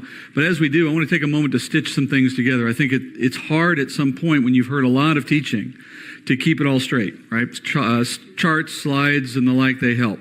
So let's start with one we ended with last week, and this one we're going to work with here for just a moment. I use this chart simply to illustrate the major topics that we've been looking at in the mid-trib period and which chapters they come out of. And in the last couple of weeks, 3 weeks or so, we've been in 11 and 12 and 13, and in these chapters we've seen a variety of things.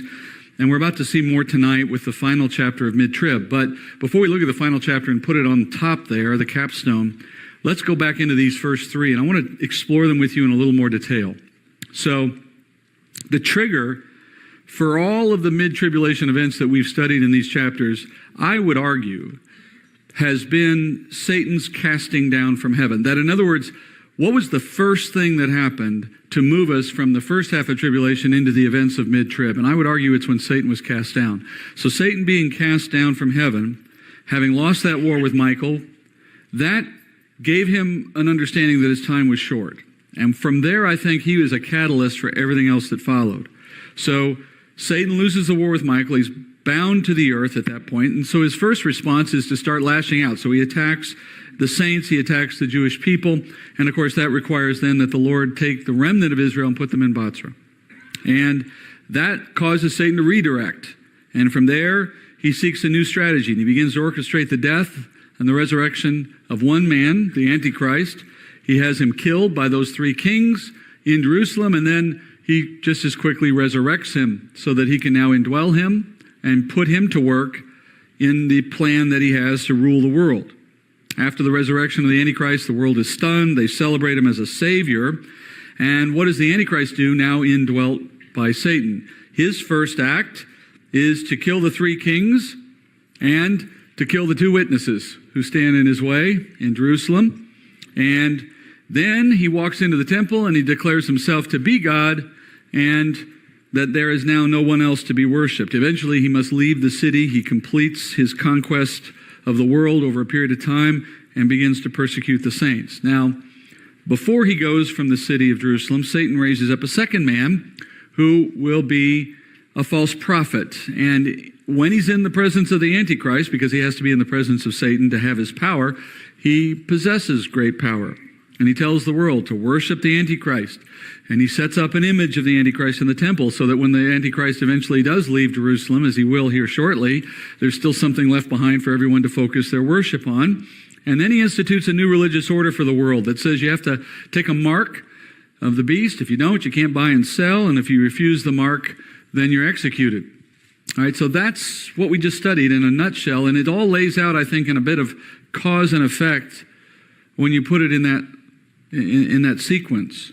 And of course, I might be wrong on any one of those little details, but in terms of the order of things or the relative timing of things, but they all happen. We've studied that. And I think you can see the cause and effect in most cases.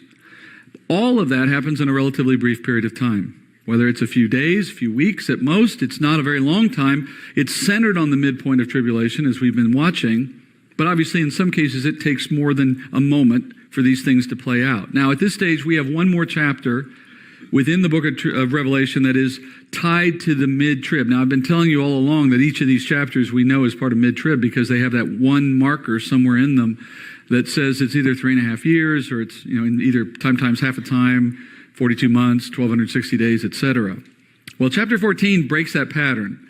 I wish it hadn't because it would make my teaching sound so much smarter, but it's a mid-trib chapter. You understand that from what it says, but it doesn't have a time marker in it, except indirectly. It makes a comment or two that references Daniel, and Daniel makes the time marker. So I'm still putting it in mid-trib because I believe that's where it goes. And then 15, as we leave, will complete this segue out of the main events and put us back into the judgments. All right, so let's set the scene for chapter 14. I want to do that with a brief transition out of the events of 13 last week. Remember last week, you have the false prophet now requiring all humanity to worship the Antichrist, to take a mark on their bodies. If they do not worship the image or take the mark, then they're going to be killed, and they can't buy or sell in the meantime. So the false prophet's requirements put all of humanity between a rock and a hard place. That is, on the one hand, refuse the mark and die. And on the other hand, take the mark, but then you're forever excluded from the possibility of receiving salvation. So that's the dilemma now. That's the dichotomy. So back at the end of chapter 13, verse 8, we read that all who dwell on the earth will worship him, the Antichrist, everyone whose name has not been written from the foundation of the world in the book of life of the Lamb who has been slain. So everyone in the world, beginning at mid-trib, has to make a public declaration for or against the Antichrist. And to make a declaration for or against is simply to take the mark or not. There is no room for undecideds. There are no more agnostics. You pick one. The world is going to be polarized into just these camps. And within the overall population of the world, those who take the mark and don't, there is a couple of further divisions. You can actually divide up what we know will be on the earth at that point into 5 groups. I'm going to put all unbelievers in their own category for a moment. That is to say, let me say it differently. All who take the mark is what I meant. All who take the mark kind of sit over here on the side. No longer are they going to receive, or can they receive salvation? Their future is now set.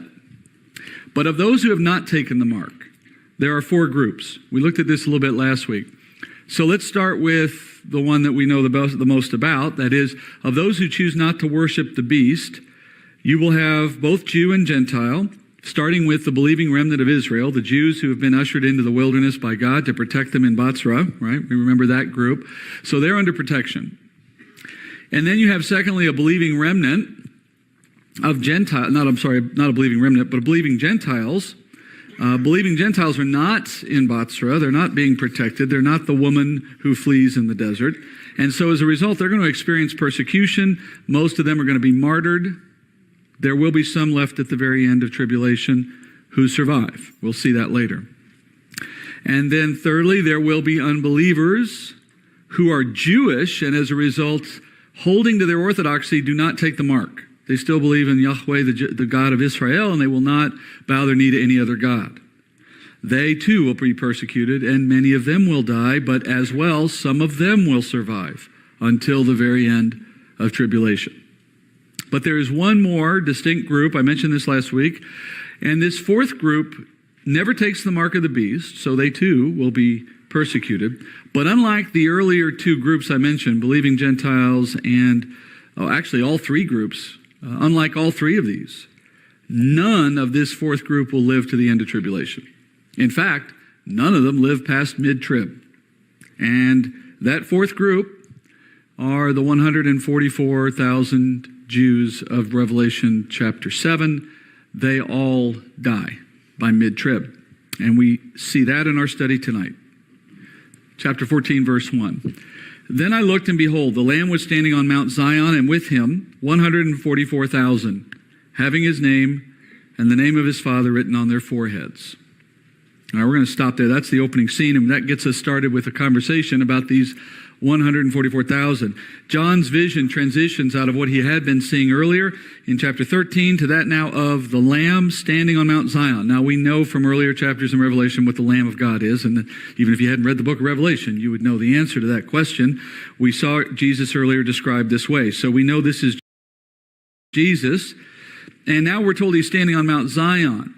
Now today in Jerusalem, there is a mount called Mount Zion. It is directly south of Mount Moriah, which is the mount we commonly call the Temple Mount.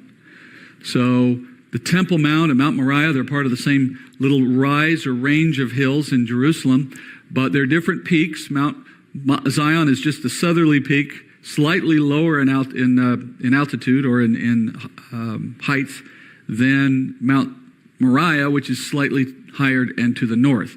And Mount Moriah is where Herod built the temple. Mount Zion sits slightly south. Now in Herod's day, Mount Zion was actually a part of the Temple Mount. After that was destroyed and then later was rebuilt by the Ottomans didn't extend the southern wall as far south as Herod had. So they actually made a smaller enclosure to the north. So today when you're in Jerusalem, you see the southern end of the wall cut between Mount Moriah and Mount Zion rather than encompassing both of them as it was originally the case with Herod. So today, as you stare over at the Mount Zion, you see there's a Catholic church on top and some other buildings, and it's just like that today. That's Mount Zion.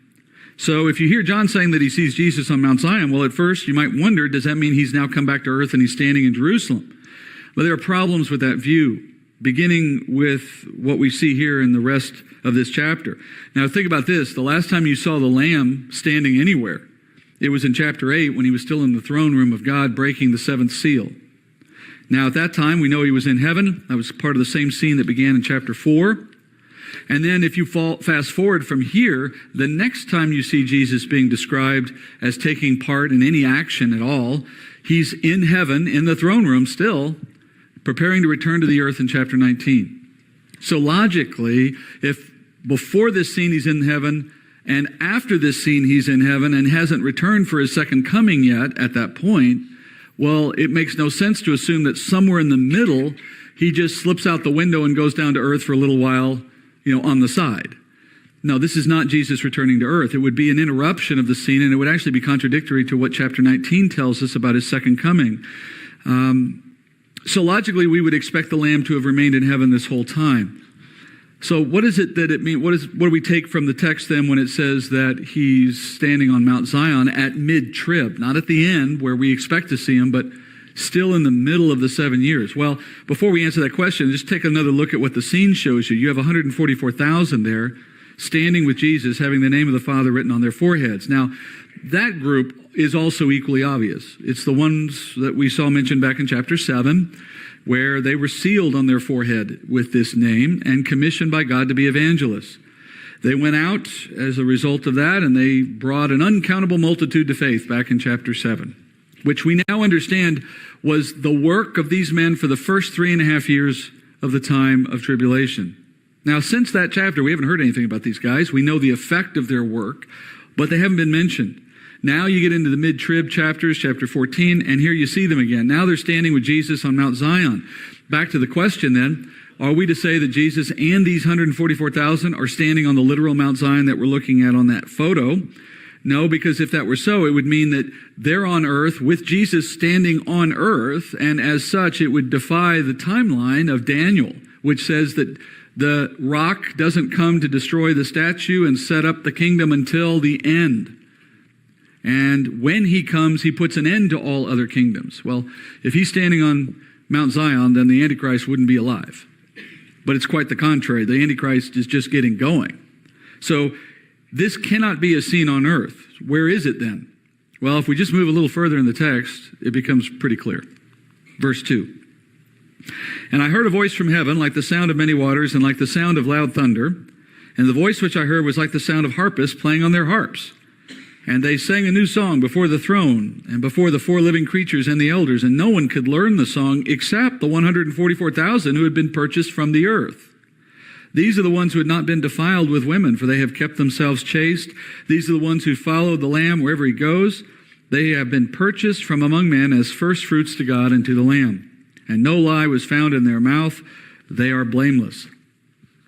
All right, so as John sees Jesus and the 144,000, in that same scene, he hears a voice from the throne room, a voice that's not really a voice, it's like a loud thundering sound. In fact, he says it also sounds like a bunch of harpists playing.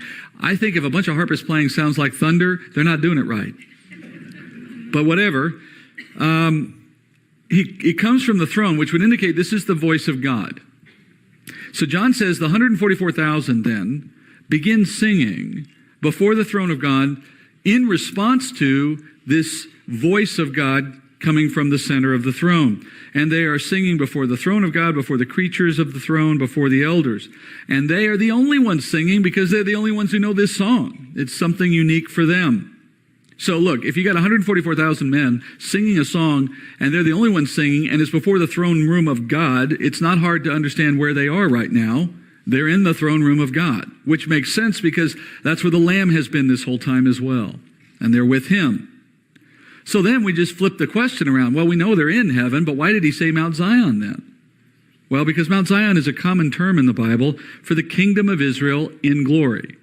It's a general way. Zionism or Zionists are people who are trying to bring about a Jewish kingdom on earth, to bring to fruition or fulfillment the promises that say one day Israel will be the chief nation and rule above all other nations. Now, many Zionists are trying to do it in purely human terms, in a political sense. And as such, they're hated by those who oppose an ascendant Israel, like Arabs, for one thing. But in biblical terms, it's a reference to the kingdom, when Jesus sets up a kingdom. And that's not a political issue, that's a spiritual issue. It will come, and no one on earth will stop it when the day comes. But in the meantime, as we await Mount Zion's arrival on earth in that sense, then what does Mount Zion mean today? In other words, what is its current form? Well, the New Testament says there is a Mount Zion in heaven. And we see that in Hebrews 12:22, for example, and as well in Romans, let me back up, and again in Romans 11. The writer of Hebrews says, "But you have come to Mount Zion and to the city of the living God, the heavenly Jerusalem, and to myriads of angels." That is to say, you can imagine that what is in heaven now will eventually be revealed on earth. That is, the glory of God in the temple will be a glory of God in his temple in the kingdom. And Jesus standing by the throne will be Jesus on earth. And the glory of saints resurrected and living sinlessly forever, as it will be at first in heaven, will make its way to earth in the kingdom. And Paul says Jesus comes from that very place when he comes to return to earth. Romans 11:6. So all Israel will be saved, just as it is written, the deliverer will come not to Zion, from Zion, and he will remove ungodliness from Jacob. So you need to put Zion, the word Zion, in a context, however you hear it. Today, if it's said in simple terms, I'm going to go meet you at Mount Zion, it's the hill, all right? If someone says, I am a Zionist, they're saying, I want to create a politically ascendant Israel that rules its neighbors. And if you hear the Bible saying Mount Zion before it actually arrives on earth, it's speaking of something in heaven. So where is Jesus? In heaven. Where are the 144,000? In heaven. Where's Mount Zion? In heaven at this point in history. It all fits. So this chapter is opening with a scene of 144,000, the men we saw in chapter 7, in heaven. What does it mean if you're in heaven? You're dead. Your body is, anyway. You have died. And they are said to be dead because we saw in the text they have been purchased from the earth, and purchased in this context. That is, when you're speaking about someone having died and you call it being purchased from the earth, you're talking about someone who's been redeemed by the blood of Christ, purchased, redeemed. And in that sense, they're in heaven because the redemption of Jesus put them in heaven, as in instead of hell. So they've been purchased from the earth. They've been saved and brought to heaven. Those are the same things. Okay? Back in chapter 5, we actually heard something very similar. In 5:9, this is in the throne room. Remember chapters 4 and 5 are that continuous scene in the throne room. It's the scene that shows us that the rapture's happened. It lies between the times that are, the church, and the start of the judgments in chapter 6. In between those two, you see that two-chapter scene of Jesus and the Father and the Spirit in the heavenly throne room. And in that moment, there was a song sung before the throne by the elders, and verse 9 says, "And they sang a new song, saying, Worthy are you to take the book and to break its seals, for you were slain, and you purchased for God with your blood men from every tribe, tongue, nation, people and nation." Same idea, that Jesus has brought to himself in heaven these people.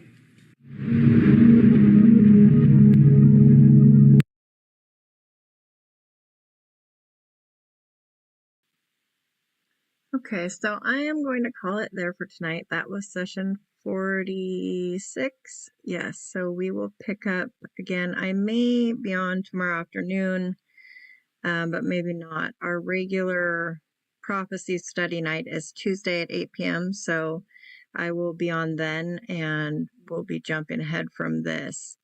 But after that, I will go on several times a week to get us caught the rest of the way back up. But I hope you guys have a wonderful night. God bless.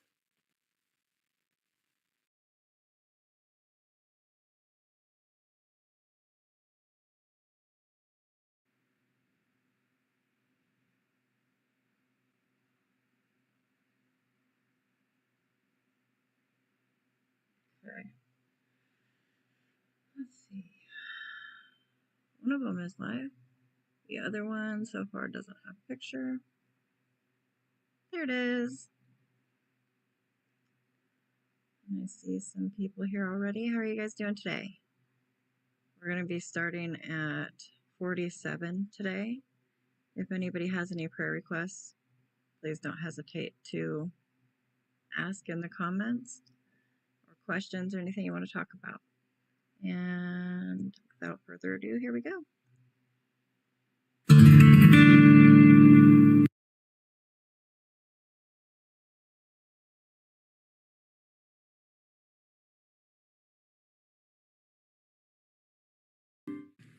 All right? So, in verse 4 we have, or in verses 1 through 3, we find this news out that in chapter 14, guess what? At mid-trib, all the 144,000 are dead. Now, that's a good thing for them, obviously. They're in heaven. And in verse 4, we're given the reason for their death. Actually, let me go back to verse 4 so you can see it. They were the first fruits for God. Now, what does that mean? Well, the concept of first fruits is found throughout Scripture, and the concept's actually pretty simple. During a reaping of produce in the field, the best fruit is typically the fruit you're going to harvest first. You've ever heard the phrase low-hanging fruit? Why is it low-hanging? Because it's big, it's heavy, it's ripe, it's ready. And it's not just that it's reachable. The fact that it's reachable is a consequence of its desirability. And so you take the best stuff first. Why would you leave it on the tree? It'll just rot. So the most ripe, best fruit comes down first. And in the law, the Lord called for Israel to give to the Lord an offering of first fruits. That is, the Lord deserves the first and the best in everything, including in the bounty of the land. And then when you think about it, he's the one giving the produce in the first place. You're just kind of giving it back to him to acknowledge that he provided it. And so the concept of first fruits is this, taking it out of an agrarian context and just generalizing it for a minute. The concept of first fruits is the best goes first. The best goes first. That's what it means. And the best goes to the Lord. The best belongs to the Lord. All right, the best goes first. The best goes to the Lord. And so in verse 4, we're told that these men are such. They are the ones who follow Jesus everywhere. They are in heaven, so we know that obviously they've died. They have died before the second half of tribulation, because we're still at mid-trib, which tells us they are the first martyrs. They are the best martyrs. They are for Jesus. They're his martyrs, so to speak. They aren't necessarily the very first people to die. I'm not saying that if you took all of humanity who has died up to this point, the first 144,000 that died are these men. I'm not saying that. What I'm saying is they're the first group of any distinction to enter complete into heaven. They're the first finished group of martyrs, and they do it all in the first half of tribulation. So what made this privileged group the best and the first? Well, number one, they were the first to receive faith after the rapture. These were they brought faith back to earth. That is, by God's appointing, they were the first to believe on earth among a world of unbelievers. They were the first to spread the gospel. They were set apart from earthly pleasures like marriage so they could be dedicated to serving Jesus. They were single-minded in their task. In verse 5, we're told they never lie, which is a pretty powerful testimony for anyone, frankly. And now I'm not saying they were sinless, but it appears they lived on a level of like Paul or the other apostles. I mean, they had a sanctified lifestyle in a difficult time of life. So simply put, they were models of obedience and service, and they were the first to bring about a revival, if you will, to the earth. And then as an additional measure of grace for them, the Lord allowed them to be the first martyrs, and as such, they are removed from the earth before the Great Tribulation, before the second half of tribulation starts, which is worse than the first half.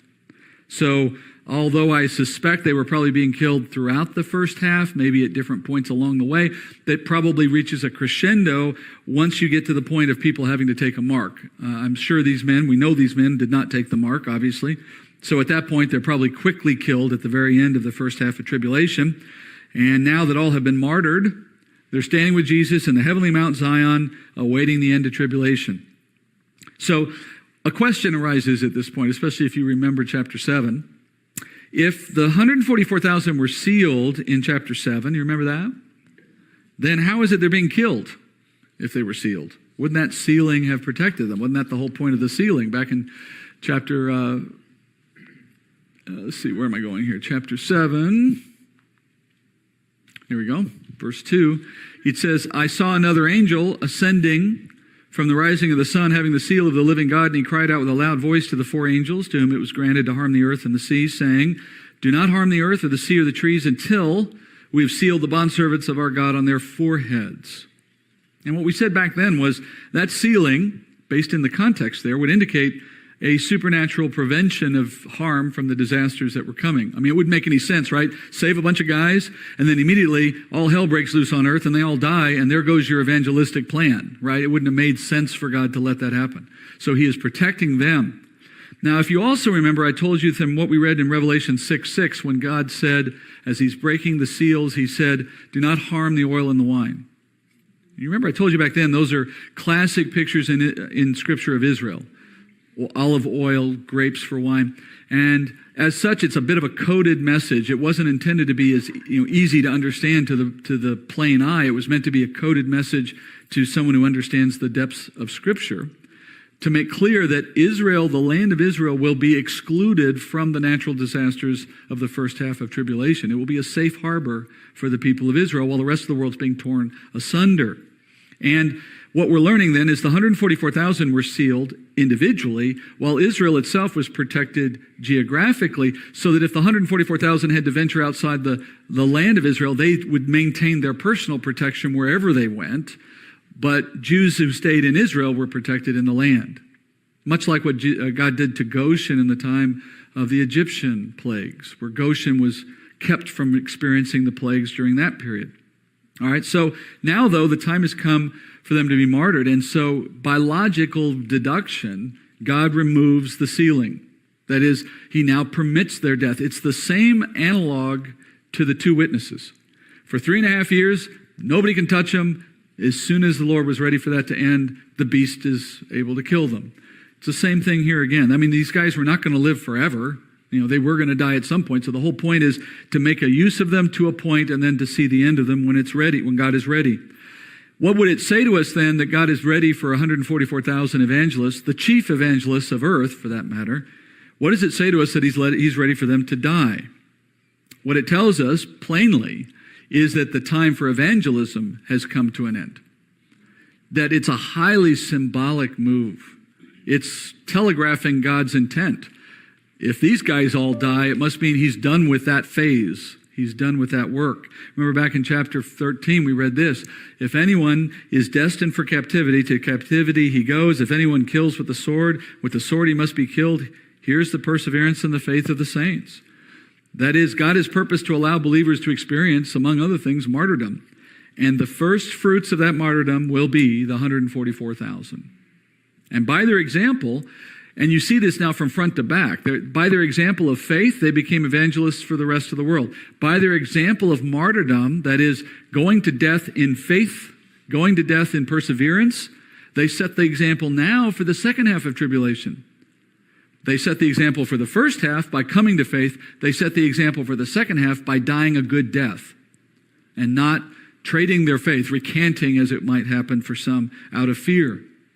Back in chapter 12, we were told that the mid-trib period would include believers beginning to die rather than bending their knee to Satan. We studied that.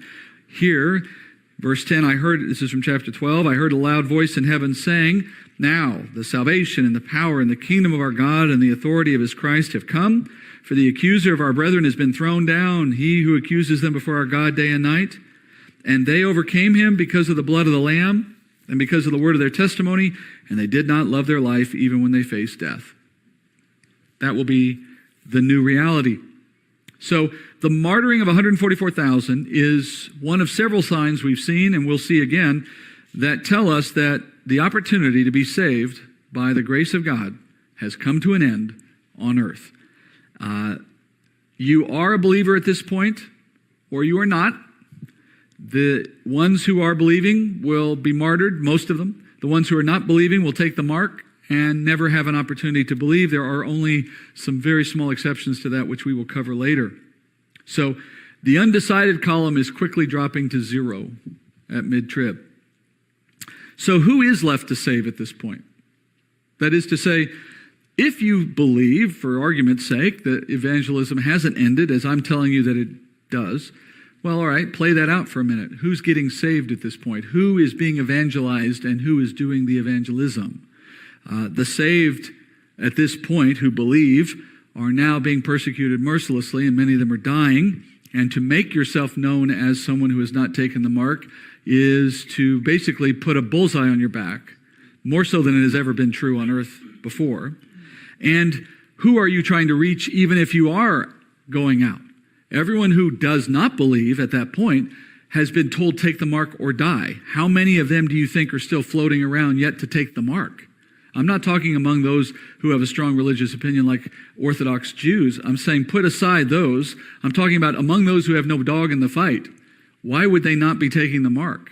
I mean, you might imagine that a few don't, but I'm telling you that's a pretty slim imagination because at this point it's die or take the mark, and they think the Antichrist is God. Why wouldn't they take his mark? So just playing it out, there's really no one to be evangelized at this point who isn't already staking their claim to God in some other form, that isn't already evangelized. The only exception would be the Orthodox Jews. Meanwhile, the Lord isn't done with evangelism. That is to say, he was done with human evangelism. But the Lord offers one final opportunity for the world in Revelation 14:6. It says, I saw another angel flying in mid-heaven, having an eternal gospel to preach to those who live on the earth, and every nation and tribe and tongue and people. And he said with a loud voice, fear God and give him glory, because the hour of his judgment has come. Worship him who made the heaven and the earth and the sea and the springs of waters. All right, so John sees another angel. He's flying in mid-heaven. Now remember, mid-heaven is simply the biblical way of saying the atmosphere, the actual sky. And the last time you saw an angel flying in mid-heaven was when we saw the angel announcing to the world that the 3 woe judgments were about to start. And here you have another heavenly declaration. This time he's preaching an eternal gospel to the world, John says. He calls it an eternal gospel because it's the very same message that has always been preached. There has only ever been one way to be saved. There has only ever been one plan of salvation. There has only ever been one message, one gospel, period. Now, the details of that message have expanded over time as God has revealed more of it to people, right? So it got more specific over time. But the thrust of the message never changed. The basic message itself was there from the very beginning, from Adam and woman in the garden to Noah, to Abraham, to Moses, to Samuel, to David, to the apostles, from Abel to Zechariah. They all had the same message in varying portions and ways, as the writer of Hebrews says. And that message has always been summed up as the righteous will live by faith.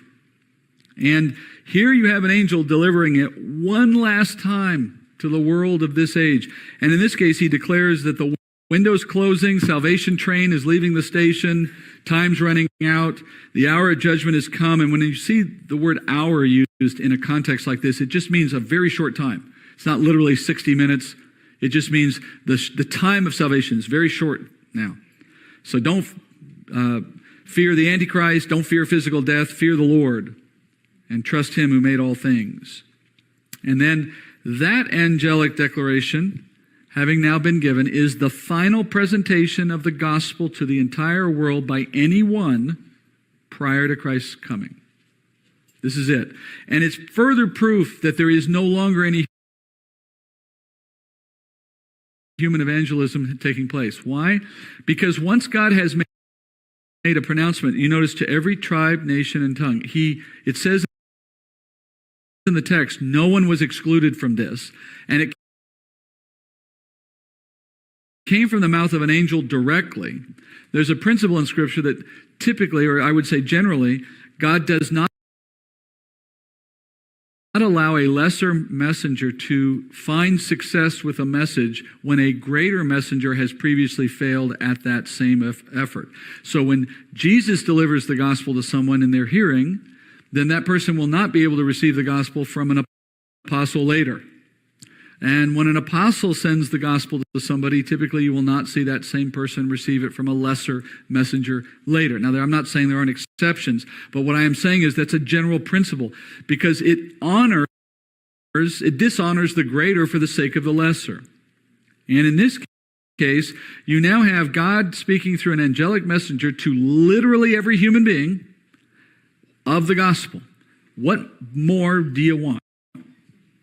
And at this point, it's the capstone. It's really the punctuation mark on the whole of God's effort in this period.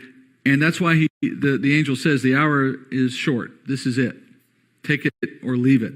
And then to make sure and by the way, this is a fulfillment of something you've read elsewhere in the Gospels. And sometimes this passage I'm about to show you is sometimes misinterpreted to suggest that we today have an obligation to reach every human being, and if we don't, reach everyone with the sound of the gospel, the hearing of the gospel, Jesus can't come back. And have you ever heard this? From Matthew 24? When Jesus says, speaking of the end times, he says, lawlessness is increased, most people's love will grow cold, but the one who endures to the end, he will be saved. This gospel of the kingdom shall be preached in the whole world as a testimony to all the nations, and then the end will come. And some who just don't understand the context properly have come to believe that that means that if we aren't sending missionaries to every last corner of the earth, which, by the way, is a perfectly fine thing to do, but they see it as a necessity before Jesus can come back. And every time some new baby is born in some deep, dark, unreached care part of the world, we set Jesus' plan back by another day. And I realize that's not how they would literally say it, but that's the implication. Well, now you understand how Jesus intends to see this fulfilled. Remember, God doesn't need our help. He uses us. That's to our own benefit. That's to our blessing that we're involved in his work. But he doesn't need us. So how is he going to preach to the whole world? Well, he'll certainly use humanity to reach people, and that's self-evident. But when the time comes to finally check that box, he doesn't waste time waiting for us to get around to it. He puts an angel in the sky, says it loud enough everyone can hear it, box checked. The whole gospel is preached, and then the end will come, which is in keeping with the timing here. It also reminds us, by the way, that evangelism never has been nor ever will be dependent on human beings. This one passage, I would argue, forever negates and renders irrelevant any question or objection that you can raise about how God might save somebody that you might imagine somewhere else on the planet. That is, you ever had that conversation about, what about the natives in the jungle who've never heard of Jesus? This statement negates and makes irrelevant that concern. It simply demonstrates that if God wants to reach someone, he has ample ability to do so. That is, there will never be a time at any time in the future of the universe or eternity when we sit around saying, oh, it's a shame we didn't talk to so-and-so, otherwise they'd be here right now, or it's a shame that God didn't get to that planet, part of the planet, or we would have missed those people. No. Paul was reached without anyone talking to him. Other people have been reached without any human being talking to them. Angels can preach from heaven when the time comes. God can wash a bottle up on the shores when he wants to. He can drop a book from an airplane when he wants to. He can do anything he wants to, and he can when he's ready. No one will be unreached simply because they were too far from New York City or some other civilized, semi-civilized place. All right, anyway. When these people... by the way, I would also say this. I say this all the time. If you're the kind of person who throws that out a lot or has tended to do that, what about all these people that God hasn't talked to yet? They're on the other side of the planet. Well, if that's on your mind, maybe that's a sign you're supposed to be part of that solution. Get in the boat and go over there. I mean, I'm not saying that facetiously. I'm saying if that's that heavy on your heart, maybe that's a sign. You need to go talk to some people. All right, back to the text, verse 8. Another angel, a second one, followed, saying, Fallen, fallen is Babylon the Great, she who has made all the nations drink of the wine of the passion of her immorality. Then another angel, a third one, followed, saying with a loud voice, If anyone worships the beast and his image and receives a mark on his forehead or on his hand, he also will drink of the wine of the wrath of God, which is mixed in full strength in the cup of his anger, and he will be tormented with fire and brimstone in the presence of the holy angels and in the presence of the Lamb. And the smoke of their torment goes up forever and ever. They have no rest, day and night, those who worship the beast in his image, and whoever receives the mark of his name. All right, so we thought it was pretty cool that he gives us an angel telling us about the gospel. Well, he didn't stop there. He says to the earth through a second angel that and speaking about the enemy and about his kingdom on earth, he says, Fallen, fallen is Babylon. Now, this is the first mention of the city name, Babylon, in the text of Revelation. As you've already seen with some other topics, when the topic really matters, it tends to get a lot of focus for a period of time, and it will come in pieces over a series of chapters, like the beast, as we've seen already, or other key issues like the 144,000. Well, Babylon is another of these major topics that will get a lot of attention through multiple chapters of the book. This is the first mention of it. It's very brief in passing. It really comes to bear in chapters 17 and 18. So when we get into that part, we'll really deal with what it means to be Babylon and all that comes with it. For now, we're just going to set it aside. But it's a reference to the Antichrist's kingdom. I can tell you that much, at least for now. And so he says, the second angel says, Fallen is Babylon the Great. You might see it mid-trib, this ascendant Antichrist, this growing power and savior to the world. But you need to know he's as good as fallen. He won't survive. That's the sign to the world. Don't bet on him. You'll be betting on the wrong horse. And then a third angel. And the third angel says, if you bet on that horse, that is, if you take the mark of the beast, you're going to be part of the crowd tormented forever. There is no second chance for anyone with the mark of the beast because, frankly, there's no source of truth after this moment. That is, even if you were to say, well, you can take the mark and then erase it later, but who's going to make them want to do that? There's no source of truth on earth anymore. There's no one preaching the gospel. There's no church on the corner anymore. There's no movement of people toward the truth. It's done. So God himself, having preached by means of an angel, there are no longer any human messengers being used. No more evangelism. So the fate of every person on earth is sealed at mid-trib. That is with only a few exceptions, which I keep saying we'll cover. Moreover, for those who take the mark and put themselves out of reach in that sense, they join anyone else who dies without faith, as throughout history. I mean, everyone from Cain onward who has died without any redemption, They all exist in the same state, that is, punishment that is eternal and terrible. And in verse 10, we have one of the most detailed descriptions of it, actually, in the whole Bible. The specific judgment is said to be of burning and suffering in torment. Those who die absent faith are suffering the wrath of God, it says, for their sin, in intense heat, day and night, without rest. And some start to, feel nervous and uncomfortable at this point when you hear this, because you wonder, well, even someone who does the worst things should be able to pay that debt off after a while. I mean, why is it forever? That seems like it's not fitting the crime in their sin. Well, you've missed the point of it then. Because suffering without end is because they are forever in a sinful state. They suffer not as a result of what they did, but as a result of who they are. They're not being born again, so they're not going to change. So they're still in a state of sin. That means every moment of every day, they're still sinning. They're just sinning there instead of here. So the sin never ends, so the state of suffering never ends. There's no return from that. That's the problem. Hello. Hey, Heidi. No, that doesn't line up with Scripture at all. Revelation doesn't say that it happens at the Antichrist's birth. And in fact, it doesn't even mention his birth. What it does say, though, is the Antichrist will be revealed when he confirms a covenant with many and exalts himself in the temple. And, the rapture, as we know, is imminent. It could happen any time. Yeah, it definitely, that isn't biblical. Hello, Matt. How are you doing today? What sounds like Elon?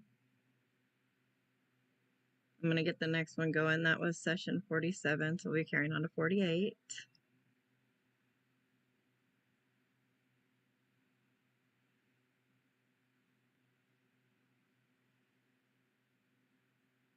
Oh,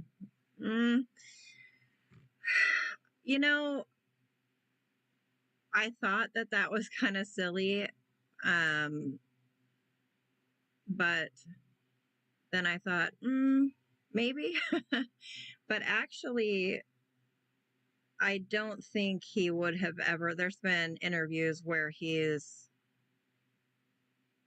kind of alluded to Christianity being right or true or whatever. So, and the Antichrist will never do any of that. So I'm not sure, but I don't think it's Elon.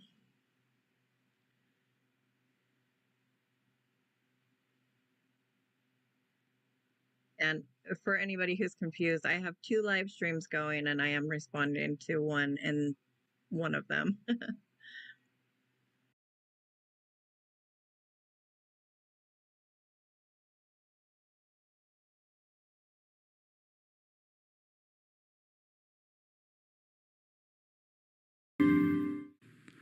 So they suffer in the presence, it says, of the angels and the Lamb of God, which is a bit of a provocative thought. I don't know exactly how that works out, but I think it has something to do with where the location is relative in the kingdom. There's references in the Old Testament texts of Isaiah and Ezekiel, among others, that the place of the pit, the entrance to it, is visible during the kingdom, and smoke comes up from that pit the whole time, such that we could go see it in the kingdom. And that pit, endless smoke coming up in the kingdom, is going to be visible in the time that we live there. It's actually going to be located in present-day southern Jordan. Anyway, in recent time, you might know it's become fashionable to proclaim that there is no hell. Those who might tell you they know something of the Bible, or that a loving God wouldn't punish people like this, or that God gives us a second chance after death, or that we just don't exist after we die, anything at all to negate this reality. And this is one of the clearest passages you can take them to, that it is burning forever, doesn't end, day and night. It's not a cessation of existence. It doesn't have any time limit on it.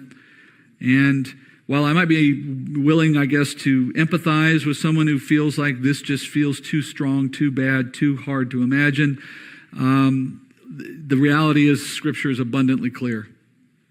The nature, the duration is there. Unbelievers face what is described here. And what's so ironic about those false teachers who would try to convince you of otherwise, about hell and whatever they might say about these things, they, in what they're doing, they are contributing to the plight of these people because they are removing perhaps the one incentive that God himself might use in converting them to the truth. And if you want proof that this is a method of God, just look at what he's doing here.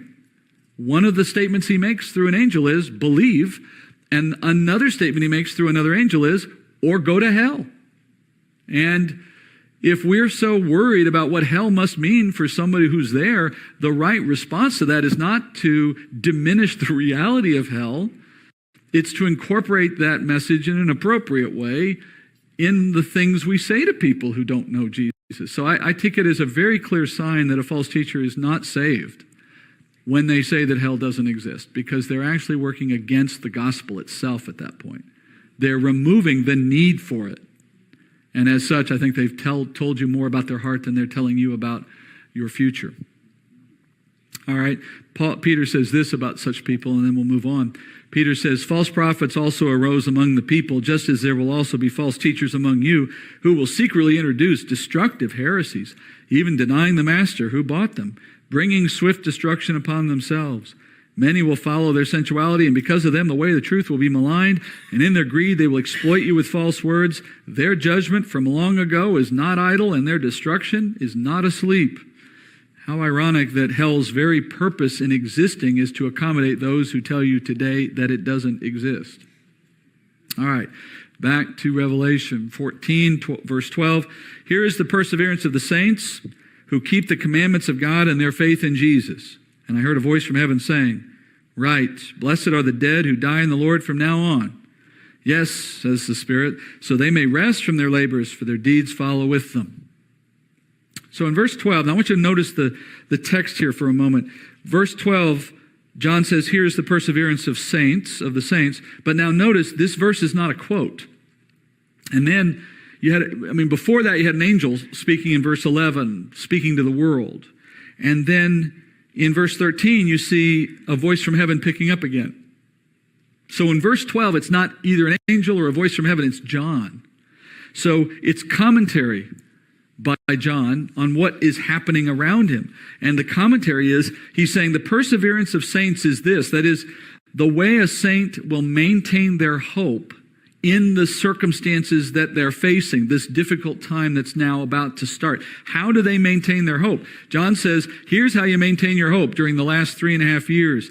You do that by dying. That is, by understanding that dying is a blessing at this point in history. That's your hope. So that those who die in the Lord will have been released from living in a horrific, sinful world in which everyone wants to kill them.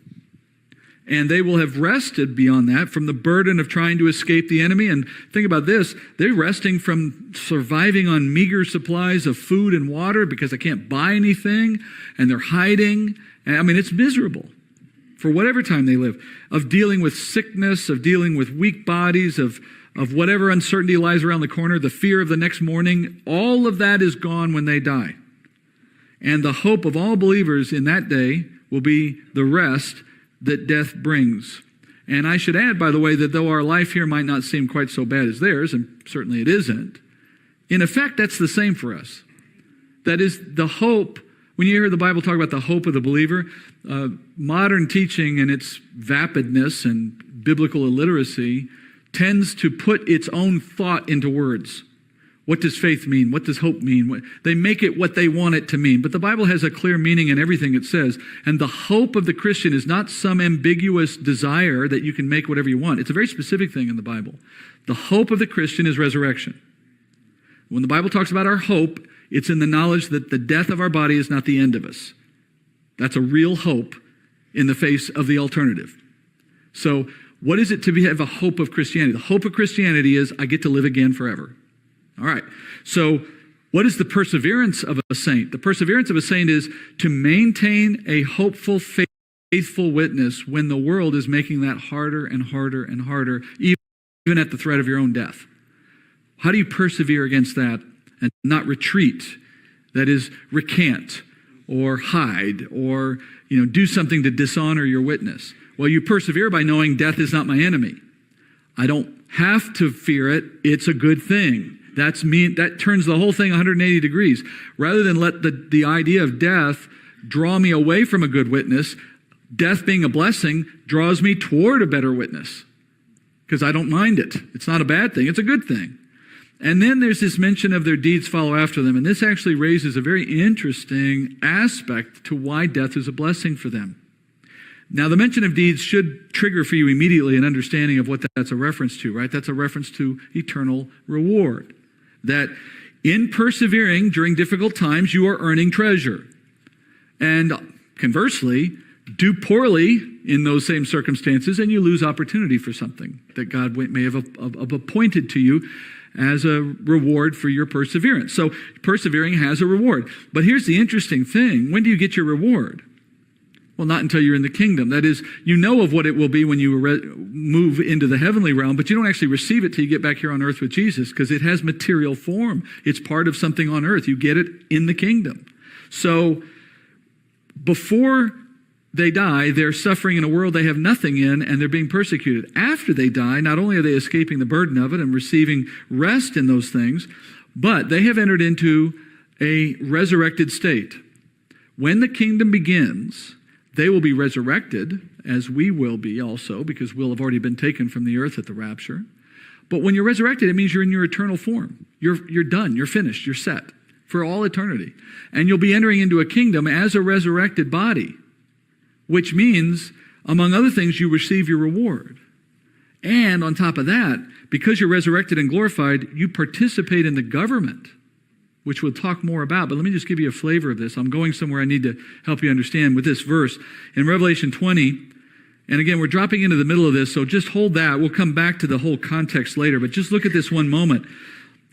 John says, I saw thrones, and they sat on them, and judgment was given to them, and I saw the souls of those who had been beheaded. Now listen, the souls of those who had been beheaded because of their testimony of Jesus and because of the word of God, and those who had not worshipped the beast or its image and not received the mark on their forehead and their hand. Which ones are we talking about?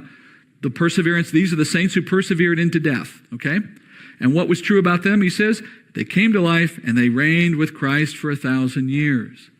So, believers who live to the end of tribulation, who do not die, who do not receive the blessing of death during the tribulation, what happens to them?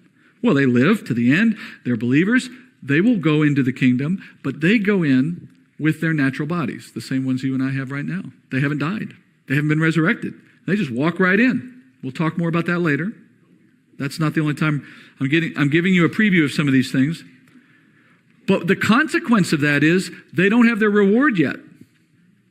And they don't rule in the government. They take a different place in society, which we'll cover. But those of us who have died prior to the kingdom, have been resurrected, are now in a state in which we participate with Jesus in the reigning of his government. The government of Jesus in the kingdom will be perfect. You can't have sinful people in the government, unlike today where it's a prerequisite. And so the believer that comes in natural and sinful can't participate in the government. They're the ones being ruled over because of their sin. It is the sinless people that have a place in the government because we can act in keeping with Jesus' requirements in perfection. So why is death a blessing? You escape the antichrist and the terrors of that time. You receive your reward and you enter into the kingdom glorified. All the other poor suckers who live through it all and then just come in their natural bodies, they're a step behind the whole way. Now, eventually they do as well get resurrected. There's a place for everyone eventually. But the point is, it's a blessing to die during the tribulation for all of those reasons. And so to know that is perseverance because you have no reason to avoid it, everything to gain for it. And in fact, martyrdom will be the norm. Verse 14. And then I looked, and behold, a white cloud, and sitting on the cloud was one like a son of man, having a golden crown on his head and a sharp sickle in his hand. And another angel came out of the temple, crying out with a loud voice to him who sat on the cloud, Put in your sickle and reap, for the hour to reap is come, because the harvest of the earth is ripe. And then he who sat on the cloud swung his sickle over the earth, and the earth was reaped. All right, I'm going to take a minute to describe these two characters, and then we'll get through it more quickly. It's not hard to see what's happening here. You have one who's on a cloud who looks like the Son of Man, has a sickle in his hand, and at the command of an angel, that one swung his sickle and reaped the earth. Now, who are these people? Well, John says the one who sits on the cloud is like a son of man, and is immediately, that phrase, being messianic in most cases, makes us think, okay, this is Christ. There are several details, though, in this scenario that undermine that conclusion. First, this man has a golden crown on his head. But Hey, I'm going to continue playing the video, but I just want to let you know I will respond in a few minutes. I'm helping my little boy right now. I will be back. the Greek word used here for crown is Stephanos. If you remember the differences between the Stephanos and diadem we talked about earlier in this study, but the Greek word for Stephanos is not the kind of crown that you put on a king. In fact, the next time you see Jesus described in this book, in the action of of Revelation, is in chapter 19. And look what it said about him there. His eyes are a flame of fire, and on his head are many crowns, or in this case, the Greek word diadem. Diadem is the crown of a king, not a Stephanos. So in this case, we have someone wearing a Stephanos. That doesn't fit the pattern of Jesus. He's not earned the crown. He is the king. And then secondly, the one on the cloud, this Son of Man, he takes an order from an angel. I mean, that seems very unlikely that the Lord in his glorified form would take a command from an angel. And then third, that angel gives the command, and John, when he describes that angel, notice he says, and another angel. Now, another could just mean this is another angel like the ones we've heard in earlier chapters. But in the context, I think it means the first guy was an angel also, and so is this other guy. Why he chose to describe the first one as like a son of man, maybe it's an archangel. Maybe it's a different style of angel. In any event, it becomes clear, I think, as you go through the text that they're all angels. Jesus describes a moment in chapter 24 of Matthew in which he's speaking of the last days in this time of history, and he talks about a reaping of the earth. When he says that reaping takes place, look how he says it's done. He says in Matthew 24:31, he will send forth his angels with a great trumpet, and they will gather together his elect from the four winds, from one end of the sky to the other. Now, to be fair, this is a slightly different moment than the one we're looking at in Revelation 14, but I'm just making a reference here as a point. It's a pattern. God uses angels as messengers. He uses angels as reapers. Jesus himself is not the grim reaper.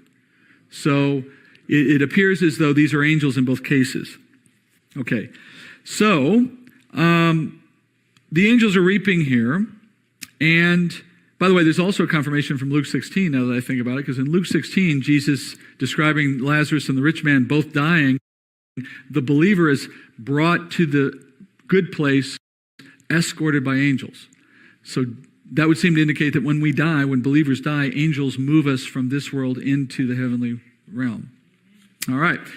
Anyway, remember what Daniel told us would be true about this time? Looking now at the issue of reaping specifically. When Daniel spoke about the last half of tribulation, here's what he told us. He says, speaking of the Antichrist, he says, as for the 10 horns, out of this kingdom 10 kings will arise, and another will arise after them, and he will be different from the previous ones and will subdue 3 kings. Okay, we've seen all that.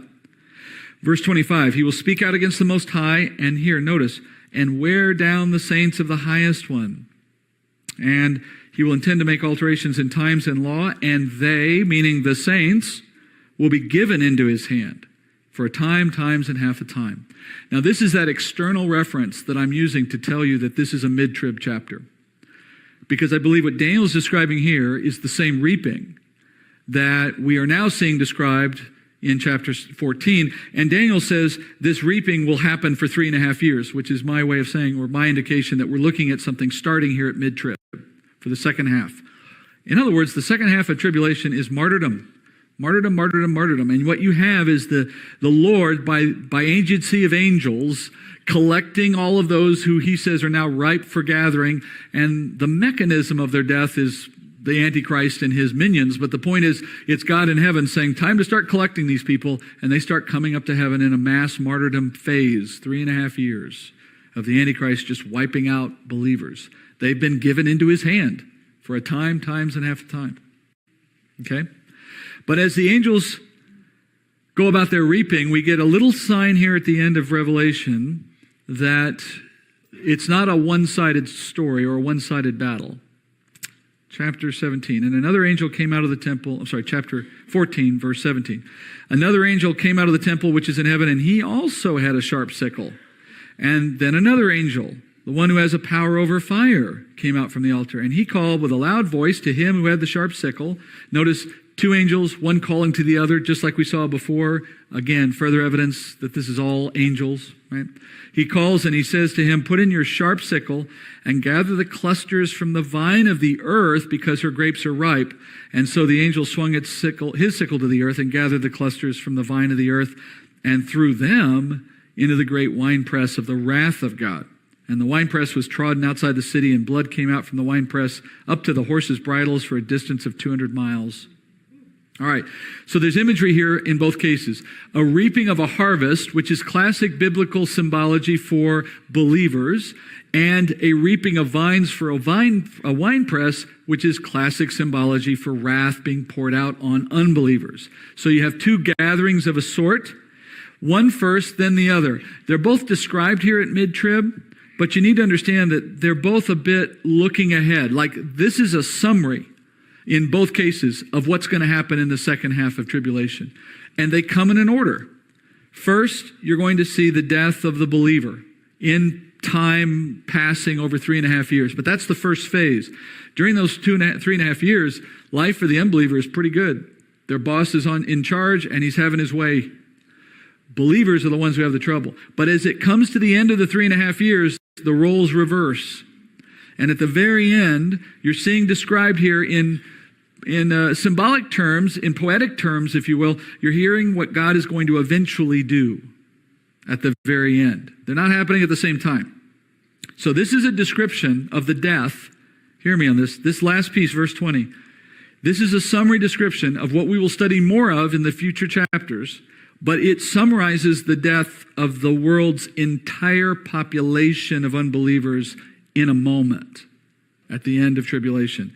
And obviously, believers have been dying all along, and maybe a few unbelievers die for other reasons, but there's a mass wiping out, a winepress of God's wrath against all who remain at the very end. And it will be a bloodbath, literally, producing a river of blood rising incredibly high, traveling impossibly far. 4.5 feet high, 200 miles long. Now, you might ask, how is that possible? Well, first, you're going to find out later, all of this happens in a narrow ravine that runs in Israel called the Kidron Valley. And the blood will run through the Kidron Valley, but we'll get back to that. But even if you did that, even if you do the math, you assume the flow is at the width of the valley and you put it at 4.5 feet high and you let it run for 200 miles. That is 62 billion cubic feet of blood. I did the math. It would require over 300 billion people to produce that much blood. There's only 8 billion on earth right now. So that means that you're not looking at a literal 200-mile long river 4.5 feet wide or 4.5 feet tall. But the numbers being so specific, it must be a literal something. It just can't be that much because it's impossible. But what could it be? Well, if you assume 4.5 feet high, a swell of blood that's the width of the Kidron Valley, which is not a small thing. It's almost 0.5 mile wide in some places.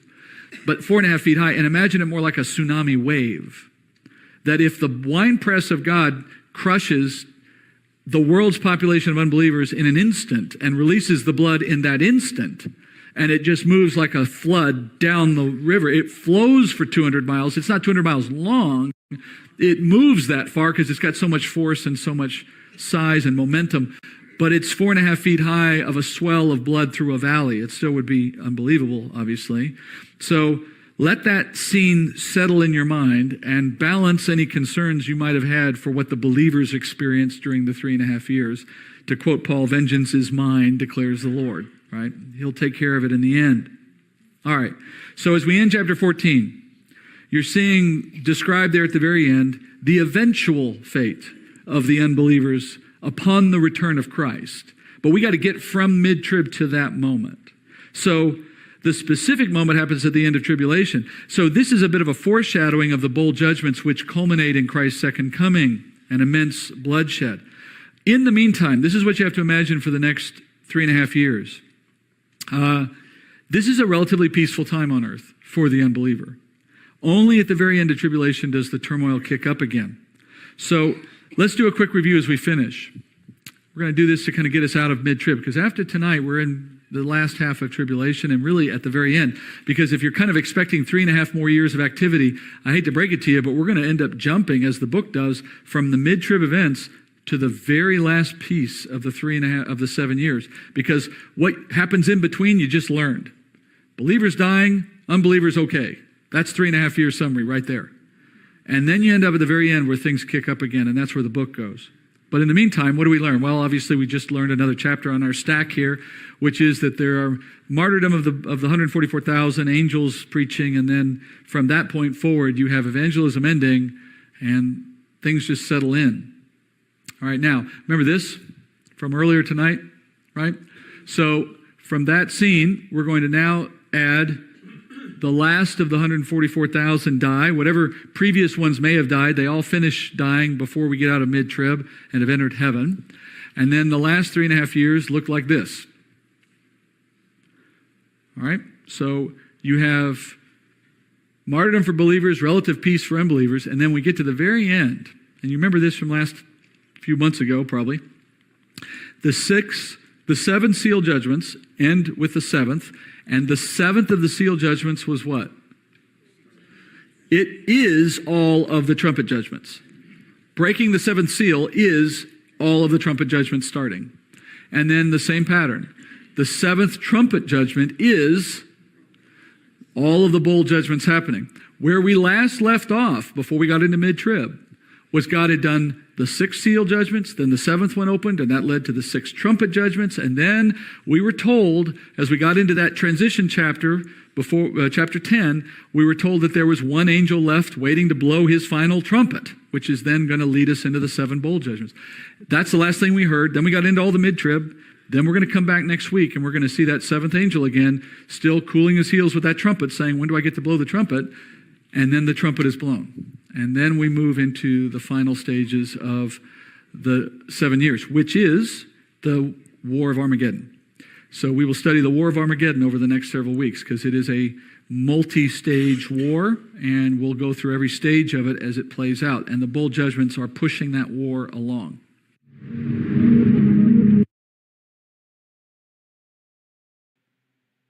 Go ahead, Shiloh. You gotta talk loud. This is Shiloh, my 6-year-old, saying hello. And we just finished 48, so we will carry on to 49. Okay. Go ahead. Oh,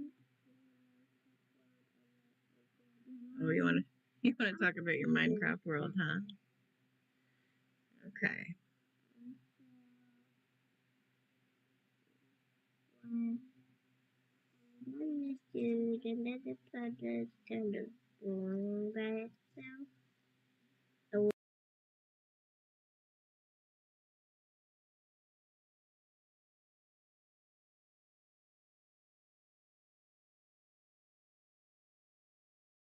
All right, friends, we have sorted out, for the most part anyway, the midpoint of tribulation, this middle time that we've studied now for a few weeks. And it is now ready, we're now ready to transition out of the middle, that is out of the midpoint of the 7 years, into the final months and weeks of that period of time. And let's do a quick review of where the world stands at this point, as it were, if we were there. Satan has resurrected the Antichrist. He is indwelling the man's body. And by his power, the Antichrist is now ruling the world. He is celebrated as a Messiah or a savior of the world for having apparently stopped all of the judgments, or so it seems. And in the course of this period of time, Satan has also raised up another man called a false prophet, and he now leads the world in worshiping the Antichrist as part of a new religion, a new world religion. And he put a supernatural image in the Jewish temple, which gives everyone a chance to focus their worship there when the Antichrist isn't in the room, which is most of the time. And the world, as they worship this new God, takes a mark reflecting or representing him. They have to have this mark if they're going to buy or sell, and if they don't, they're beheaded. And for the most part, the only ones who are resisting this world movement are those who either believe in Jesus or those who are Jewish and have remained devoted to Yahweh, and they aren't willing to bend their knee to another god. Among those groups, there is a subset of them, Jewish believers in Petra. The rest are being persecuted wherever they exist in the world, especially in Jerusalem. Many are martyred, and if they are, they enter heaven, which is a blessing because they rest from the trials and they're prepared to enter into the kingdom in a resurrected form. Meanwhile, the rest of the world, they're enjoying a kind of uneasy peace right now. For the better part of the second half of tribulation, things seem to be going their way. There isn't any terrible calamities, at least at first. The world is under the rule of an antichrist who seems to have everything under his authority. And the seal judgments, the trumpet judgments have kind of come and gone for the most part. There's still one remaining, but now in the second half of the tribulation period, we're just in a lull. And the next act in this drama is the release of the bowl judgments, which themselves collectively are the seventh trumpet. So we're waiting for that last trumpet to blow, the seven bowls to be poured out. So as we sit here at this point, having finished the mid-trib period, ready to move into the last half of tribulation, we've got the martyrdom of believers as a continuous truth through this time. And we have relative peace for unbelievers as they go through this second half waiting for the end. And the Bible does not speak about that period very much. I mean, there's really nothing to talk about. We've already got the big picture. There's no meaningful event otherwise in that period. The next big event, the biggest event really, is we're waiting for Christ's second coming. And he ends the age, he ends the 7 years, as we know from Daniel. And then right before that, and how far ahead of it is a little unclear, but weeks maybe, days, weeks, not very long, the bowl judgments begin. And as the bowl judgments happen, they bring the world to the end with Christ. And that's what we're about to go study. So in the book of Revelation, the storyline, the narrative, jumps effectively from mid-trib to that very last part of the second half. Because I said, there's nothing really going on between them. That is nothing we don't already know. So we're now moving to chapter 15. Chapter 15, like chapter 11 was at the other end of the mid-trib period, it's a transition. It moves us out of the mid-trib discussion and back into the flow of the judgments. And so we start there in chapter 15. Let's go up, guys. Sorry if you can hit play again, my fault. Let's go to chapter 15. We'll go to verse 1. And I'm going to have to back up here or forward back to where I was. And you can get to see that again because it was kind of cool. 15:1. It says, "Then I saw another sign in heaven, great and marvelous. 7 angels who had 7 plagues, which are the last, because in them the wrath of God is finished." So John in heaven gets directed once more to witness something. It's called a sign, a symbol. And in fact, all of chapter 15 is a sign. The sign begins with 7 angels holding 7 bowls. John says that these are the last. What he means, of course, is these are the last judgments of tribulation. But more than that, these are the last of God's judgments as required under the Old Covenant. Do you remember under the teaching we did already that the period of tribulation itself, the whole 7 years of it, is a consequence of the terms of the Old Covenant that was established between the Lord and Israel. So that all that's happening in these 7 years are appointed for Israel in keeping with the terms of the Old Covenant. That's what Daniel was told. Remember when Daniel was told about this period of the age of the Gentiles and of the 70 periods of 7 years that would be designated for Israel's judgment. When he was told about all of that, he was told that this period had been decreed for your people, for Israel, and for your city, Jerusalem, to finish the transgression, to make an end of sin, to finish the transgression, of course, refers to their transgressing the Old Covenant. So we're going to put an end to their transgression of the Old Covenant. We're going to make an end of their sin. They won't have sin anymore. We're going to make an atonement for the iniquity that they demonstrated. And it will usher in everlasting righteousness, seal up vision and prophecy, and then anoint a new temple, the most holy place. All of these are the outcomes of this period of time called the age of the Gentiles. Well, until the period is over, that is until the 70th 7 has played out, these can't come to pass. These are the result of 77s, and we've gone through 69 of them. Now we're in the middle of the final one, the 70th of it. When it's all said and done, this will have been accomplished. So in that sense, this is the wrath of God being finished for the sake of Israel and for the sake of the covenant. So God is obligated to pour out wrath on Israel because of the terms of the covenant, and he has to complete that wrath through these 7 judgments. Now, these 7 judgments are not directed at the believer.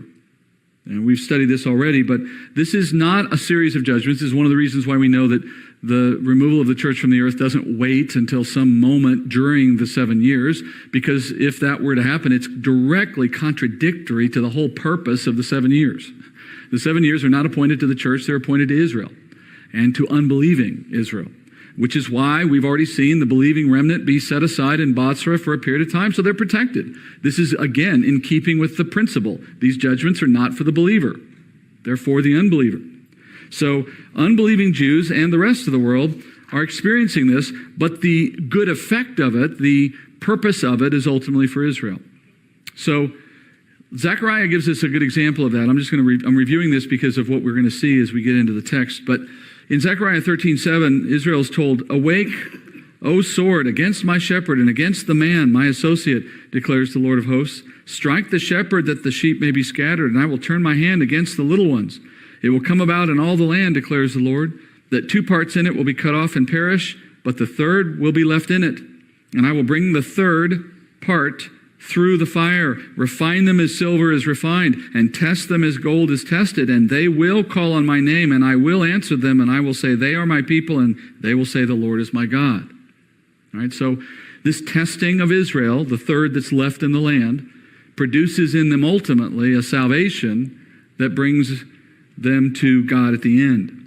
All right, so what we're watching here take place in the remainder of tribulation is the Lord narrowing his focus on the unbelieving Jew who still exists on the earth in that time, such that he can complete the purpose he set forth in these things, which is to bring Israel back to himself.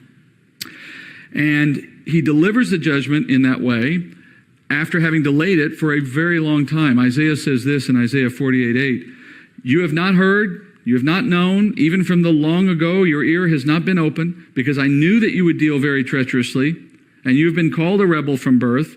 For the sake of my name, I delay my wrath, and for my praise I restrain it for you, in order not to cut you off. Behold," let me advance, there we go. He says, "Behold, I refine you not as silver, I have tested you in the furnace of affliction, for my own sake. For my own sake I will act. For how can my name be profaned, and my glory I will not give to another? Listen to me, O Jacob, even Israel, whom I've called. I am he, I am the first, I am also the last." So that's an indication from Old Testament, from Isaiah, of how the Lord has been saying to Israel from long ago, I have this purpose to refine you, to bring you back, to test you in a furnace of affliction. That's a reference to tribulation, and he's now fulfilling that. All right, so let's get back to chapter 15. But what you need to understand is 15 is starting to talk about the need for God to put these things into action to accomplish the plan he set forth. Back to 15, verse 2. And John says, "I saw something like a sea of glass mixed with fire, and those who have been victorious over the beast and his image and the number of his name, standing on the sea of the glass, holding harps of God. And they sang the song of Moses, the bondservant of God, and the song of the Lamb, saying, Great and marvelous are your works, O Lord God, the Almighty. Righteous and true are your ways, King of the nations. Who will not fear, O Lord, and glorify your name? For you alone are holy. For all the nations will come and worship before you, for your righteous acts have been revealed." All right, this is still part of the sign, and it has multiple parts, and it starts with the sea of glass mixed with fire. Now, sea, glass, and fire typically don't mix, not well. So you have to imagine John is seeing something here that he's having trouble describing, and he doesn't have a very good point of reference, so he's just drawing on things he knows, and he tries to describe it as best he can. Clearly, though, he's seeing something otherworldly. So standing on this sea, as he calls it, are those who have been victorious, he says, over the beast, which obviously is a reference to the antichrist, but in this context, to have been in that location, that is in the heavenly throne room, and to be called victorious means they've been martyred. So death here is called a victory over the beast, over his image, over the number of his name. And How then is death a victory? Certainly not the way the world would think of it, right? They would think that if you've been killed, you've lost. It's a victory here, first, because it removes the person from the influence of the beast and it brings them to a place of rest. That much is not hard to understand.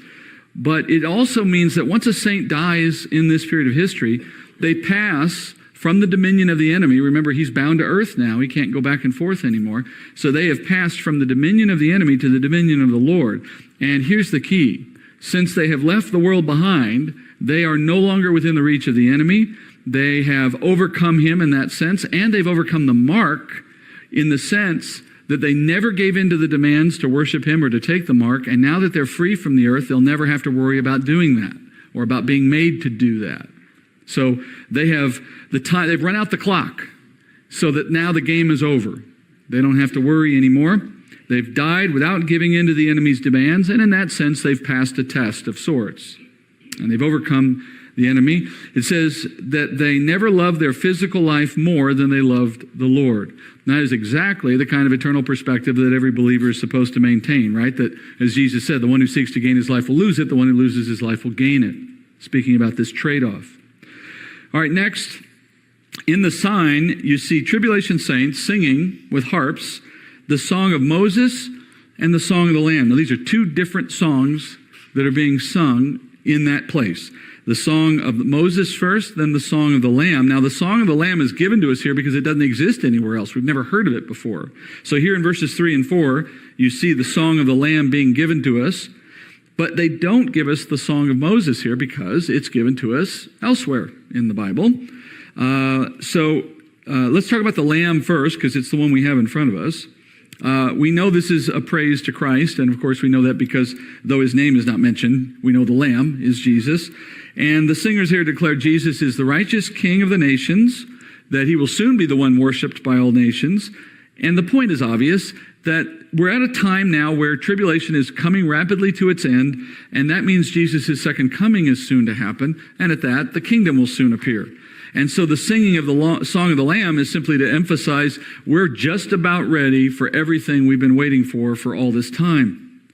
And then secondly, the singers are singing a song of Moses. Now there are two possible songs that are being sung when we think of the Song of Moses. Let me take you to the first. The first is possibly from Deuteronomy 32. And let me just take a part of it. It's a long song. Let me just grab some pieces of it for you. So starting in 32 verse 5, they have acted corruptly toward him. They are not his children because of their defect, but are a perverse and crooked generation. Do you thus repay the Lord, O foolish and unwise people? Is not he your father who has bought you? He has made you and established you. Remember the days of old. Consider the years of all generations. Ask your father. He will inform you. Your elder. They will tell you. They sacrificed to demons who were not God, to gods whom they have not known, new gods who came lately, whom your fathers did not dread. You neglected the rock who begot you and forgot the God who gave you birth. Vengeance is mine, and retribution in due time their foot will slip. For the day of their calamity is near, and the impending things are hastening upon them. For the Lord will vindicate his people and will have compassion on his servants when he sees that their strength is gone and there is none remaining, bond or free. And he will say, where are their gods, the rock in which they sought refuge? If I sharpen my flashing sword and my hand takes hold on justice, I will render vengeance on my adversaries, and I will repay those who hate me. That's a pretty good sample of what's in that song from Deuteronomy 32. It's speaking here about the nation of Israel, obviously. It comes at a point when Moses is about to die, and the nation's about to enter the promised land without him. And as he's at that point, he warns the nation that the Lord will deal in vengeance with them for their sin, and that a future Israel will become faithless, and they'll worship other gods, and they'll overlook the rock who saved them. And so the Lord will bring calamities upon them. He will bring them to the point where they see their strength gone, where they're broken. And in bringing them to that low point, breaking their rebellious hearts, he ultimately puts them in a position where he can restore them. But that's the heart of this song in Deuteronomy 32 is that of God dealing with a rebellious people by putting them through the ringer. You know, there's some kids that you cannot get through to except through the strongest of discipline. They're just not going to take anything less than the hardest thing you can give them. And Israel was basically, millions of people of that type, stiff-necked. The phrase in Hebrew is a euphemism. It simply refers to not being willing to bow your head to God, stiff-necked. So that was the Israel of that time, and this song, if it's one of the ones being sung in heaven now, it's clearly prophetic because ultimately the fulfillment of it is found in the events of tribulation. There have been minor versions of this in times past, but the ultimate, final effort of God to break the yoke of Israel and to get them to obey is the tribulation events, because it brings Israel out in a glorified, sinless form. Now, if you remember, the relationship between Israel and the Lord is based on covenants. The first of those with Abraham was without condition. But the second of those, the Mosaic covenant, which came alongside the first, that one has conditions. And Israel's disobedience to that covenant required, according to its terms, that God pour out judgment against that nation for those sins, according to the terms of the agreement. And though there have been periods of history in the past when the Lord has brought versions of judgment, like when they were sent into Babylon and so on, we learned already from our study of Daniel that the age of the Gentiles, starting with Nebuchadnezzar and finishing here with these 7 years, this is the period of time that ultimately accomplishes all of that judgment for Israel. So the first song of Moses is one that reminds Israel of why they're going through what they're going through. And then the second song of Moses is in Exodus 15. It's at the point where Moses has just led the people of Israel through the Red Sea, and the sea has just closed down on the Pharaoh's army so that they're wiped out. And here's Israel now standing in Midian, free of their enemy, and having seen this take place. And then Moses and the people break out in this song. The enemy said, I will pursue, I will overtake, I will divide the spoil. My desire shall be gratified against them. I will draw out my sword, my hand will destroy them. You blew with your wind, and the sea covered them. They sank like lead in the mighty waters. Who is like you among the gods, O Lord? Who is like you, majestic in holiness, awesome in praises, working wonders? You stretched out your right hand. The earth swallowed them. In your loving kindness, you have led your people whom you have redeemed. In your strength, you have guided them to your holy habitation. Terror and dread fall upon them. By the greatness of your arm, they are motionless as stone until your people pass over, O Lord, until the people pass over whom you have purchased. You will bring them and plant them in the mountain of your inheritance, the place, O Lord, which you have made for your dwelling, the sanctuary, O Lord, which your hands have established. All right, now you see another picture in that, don't you? That, in other words, that discussion of the Red Sea experience could just as easily be a discussion of what they're going to experience in tribulation. That the parallels are intentional. In Egypt, or in the Exodus story, you had an Israel escaping a slavery by fleeing into the desert from a determined enemy. And ultimately, through a series of miraculous judgments, the Lord brings them to himself, dwelling in safety in the promised land. Well, you have exactly the same set of circumstances here. In effect, Israel escaping a slavery to sin, fleeing into the desert, Petra being the example there, a determined enemy, Satan and the Antichrist, miraculous judgments ultimately bringing Israel back into the bond of the covenant and into the kingdom, which is the ultimate fulfillment of the promised land. One is just a giant picture of the other. Okay, so we just finished up 49. I'm going to carry on to 50. If anybody needs prayer or anything they want to discuss, just let me know.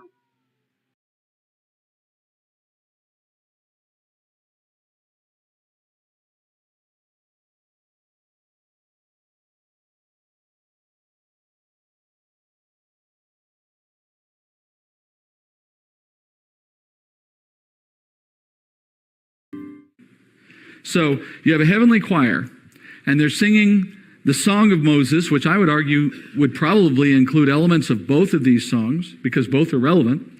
On the one hand, the Lord is fulfilling his promise to bring vengeance and judgment. On the other hand, he will rescue his people in the end. And the next few chapters of Revelation explain how he does that. So let's make sense of this scene by understanding how these songs are a sign. You have a heavenly scene. It's communicating something about what's going to happen at the end of tribulation, communicating it through these songs. The first of those songs is sung about Jesus, which would indicate it's a song being sung as a sign to the believers who are still on earth during this time. And that song is communicating to the believer that Christ's return is imminent, that his time of rule is near, that he alone is righteous, he alone is holy, in contrast to the blasphemous claims of the enemy, and they just need to hold out a little longer. Their reward is almost there. And that sign from heaven, and the suggestion here would be that those on earth are going to see this or hear it. That's going to give the believer in tribulation something to cling to as they face the terrible persecution that will dominate in that second half of the 7 years. It's probably going to feel like, in that time, something like what it did when the Christians of Rome were being fed to lions, when the enemy will be tearing families apart, executing children in front of their parents, wives in front of their husbands, and probably carrying out even greater atrocities than we can imagine. And in that situation, a believer's confidence lies in the knowledge that they overcome through death and that the return of Christ is momentarily about to happen, and they don't have to hold out much longer. But the Song of Moses, in the second case, both the first kind of the first half and the second half of the Song of Moses, that's communicating to a completely different group of people. Moses' song, I believe, is being sung to the Jews of tribulation, particularly to the Orthodox, unbelieving Jews of that day.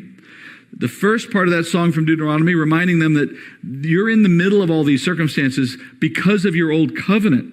And that's a very interesting sign when you think about it, that, in other words, they can take confidence and some kind of relief or comfort in the fact that their God is still on the throne working according to the terms of a covenant that they signed with him thousands and thousands of years ago. So they can get the point that our nation is atoning for something. Our nation is going through something he promised. And so ironically, the way the world has gone to hell in a handbasket is proof to them that God is still in control, because it's in a keeping with the covenant. And as such, his promises have not been broken. So it's another way of saying if he's going to keep all the bad promises, he's also going to keep all the good promises too. And for the same reason, I think the second Song of Moses is also speaking to these people as a sign. Even when things looked darkest for Israel, they had their backs up to the Red Sea, God found a way to save them. And in the middle of tribulation, when the Jews are at the end of their rope, they're going to remember God has said that Moses' song is relevant to this set of circumstances. And later in our study, you're going to see how the Lord does a miraculous rescue with their backs against the wall. All right, so the sign of chapter 15 is to two different persecuted groups in the second half of tribulation. That's what makes 15 a transition chapter. Believers are told to look forward to the Lord's coming and reigning. The Orthodox Jew is told to look forward to the Lord's rescue for his people, and they're meant to be encouragements to hold on. We're almost near the end. And then we get to verse 5. He says, after these things I looked, and the temple of the tabernacle of testimony in heaven was opened.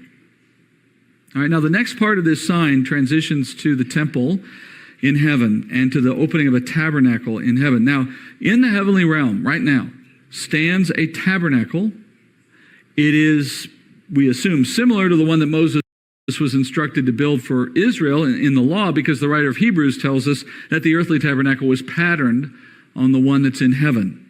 In Hebrews 9:23, it says, it was necessary for the copies of the things in heaven to be cleansed with blood of animals, but the heavenly things themselves with better sacrifices than these. For Christ did not enter a holy place made with hands, a mere copy of the true one, but into heaven itself, now to appear in the presence of God for us. You see how the writer keeps calling the one on earth a copy? It's a copy of something in heaven. And elsewhere in the law itself, it's called a pattern. It's based on a pattern. The one on earth is based on a pattern. So, in the tabernacle we know that he gave Moses on earth, you had a multi-chambered building, and in the smallest room, the back, the holy place, the Holy of Holies, we call it, there was a ark. And the ark had a lid on it, which we call the mercy seat. And on the mercy seat is where the glory of God would appear. So we assume that there is a tabernacle in heaven with a mercy seat in heaven. And Ezekiel 28 tells us that Satan's original job was to guard the mercy seat in the heavenly tabernacle. He was one of the cherubs whose wings were over the mercy seat in heaven. And the Shekinah glory of God dwells on the one on earth, and we must assume it's also dwelling at the one in heaven. But at a point in Israel's history, specifically in 605 BC, right before Nebuchadnezzar came and destroyed the temple, the glory of the Lord left the temple. You can see that in Ezekiel as well. And it left because God was about to let Nebuchadnezzar destroy the building. And he wasn't going to be there, of course, when that happened. So the Shekinah glory of God exits the building, and where Ezekiel sees this and describes it to us. Shortly thereafter, Nebuchadnezzar wiped it out, and with that starts the age of the Gentiles. And for the entire period of the age of the Gentiles, God's glory has never returned to the temple because we are in the age of Gentiles. The next time that the glory of God will appear in a temple on earth is at the outset of the 1,000-year reign of Christ on earth. Why? Because that will be a new age, not the age of Gentiles, but the age of a Jewish king. It'll be the age of Israel again. So with the return of Jesus and the establishment of the kingdom, God's glory will re-inhabit a building on earth once again. And for those who've been in the Ezekiel study with me, you'll remember that that's where Jesus lives for the entire 1,000 years, in the Holy of Holies, never to leave that place. And we'll study that a little more when we look at chapter 20. So as the Lord now prepares to throw the final bits of wrath on the earth, the bold judgments, and bring the 7 years to an end, right before that happens, he opens the tabernacle in heaven as a sign, whether it's visible from earth or not, I'm not sure, but John sees it. And the glory of the Lord on the mercy seat in the heavenly tabernacle becomes visible for a time. What do you think that says? What's the message to particularly Israel, who hasn't seen the glory of the Lord since 605 BC? It's a way of saying, my return to my household is about to happen. I'm coming back. Here's what Ezekiel says of the day yet to come for us even, when the glory of the Lord enters his house again. In Ezekiel 43, describing this scene, Ezekiel says, "And the Spirit lifted me up and brought me into the inner court, and behold, the glory of the Lord filled the house. Then I heard one speaking to me from the house, while a man was standing beside me. And he said to me, Son of man, this is the place of my throne, and the place of the soles of my feet, where I will dwell among the sons of Israel forever. And the house of Israel will not again defile my holy name, neither they nor their kings, by their harlotry and by the corpses of their kings when they die, by setting their threshold by my threshold and their doorpost by my doorpost, with only the wall between me and them. And they have defiled my holy name by their abominations which they have committed. So I've consumed them in my anger. Now let them put away their harlotry and the corpses of their kings far from me, and I will dwell among them forever." All right, so that's what we're leading toward. This scene in chapter 15 is a bit of a preview. And the next part of the sign communicates that the time for the Lord to finish with wrath and to return to dwelling with Israel has come. And so with that, now angels emerge with bowls of final judgment. It says, "And 7 angels who had the 7 plagues came out of the temple, clothed in linen, clean and bright, and girded around their chests with golden sashes. Then one of the 4 living creatures gave to the 7 angels 7 golden bowls full of the wrath of God, who lives forever and ever."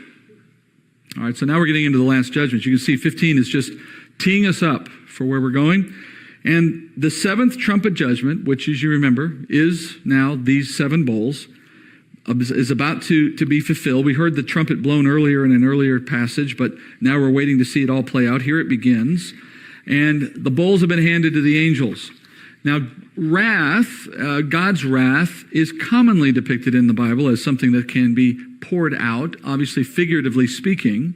But you can find examples of this everywhere. Examples of a cup of pouring out being a description of wrath, or someone drinking a cup of wrath, so, being drowned in it, so to speak. And that likewise, God's wrath can be stored up. You can fill up a cup with God's wrath, so to speak. And now you see wrath measured here, not in cups, but for the first time in Scripture, bowls. All right? Indicating you have a greater form of judgment here. Israel has stored up for herself not cups of wrath, but bowls of wrath.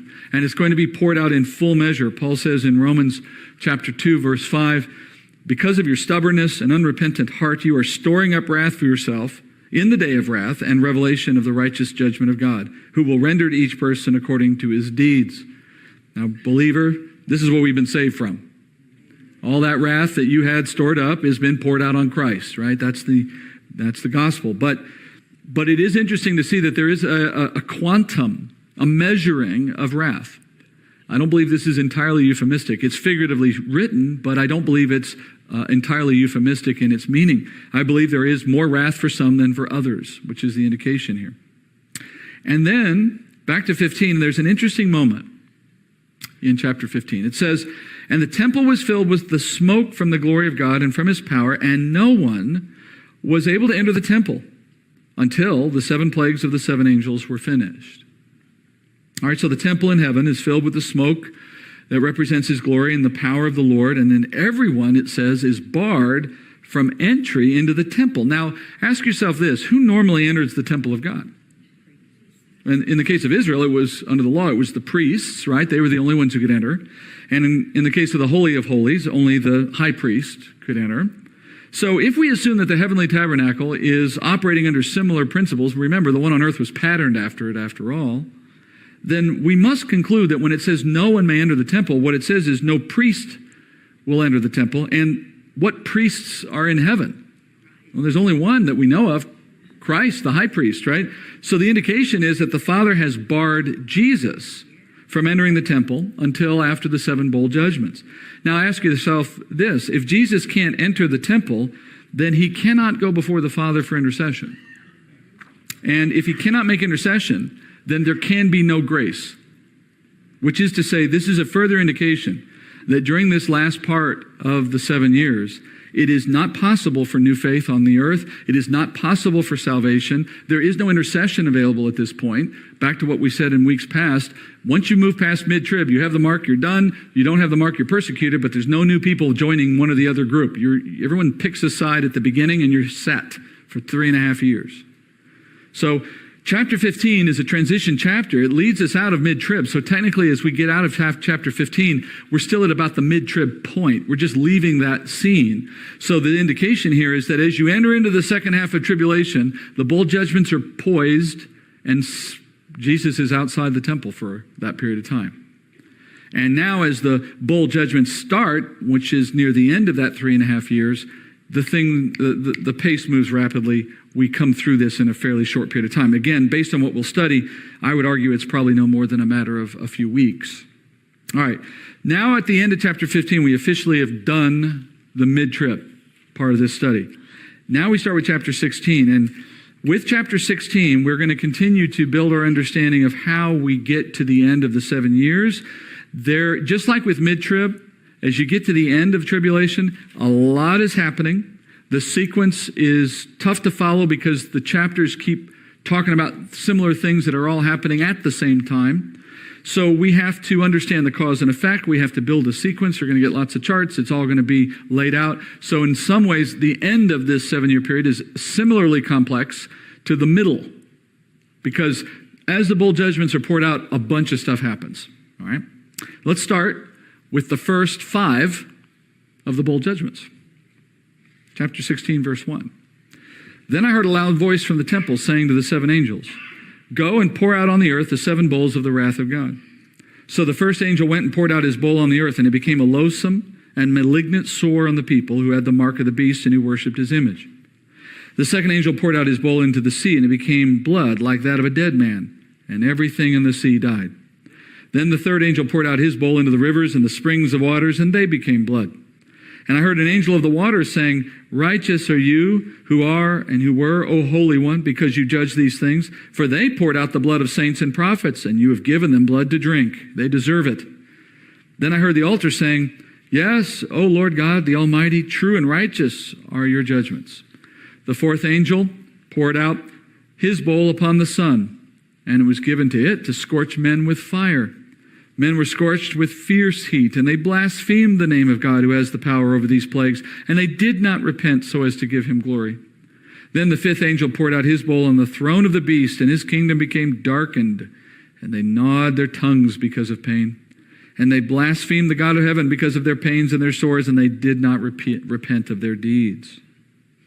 All right, so the final wrath of God is poured out, and with it, we get a new level of suffering and misery. Now, before we look at each of them, just note here how often we see this repeating pattern, that the judgments are limited to those who are not of the Lord. It's the ones who have the mark that get the sores. It's the ones who are of the enemy's kingdom who are in the darkness. An exact parallel to what you see in the Egyptian plagues, in which the nation of Israel, set aside in Goshen, was accepted, not included in those judgments. The Lord, as James tells us, knows how to distinguish or differentiate between those who are under judgment and those who are not. He is not indiscriminate.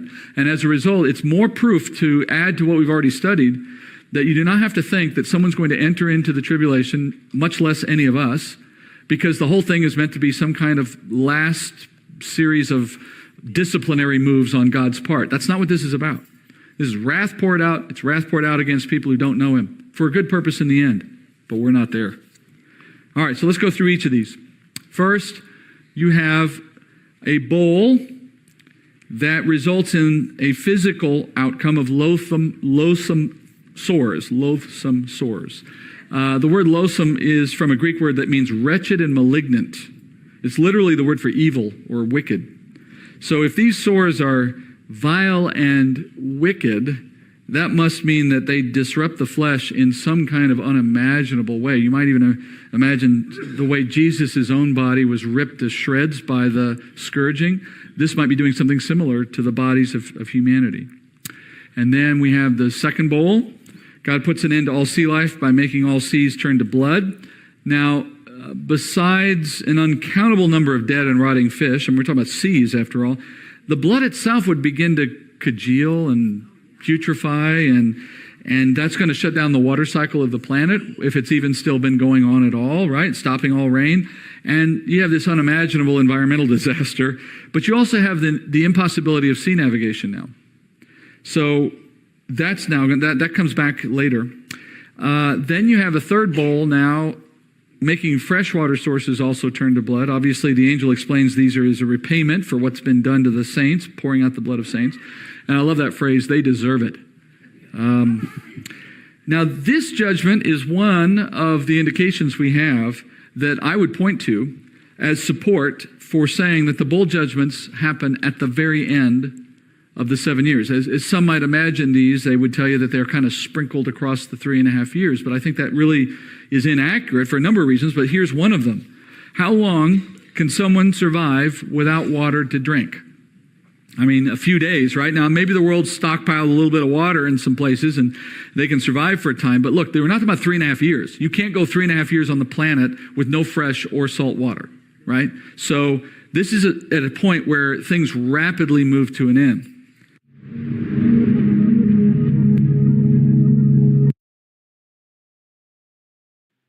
Okay, so that was session 50. My mouse is not wanting to cooperate here. I'm going to go on to 51. How's everybody doing today?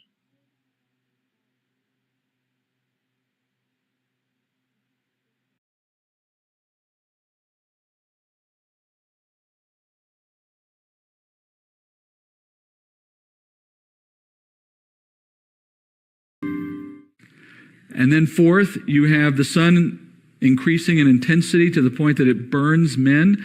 And imagine living with this. Imagine living with evil, wretched sores in a world with no rain and no fresh sources of water whatsoever. And now on top of that, the earth is scorching you with tongues of fire, and people are being scorched by the heat of the sun. And that heat, by the way, would also rapidly increase the decomposition of the blood and all the dead animals that are now around. I mean, the air and the earth must be wretched at this point, right? So you have that taking place. And then fifth, you have the fifth bowl judgment is darkness. And that darkness is so intense that it causes unbearable pain. Now, how does darkness create pain? Well, the answer is it's not merely the lack of physical light here. This is a spiritual darkness. In other words, it's similar to the way the Father withdrew his presence from Jesus while Jesus hung on the cross. And in the way that the Father and the Son became separated, which is the second death, in that Jesus died the second death before he died the first death. He died his second death on the cross, and then he died the first death of the body after that, which, by the way, is exactly what Adam did. He was the second Adam. Adam died spiritually first, and then he died physically later. So Christ died spiritually first in the sense that he was separated from the Father. That's what spiritual death means. It doesn't mean cessation of existence. It means separation from the Father. So when Jesus says, my Lord and Lord, why have you forsaken me? Sorry, I can't talk all of a sudden. My Father, why have you forsaken me? He was saying, where did you go? First time in all of eternity that Jesus and the Father weren't one. And that was the second death on the cross. Then when the second death had been completed and light returned, he says it is finished. So the work of redemption was finished at his death on the cross. The darkness, though, that came upon the earth for the 3 hours that he was separated was a darkness of God having withdrawn his presence from creation. That's the whole idea of being withdrawn. And in this case, as the Creator separates himself from the creation for this period of darkness, it means that what is there is left to the mercy of the spiritual forces of darkness. So for a time, the world feels the effect of the Lord's wrath by an absence of his protection, of the absence of his common grace. Now look, there's a pattern that you follow in these 5 that start to tell you what he's attempting to do here. You have scorching heat. See if this doesn't ring any bells. Scorching heat, darkness, no water, no refreshment, at the mercy of the enemy, and no physical relief from torment. You're experiencing a preview of hell. And it's because it's under the same conditions as hell. What is hell? Hell is a place that experiences continually the outpouring of God's wrath. What is this? This is an outpouring of God's wrath, producing the same effect on earth for a time. And it makes sense then that the outpouring of God's wrath would be felt in similar ways. Heat, darkness, the lack of his counsel or presence, etc. And what is the world's response to all of these calamities? Well, in verse 9, they continue to blaspheme. And the reason they continue to blaspheme and they will not repent is that they cannot do so. No one can do so apart from the grace of God. There is no actor, no catalyst moving their hearts to God. All they can do is be who they are. And what does an evil, desperately wicked heart do? This. And no amount of tragedy, no amount of pressure, pain, or otherwise is going to convert someone. What is it that brings us to repentance? The kindness of the Lord, not the severity of our punishment. So an unbeliever's sin nature, it's eternal. And so the rebellious behavior of an unbeliever is also eternal. And for the same reason, an unbeliever's punishment must be eternal. Nothing's changing it. It just keeps going, so the conditions keep going. And these judgments are reinforcing the sign of what we saw at the beginning of chapter 15 in the Song of Moses. That is, in the Exodus, the nation of Israel was held captive by Egypt, and the Lord used judgments to free his people. Here again, you have Israel being captive to an enemy, both in the sense literally of the Antichrist, but also in the sense of their own sin. And the Lord is pouring out judgment as a precursor to freeing his people. And if you look at the bowls themselves, 1, 2, 3, and 5, all have direct parallels to judgments that take place during the Exodus. So there's an intentional connection here to remind us that these judgments have as their ultimate purpose a freeing of Israel, not the destruction of Israel. And yet there is a ton of collateral damage in the process. And chief among them is Israel's enemy being laid waste, which is what you see here. All right, so now we've studied the first 5 bowls. Let's pause to look at how those bowls fit into the overall plan for the end of tribulation, because you're sitting here thinking, well, we got a lot of book left, and we just did 5 of the last 7 judgments. What's going on here? Well, because the first 5 are really just setting the backdrop, setting the stage for what's now going to start to happen. These first 5 are a systematic delivery of hell to earth in preparation for the Lord's return. And as such, they're called the plagues. Actually, in the text we read, all 7 are called plagues. So all 7 are technically plagues. But I'm going to make a bit of a audible here. I'm going to make my own call on this. That is, I'm not contradicting the scripture, obviously, but I'm saying in the way I'm going to teach it, I'm going to call the first 5 plagues because they stand apart from the last 2 in a very distinct way, keeping in mind that the scripture says they're all plagues. But the first 5 I'm calling plagues in a different sense. They are these disasters that bring hell to earth. And they're an outpouring of God's wrath. They are also a preparation, though, for what's going to happen in the next 2 chapters. In chapters, actually the next 3, 17, 18, and 19. The last 2 judgments, when you look at what they actually accomplish, may seem very insignificant compared to the ones we just looked at. But they are part of a larger set of events. And they climax in something called the War of Armageddon. That war has multiple stages, and the war ends at the end of tribulation and at the moment of Christ's second coming. So the first two stages of the war, of this 5-stage war, are set in motion by the final 2 bowl judgments. So what we're looking at now as we move out of the 5 and into the last 2 is a series of complex movements on earth as part of a larger war, where God himself is establishing or moving this war along by these judgments that present the need for them. And in fact, the first 5 are the reason the war starts. And then the 6th and the 7th are God's way of directing the war in a certain way. Okay? Let's talk about the war for a second. Even just the use of the word Armageddon will trigger usually a wide variety of misconceptions and assumptions about what that is. Some think it's already happened. Some think it's going to happen in our day. Some people don't even understand it at all. Most have heard of it, but like most war, the events of this war are complex and they defy a simple explanation. You could write a whole book on it, and some have. Let's begin with the fact that the War of Armageddon is not a single military engagement. It's not a single moment. It's a series of campaigns over a series of days or weeks. It takes place in a series of locations. It involves many different groups and characters. And as usual, Revelation is going to give us a broad outline on these things, but you have to go to the Old Testament to get the detail. That's part of what we'll be doing in the coming weeks. But even more confusing than that, the descriptions of the war and the events of this war are sprinkled throughout chapters 16 through 19. And here's how they relate. The War of Armageddon generally is described by the 6th and 7th bowl judgments and the activity of chapter 19, which leads us into Christ's second coming, plus Old Testament texts that give us the detail. But chapter 16 is talking about events that set up the whole of the war.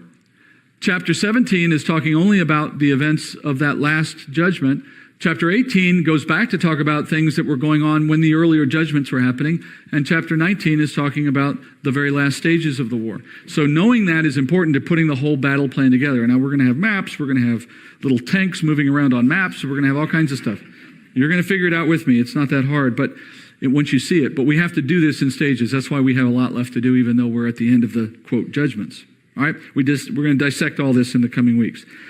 First, let's establish for tonight the relationship between the bowls and the opening events of the war. And we're going to begin where we left off in Revelation 16 at the 6th judgment. Okay? Verse 12.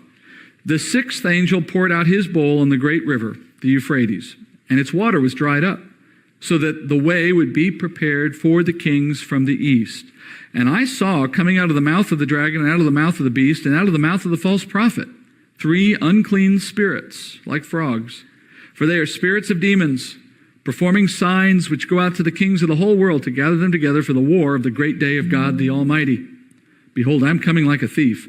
Blessed is the one who stays awake and keeps his clothes, so that he will not walk about naked, and men will not see his shame. And they gathered them together to the place which in Hebrew is called Har Megiddo. All right, so as the 6th angel pours out his bowl, we're told that the effect of this bowl is, drum roll, a river dries up. Well, the river here is the Euphrates. It's the major river of Mesopotamia, present-day Iraq. It runs near the ancient city of Babylon. Now, we know from the earlier bowl judgments that all the rivers of the earth have been turned to blood, right? So this one must also have been turned to blood, okay? And the fact that it says that the water was dried up, don't let that make you think we're dealing with a contradiction, or there's some confusion here. Blood is mostly water, all right? Mostly water. So the point of this is not to get technical or scientific. The point of this is to say what was once an impassable river of blood is now dry as a result of this. And as a result now, that river is no longer filled with water or with anything, okay? It's not like what I show you there. So how is that a judgment? Why is that considered a bold judgment? Well, in verse 12, we're told why. It's to make possible a way for the kings of the east. Now, any reference to a king at this point, at this time in history, has to be a reference to one of those 7 guys who originally had power before He came along, the Antichrist, when there was 10 of them. Now there's only 7. Now they've all fallen in line underneath him. Those are the only kings we know of that would exist in that day. So it appears as though when it says that these kings are now called from the east, we're talking about the leaders that have worked with the Antichrist to establish this new government and are under his authority. Why are they all in the east? Well, the indication is they're all in the capital city. They're all in the place that the Antichrist has decided to call his home. We know from Daniel that these kings would rule with this man all the way to the end. And so when verse 12 says that this judgment prepares a way for these kings, the suggestion is that it's a way of letting them travel. Well, that would mean that this this river rather, of blood had been an impediment to them for travel. And so now the Lord is drying up the river so that they can travel to go where the Lord apparently wants them to go. The question is, why does he want them to travel? And how does opening the opportunity for travel constitute a judgment of any significance? Well, in verses 13 through 16, we get to see how this movement plays a part in the judgment. It says the dragon and the beast and the false prophet, once they see the river dried up, they see an opportunity. And they enact a plan. They send out unclean spirits as messengers to these kings. Now, an unclean spirit is a demon. It makes sense that Satan would be using demons, right, as messengers. John says they're like frogs. I think that's because in the Old Testament, a frog was a symbol of an unclean spirit. A frog is an unclean animal, but it's often used as a symbol of a demon. So the demons call the 7 kings of the earth. They gather their military forces, and they're sent to a place that in Hebrew is Har Megiddo. The word Har in Hebrew is the name for hill, and Megiddo is the name of a city in northern Israel. It's a ruin today. You can go visit it in the Jezreel Valley. This is the Jezreel Valley. This is a picture taken from the top of Mount Carmel, which is looking roughly east, northeast. Actually, that's southeast.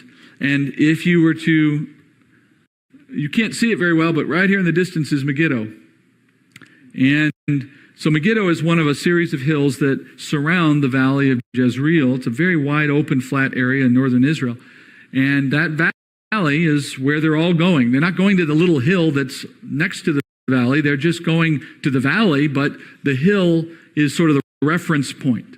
Megiddo is the little town. It historically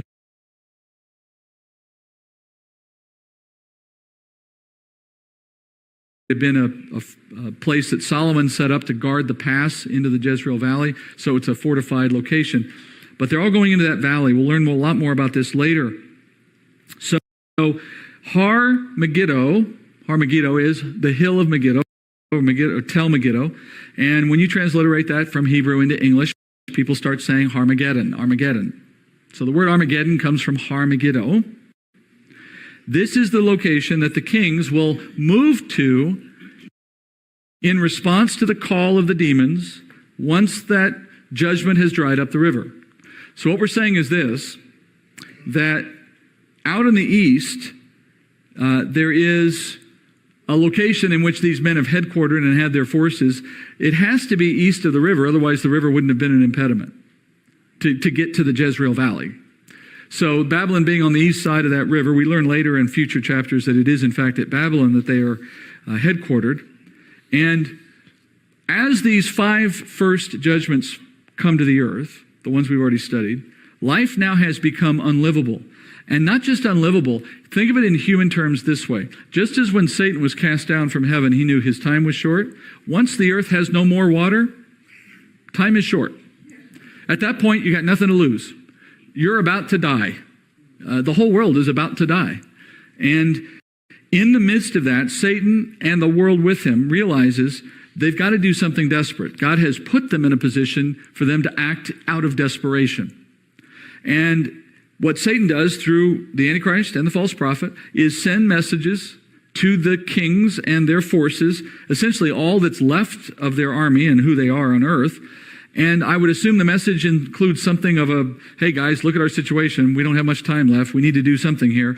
And I would assume what Satan proposes is that if the forces of the Antichrist marshal themselves en masse in Israel and attack in Jerusalem, they can be prepared to destroy the Christ, to destroy Jesus at his second coming. So they're preparing for the battle, as we heard here, of the great war of the God Almighty. They have decided they're going to take the war to God as opposed to waiting for him to come back. And they look at the state of the world and they conclude, we don't have a lot of time. And that was God's intent.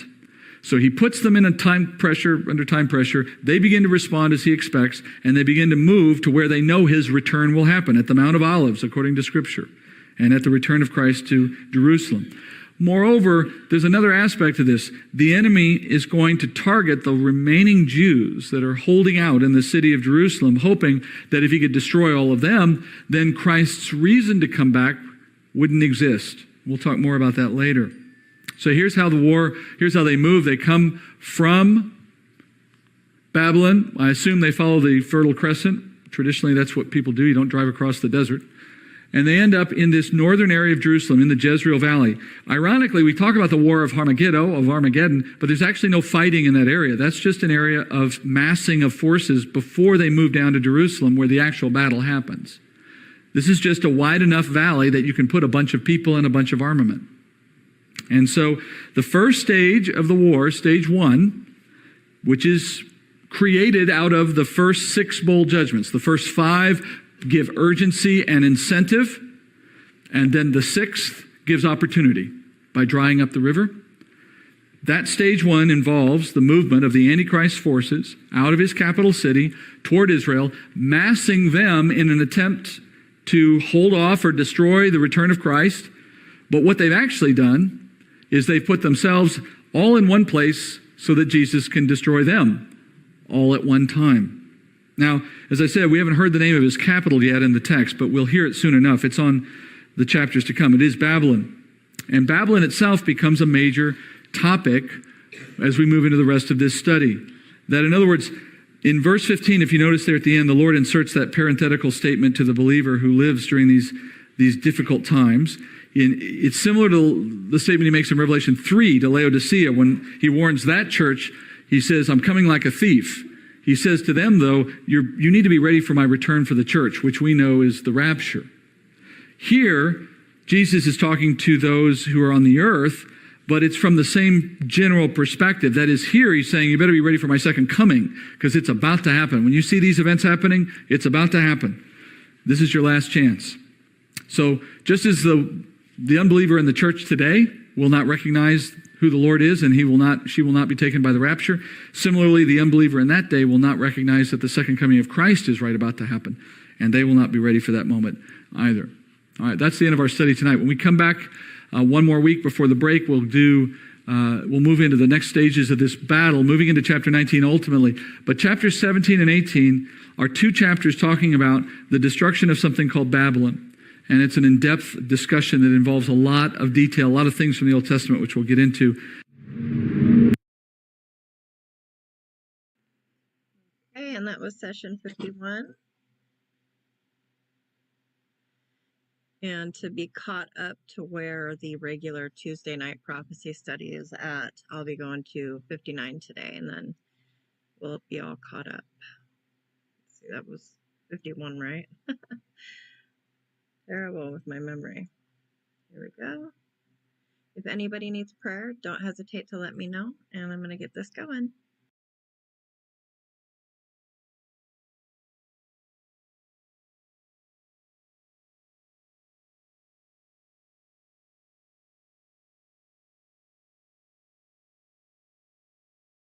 All right, we are now at the climactic period of the 7-year tribulation. You guys have been waiting with me for this for now, 7-8 months or something. And the time of Jacob's troubles is coming to a head. You have God pouring out his wrath in the form of these bowl judgments. So we have the first that we've studied so far, the 6 that we've studied so far, have all come upon the earth. The first of those, the first 5, are called the plagues, and they produce devastating destruction on the earth in such a way that life isn't even possible anymore. I mean, there's no fresh water on the earth anymore. So it's only a matter of a very brief time before everyone on the earth knows they're going to perish one way or another. It's a very dramatic way to put the world on notice that the end is here. And then the final two judgments will kick off a complex series of events that are collectively known as the War of Armageddon. And in chapter 16, last week, we got an overview of those 7 judgments and of the first stages of the war. We studied the first phase, which was the 6th judgment. And then today we'll look at the 7th and the beginning of that. Then we'll have several more stages that come in conjunction with Christ's return. And in the way that maps out on the chapters that we've been studying or will study, it's a bit of a mixture. You have some things covered in multiple chapters, other things covered only in one chapter. So that complexity makes it a little tricky when you're trying to understand it as you read through it. Well, we're going to figure that out. Now, last week as we looked at the first of those Armageddon judgments, which is the 6th bowl judgment, it started phase 1 of the battle. And if you remember, phase 1 was you had the river Euphrates, which had previously been turned to blood by some of the earlier judgments of the bowl judgments. Well, the 6th bowl judgment dries it up and leaves it in a way that now the Antichrist forces, which are headquartered in Babylon on the east side of that river, can now travel across that river. And because they travel across it, the Lord opens a way for them to reach Jerusalem. And then he motivates Satan to launch this attack by eliminating all sources of fresh water in the world. So in other words, the earlier judgment that made the world uninhabitable has put pressure on Satan to consider that his end is very near and he has to do something. God then opens the doorway for the river to dry up, and in doing that, he makes a way for Satan to act on his desire to do something. And knowing that Christ's return is imminent, knowing that he comes back at Jerusalem, he moves his forces to the northern end of Israel, to a place called the Jezreel Valley. And the Jezreel Valley is a broad plain in which you can mass a large number of troops. And that's what he does. He brings his troops into this area. That's stage 1 of the battle. It's a preparatory step. It's basically a bivouac, moving forces into a position where they can then attack. And the stage is now set for the end of the war, the end of the world through a coming war. Now, the Lord is going to direct the enemy's actions like pieces on a chessboard from here on out. Even in this one we just studied, he has moved Satan to somewhere he wants Satan to be, because we're about to reach a point of a battle between good and evil. And the Lord is preparing the pieces on the chessboard, so to speak. And now that brings us to the final bowl judgment and the cascade of activity that will follow from it. And let's start with reading on that. This is a judgment focused on the fall of a great city. And this fall is probably the most important event in all of tribulation. In fact, it is so important that this one judgment requires 2.5 chapters of Revelation. And it's the next stage of the War of Armageddon. Let's start reading in verse 17, where we left off last week in chapter 16. And he says, "Then the 7th angel poured out his bowl upon the air, and a loud voice came out of the temple from the throne, saying, 'It is done.' And there were flashes of lightning and sounds and peals of thunder, and there was a great earthquake, such as there has not been since man came to be upon the earth. So great an earthquake was it, and so mighty. The great city was split into 3 parts, and the cities of the nations fell. Babylon the Great was remembered before God to give her the cup of the wine of his fierce wrath. And every island fled away, and the mountains were not found, and huge hailstones, about 100 pounds each, came down from heaven upon men. And men blasphemed God because of the plagues of the hail, because its plague was extremely severe." All right, so the final bowl judgment's poured out. You notice it says it's poured out into the air. It's almost as if the wrath of God coats the entire planet like a blanket. I kind of imagine something like this. And if you think about it, the atmosphere of our earth is like a big ocean of air around our earth, right? You guys don't want to see that over and over again, do you? So Just as the previous bowl judgments were poured into bodies of water, whether salt or fresh, so you have here a judgment that is effectively poured into an ocean of air.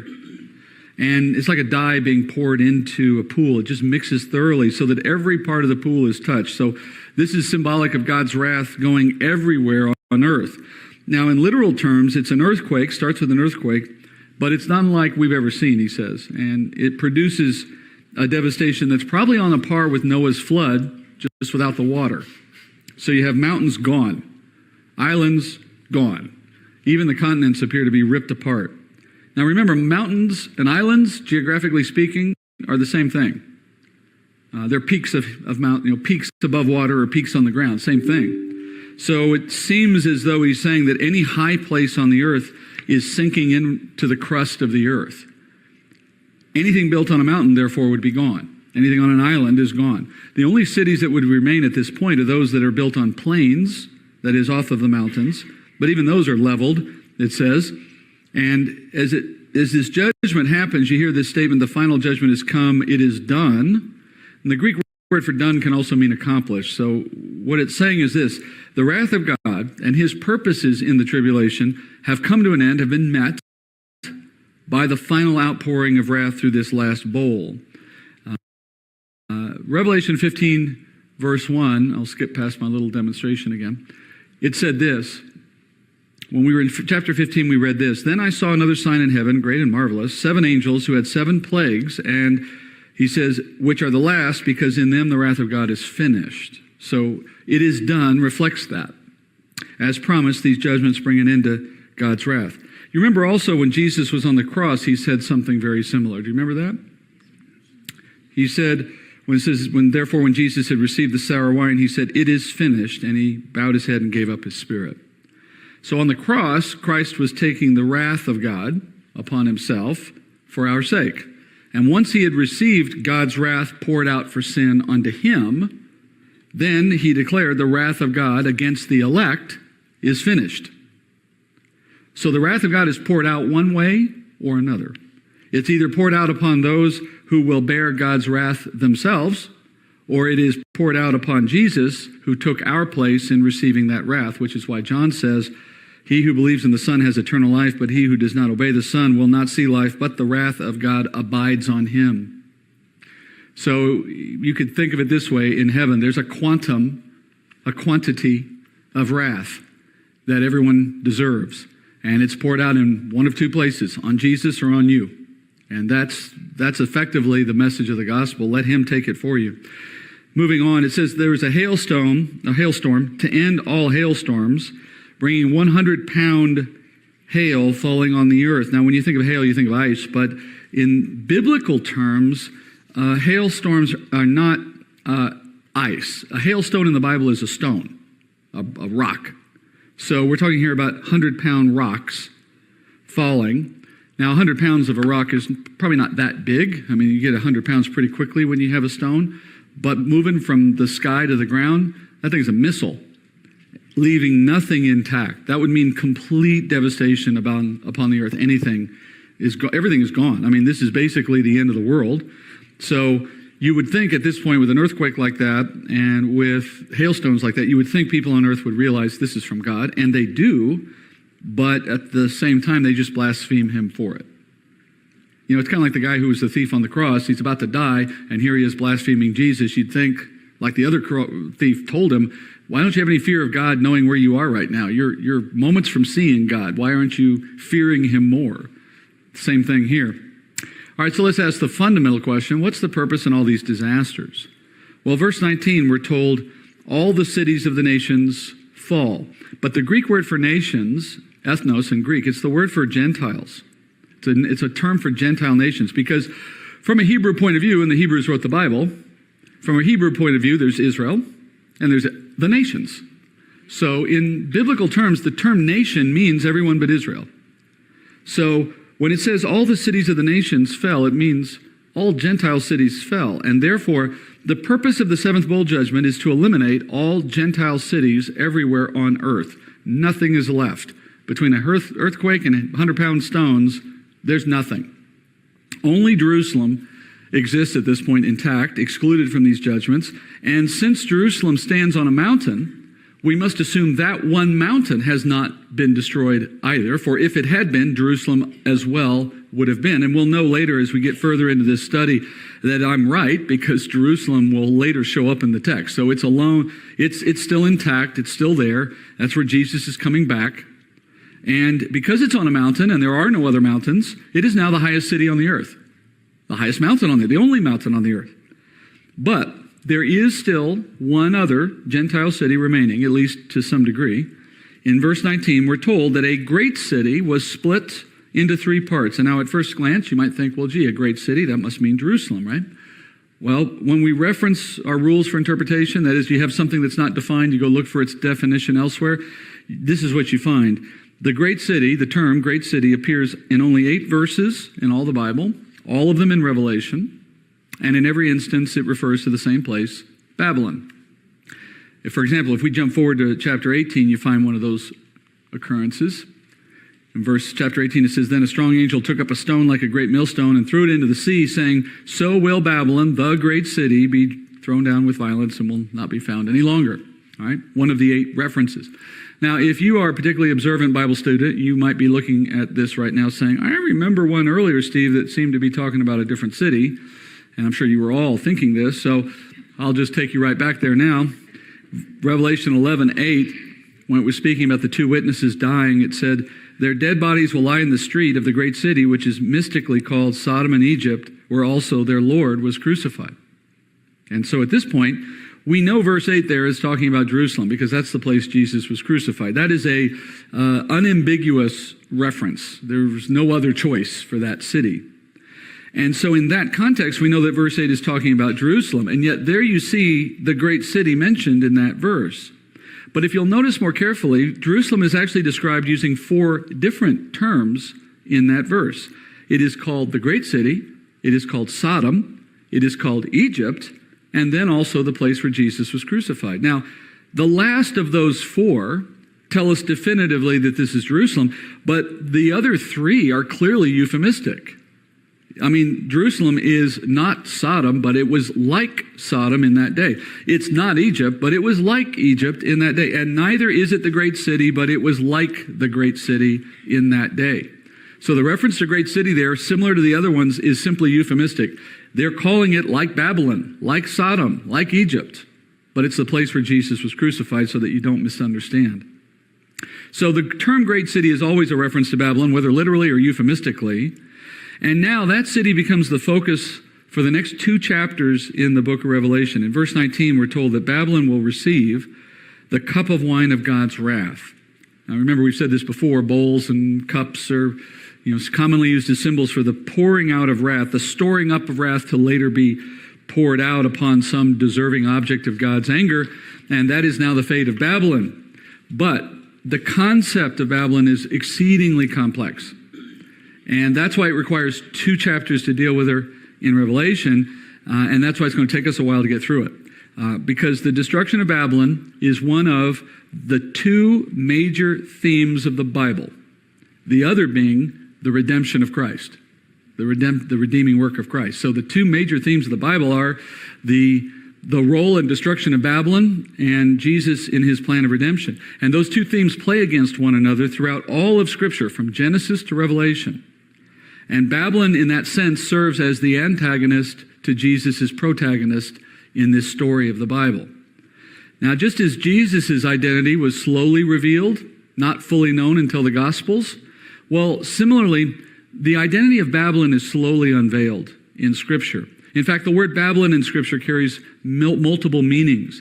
And I'm going to take you through 5 concepts that are associated with this term right now, all of which are being dealt with in chapters 17 and 18. All right, first, Babylon, going back to the very beginning, Babylon, as it was depicted here in this chapter, is the home of sin, because it is the location of the Garden of Eden in present-day Iraq. In Genesis chapter 2, remembering this, we're told about this garden. Now a river flowed out of Eden to water the garden, and from there it divided and became 4 rivers. The name of the first is Pishon. It flows around the whole land of Havilah, where there is gold. The gold of that land is good. Dillium and onyx stone are there. The name of the second river is Gihon. It flows around the whole of Cush. The name of the third river is Tigris. It flows east of Assyria. And the fourth river is the Euphrates. All right, so the Garden of Eden is located in the same place as present-day Babylon. And the Garden of Eden was Satan's location for his original attack against God. After he fell from heaven, Ezekiel 28 tells you about that. After he fell from Eden, the garden of God, which was the Eden in heaven, on which the one on the earth is patterned from.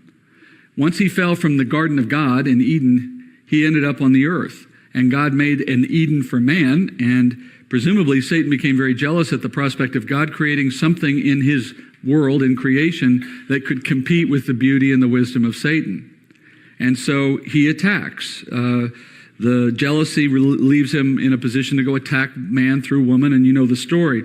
At the point that Satan gains dominion over the earth at that moment, he does so because Adam chose to obey him instead of God. And in so doing, he effectively worshiped Satan in place of God. Satan then received the dominion that Adam had been given by God. Satan gave his dominion to his new God. So Babylon is ground zero for the start of sin on earth, and it begins the battle between God and Satan in control over the earth. Not a real battle, not one in which there's any doubt in the outcome, but God allows it to continue for a period of history for purposes of his own. So Babylon, ever since that moment, has been Satan's home territory, his stronghold. Literally, geographically, Satan lives there. That's his home. I'm not saying he doesn't move around, but I'm saying that's where his base of operations is. That region continues to be heavily guarded by Satan and his dark forces. Demonic activities especially strong in those areas, and people who go there, I think particularly the men we send in battle over there, come back with demons, many of them. And that is one of the serious consequences of being in that arena. It's a bad place, and when you hear the word Babylon, you need to think of Satan and the beginnings or the origins of sin. That's the first thing you know. Second thing, Babylon was the source of idolatry on earth. Genesis 11 recalls how men gathered in Babylon, under the leadership of a man called Nimrod. Nimrod was the antichrist of his day, which is to say, he was the all-powerful world leader that had command over all of the tribes of the earth in that day.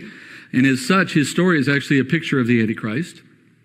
And he calls for a new kind of worship in his day, one that will lead mankind into a project, building a tower that they hope will reach to heaven. Now, that goal may seem folly, but it's actually deadly serious, because the Tower of Babel is the start of idolatry among mankind. Because what is idolatry, after all? It is false religion, and like any false religion, it attempts to replace obedience to God with a man-made way to heaven. This just happens to be hyper-literal. They're trying to physically move to heaven. But in its form generally and forever after, any kind of idolatry is a replacing of God with something you think gets you to heaven in place of God. And that's what they're doing.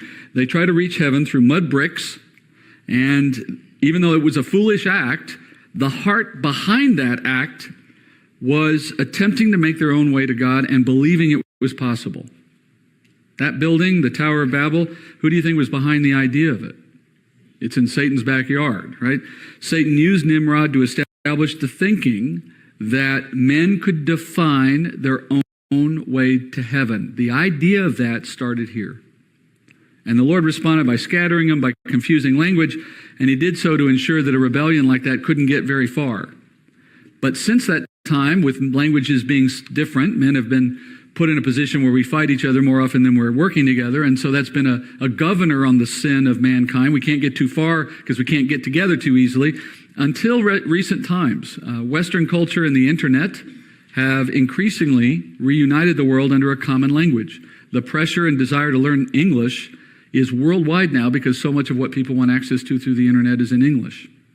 And so the world is slowly, or quickly now, overcoming the barrier of language, and it sets the stage for a new world rebellion against God with the world united under a common language again. The story of the Tower of Babel pictures the story of the Antichrist leading the world at the very end, just as the earlier story did. So when you hear the word Babylon, you need to think source of idolatry, origin of idolatry. Thirdly, Babylon is the Gentile kingdom that conquered the nation of Israel under Nebuchadnezzar and the city of Jerusalem. Now, prior to Nebuchadnezzar, as we learned a few weeks back in our Daniel part of this study, no Gentile nation had ever succeeded in overpowering the people of God. Never had Jerusalem ever been taken before Nebuchadnezzar. God permitted Babylon to do that, to conquer Israel as part of the plan that he had for them. And in that way, Babylon becomes the first of the nations to control Israel, and as such, it starts the age of the Gentiles. And that's what we studied in the book of Daniel. And remember, in that study, we also learned that Nebuchadnezzar, as the head of the statue, pictures who? The Antichrist again. You see a theme? Where Babylon is present in the story and central, you're seeing a picture of what God is going to deal with later when he finally destroys the Antichrist. So God permitted Babylon to conquer Israel, but he also said he would ultimately turn around and deal with Babylon for who it was. At one point in Jeremiah, and this is frequently mentioned in the Old Testament, but here's an example. The Lord says, "But I will repay Babylon and all the inhabitants of Chaldea for all their evil that they have done in Zion before your eyes, declares the Lord." And the times of the Gentiles ends in the same way. Remember, we're looking at the end of the age of the Gentiles, when the Antichrist is defeated. You have a single Gentile ruler like Nebuchadnezzar, controlling the entire world, persecuting Israel, controlling Jerusalem, controlling Babylon, just like Nebuchadnezzar. And at the end, God will deal with them, just like Nebuchadnezzar. This will be the Antichrist kingdom, and like the first Babylon, this final Babylon will be used by God to discipline Israel. Just as the beginning of it was God sending Nebuchadnezzar in to show Israel that they had been unfaithful, at the very end, he's using this same technique, one man ruling the world, coming after Israel, so that he can bring them back to himself, which we see later in the study.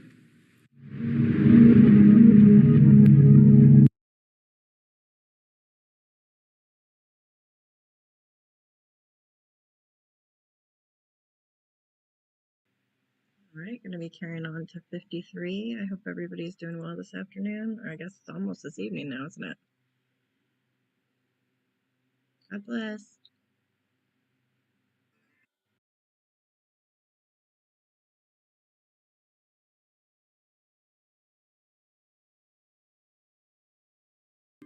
So, when you hear the word Babylon, you need to think God's instrument to discipline his people.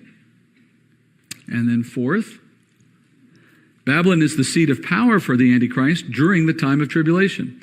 Now, some interpreters have argued over whether the Babylon reference in these chapters refers to the actual city, or is it just symbolic? When you get into one of those arguments, it's always funny to me that we have to choose. So often, are the 7 days of creation literal, or are they symbolic? Why are you choosing? They're both. It's literal, and because it's literal, it sets a precedent for what the number 7 means. 144,000, is it literal or symbolic? It's both. They're literally 144,000, which tells you that God sovereignly chose them because you couldn't have found a perfect number happen by chance. But it's also representative of Israel by virtue of 12 times 12. The point is, God always does both. You don't have to pick one. So in this case, Babylon is the literal city, yes, the place on earth that we know it to be today, and by virtue of the name, it invokes all of this history that we're studying. It tells us that God is setting up for a climactic battle between good and evil, Babylon being the poster child for evil, and he's going to destroy it. So, by the way, in the earlier part of chapter 16, we saw that the river Euphrates is central to getting the Antichrist forces to move in that sixth judgment. Well, that's another clear indication we're looking at the literal location. All right, so the seventh bowl judgment is declaring destruction, essentially, against the great city Babylon. Now, the other cities have all been wiped out. Babylon, though, is being singled out for a slow death so that there can be purpose in it, so God can make clear that he's doing something here. He's going to destroy the Antichrist seat of power, as he's established it in Babylon, just before he destroys the Antichrist. And by the way, the fact that the Antichrist has his home in this location makes perfect sense. Where else would it be?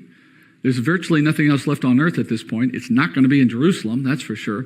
So he picks the place that Satan himself wants, because Satan is indwelling him. It's Babylon. So when you hear the word Babylon, you need to think the seat of power in the last days.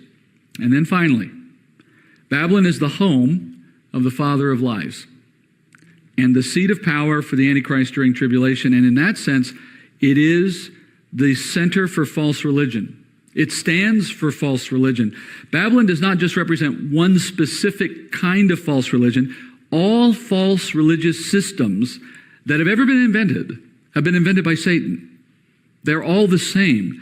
And so when you talk to people in anywhere about religion, and they start telling you that, how do I know that Christianity is the right religion? There's so many out there. How do I know you're the right one? This is what they're seeing in their mind's eye. They're seeing a chart like this of world religions, and the pie slices are so small because there's so many of them, you can't even distinguish them all, right? There's always a new one tomorrow. All right, well, who did that?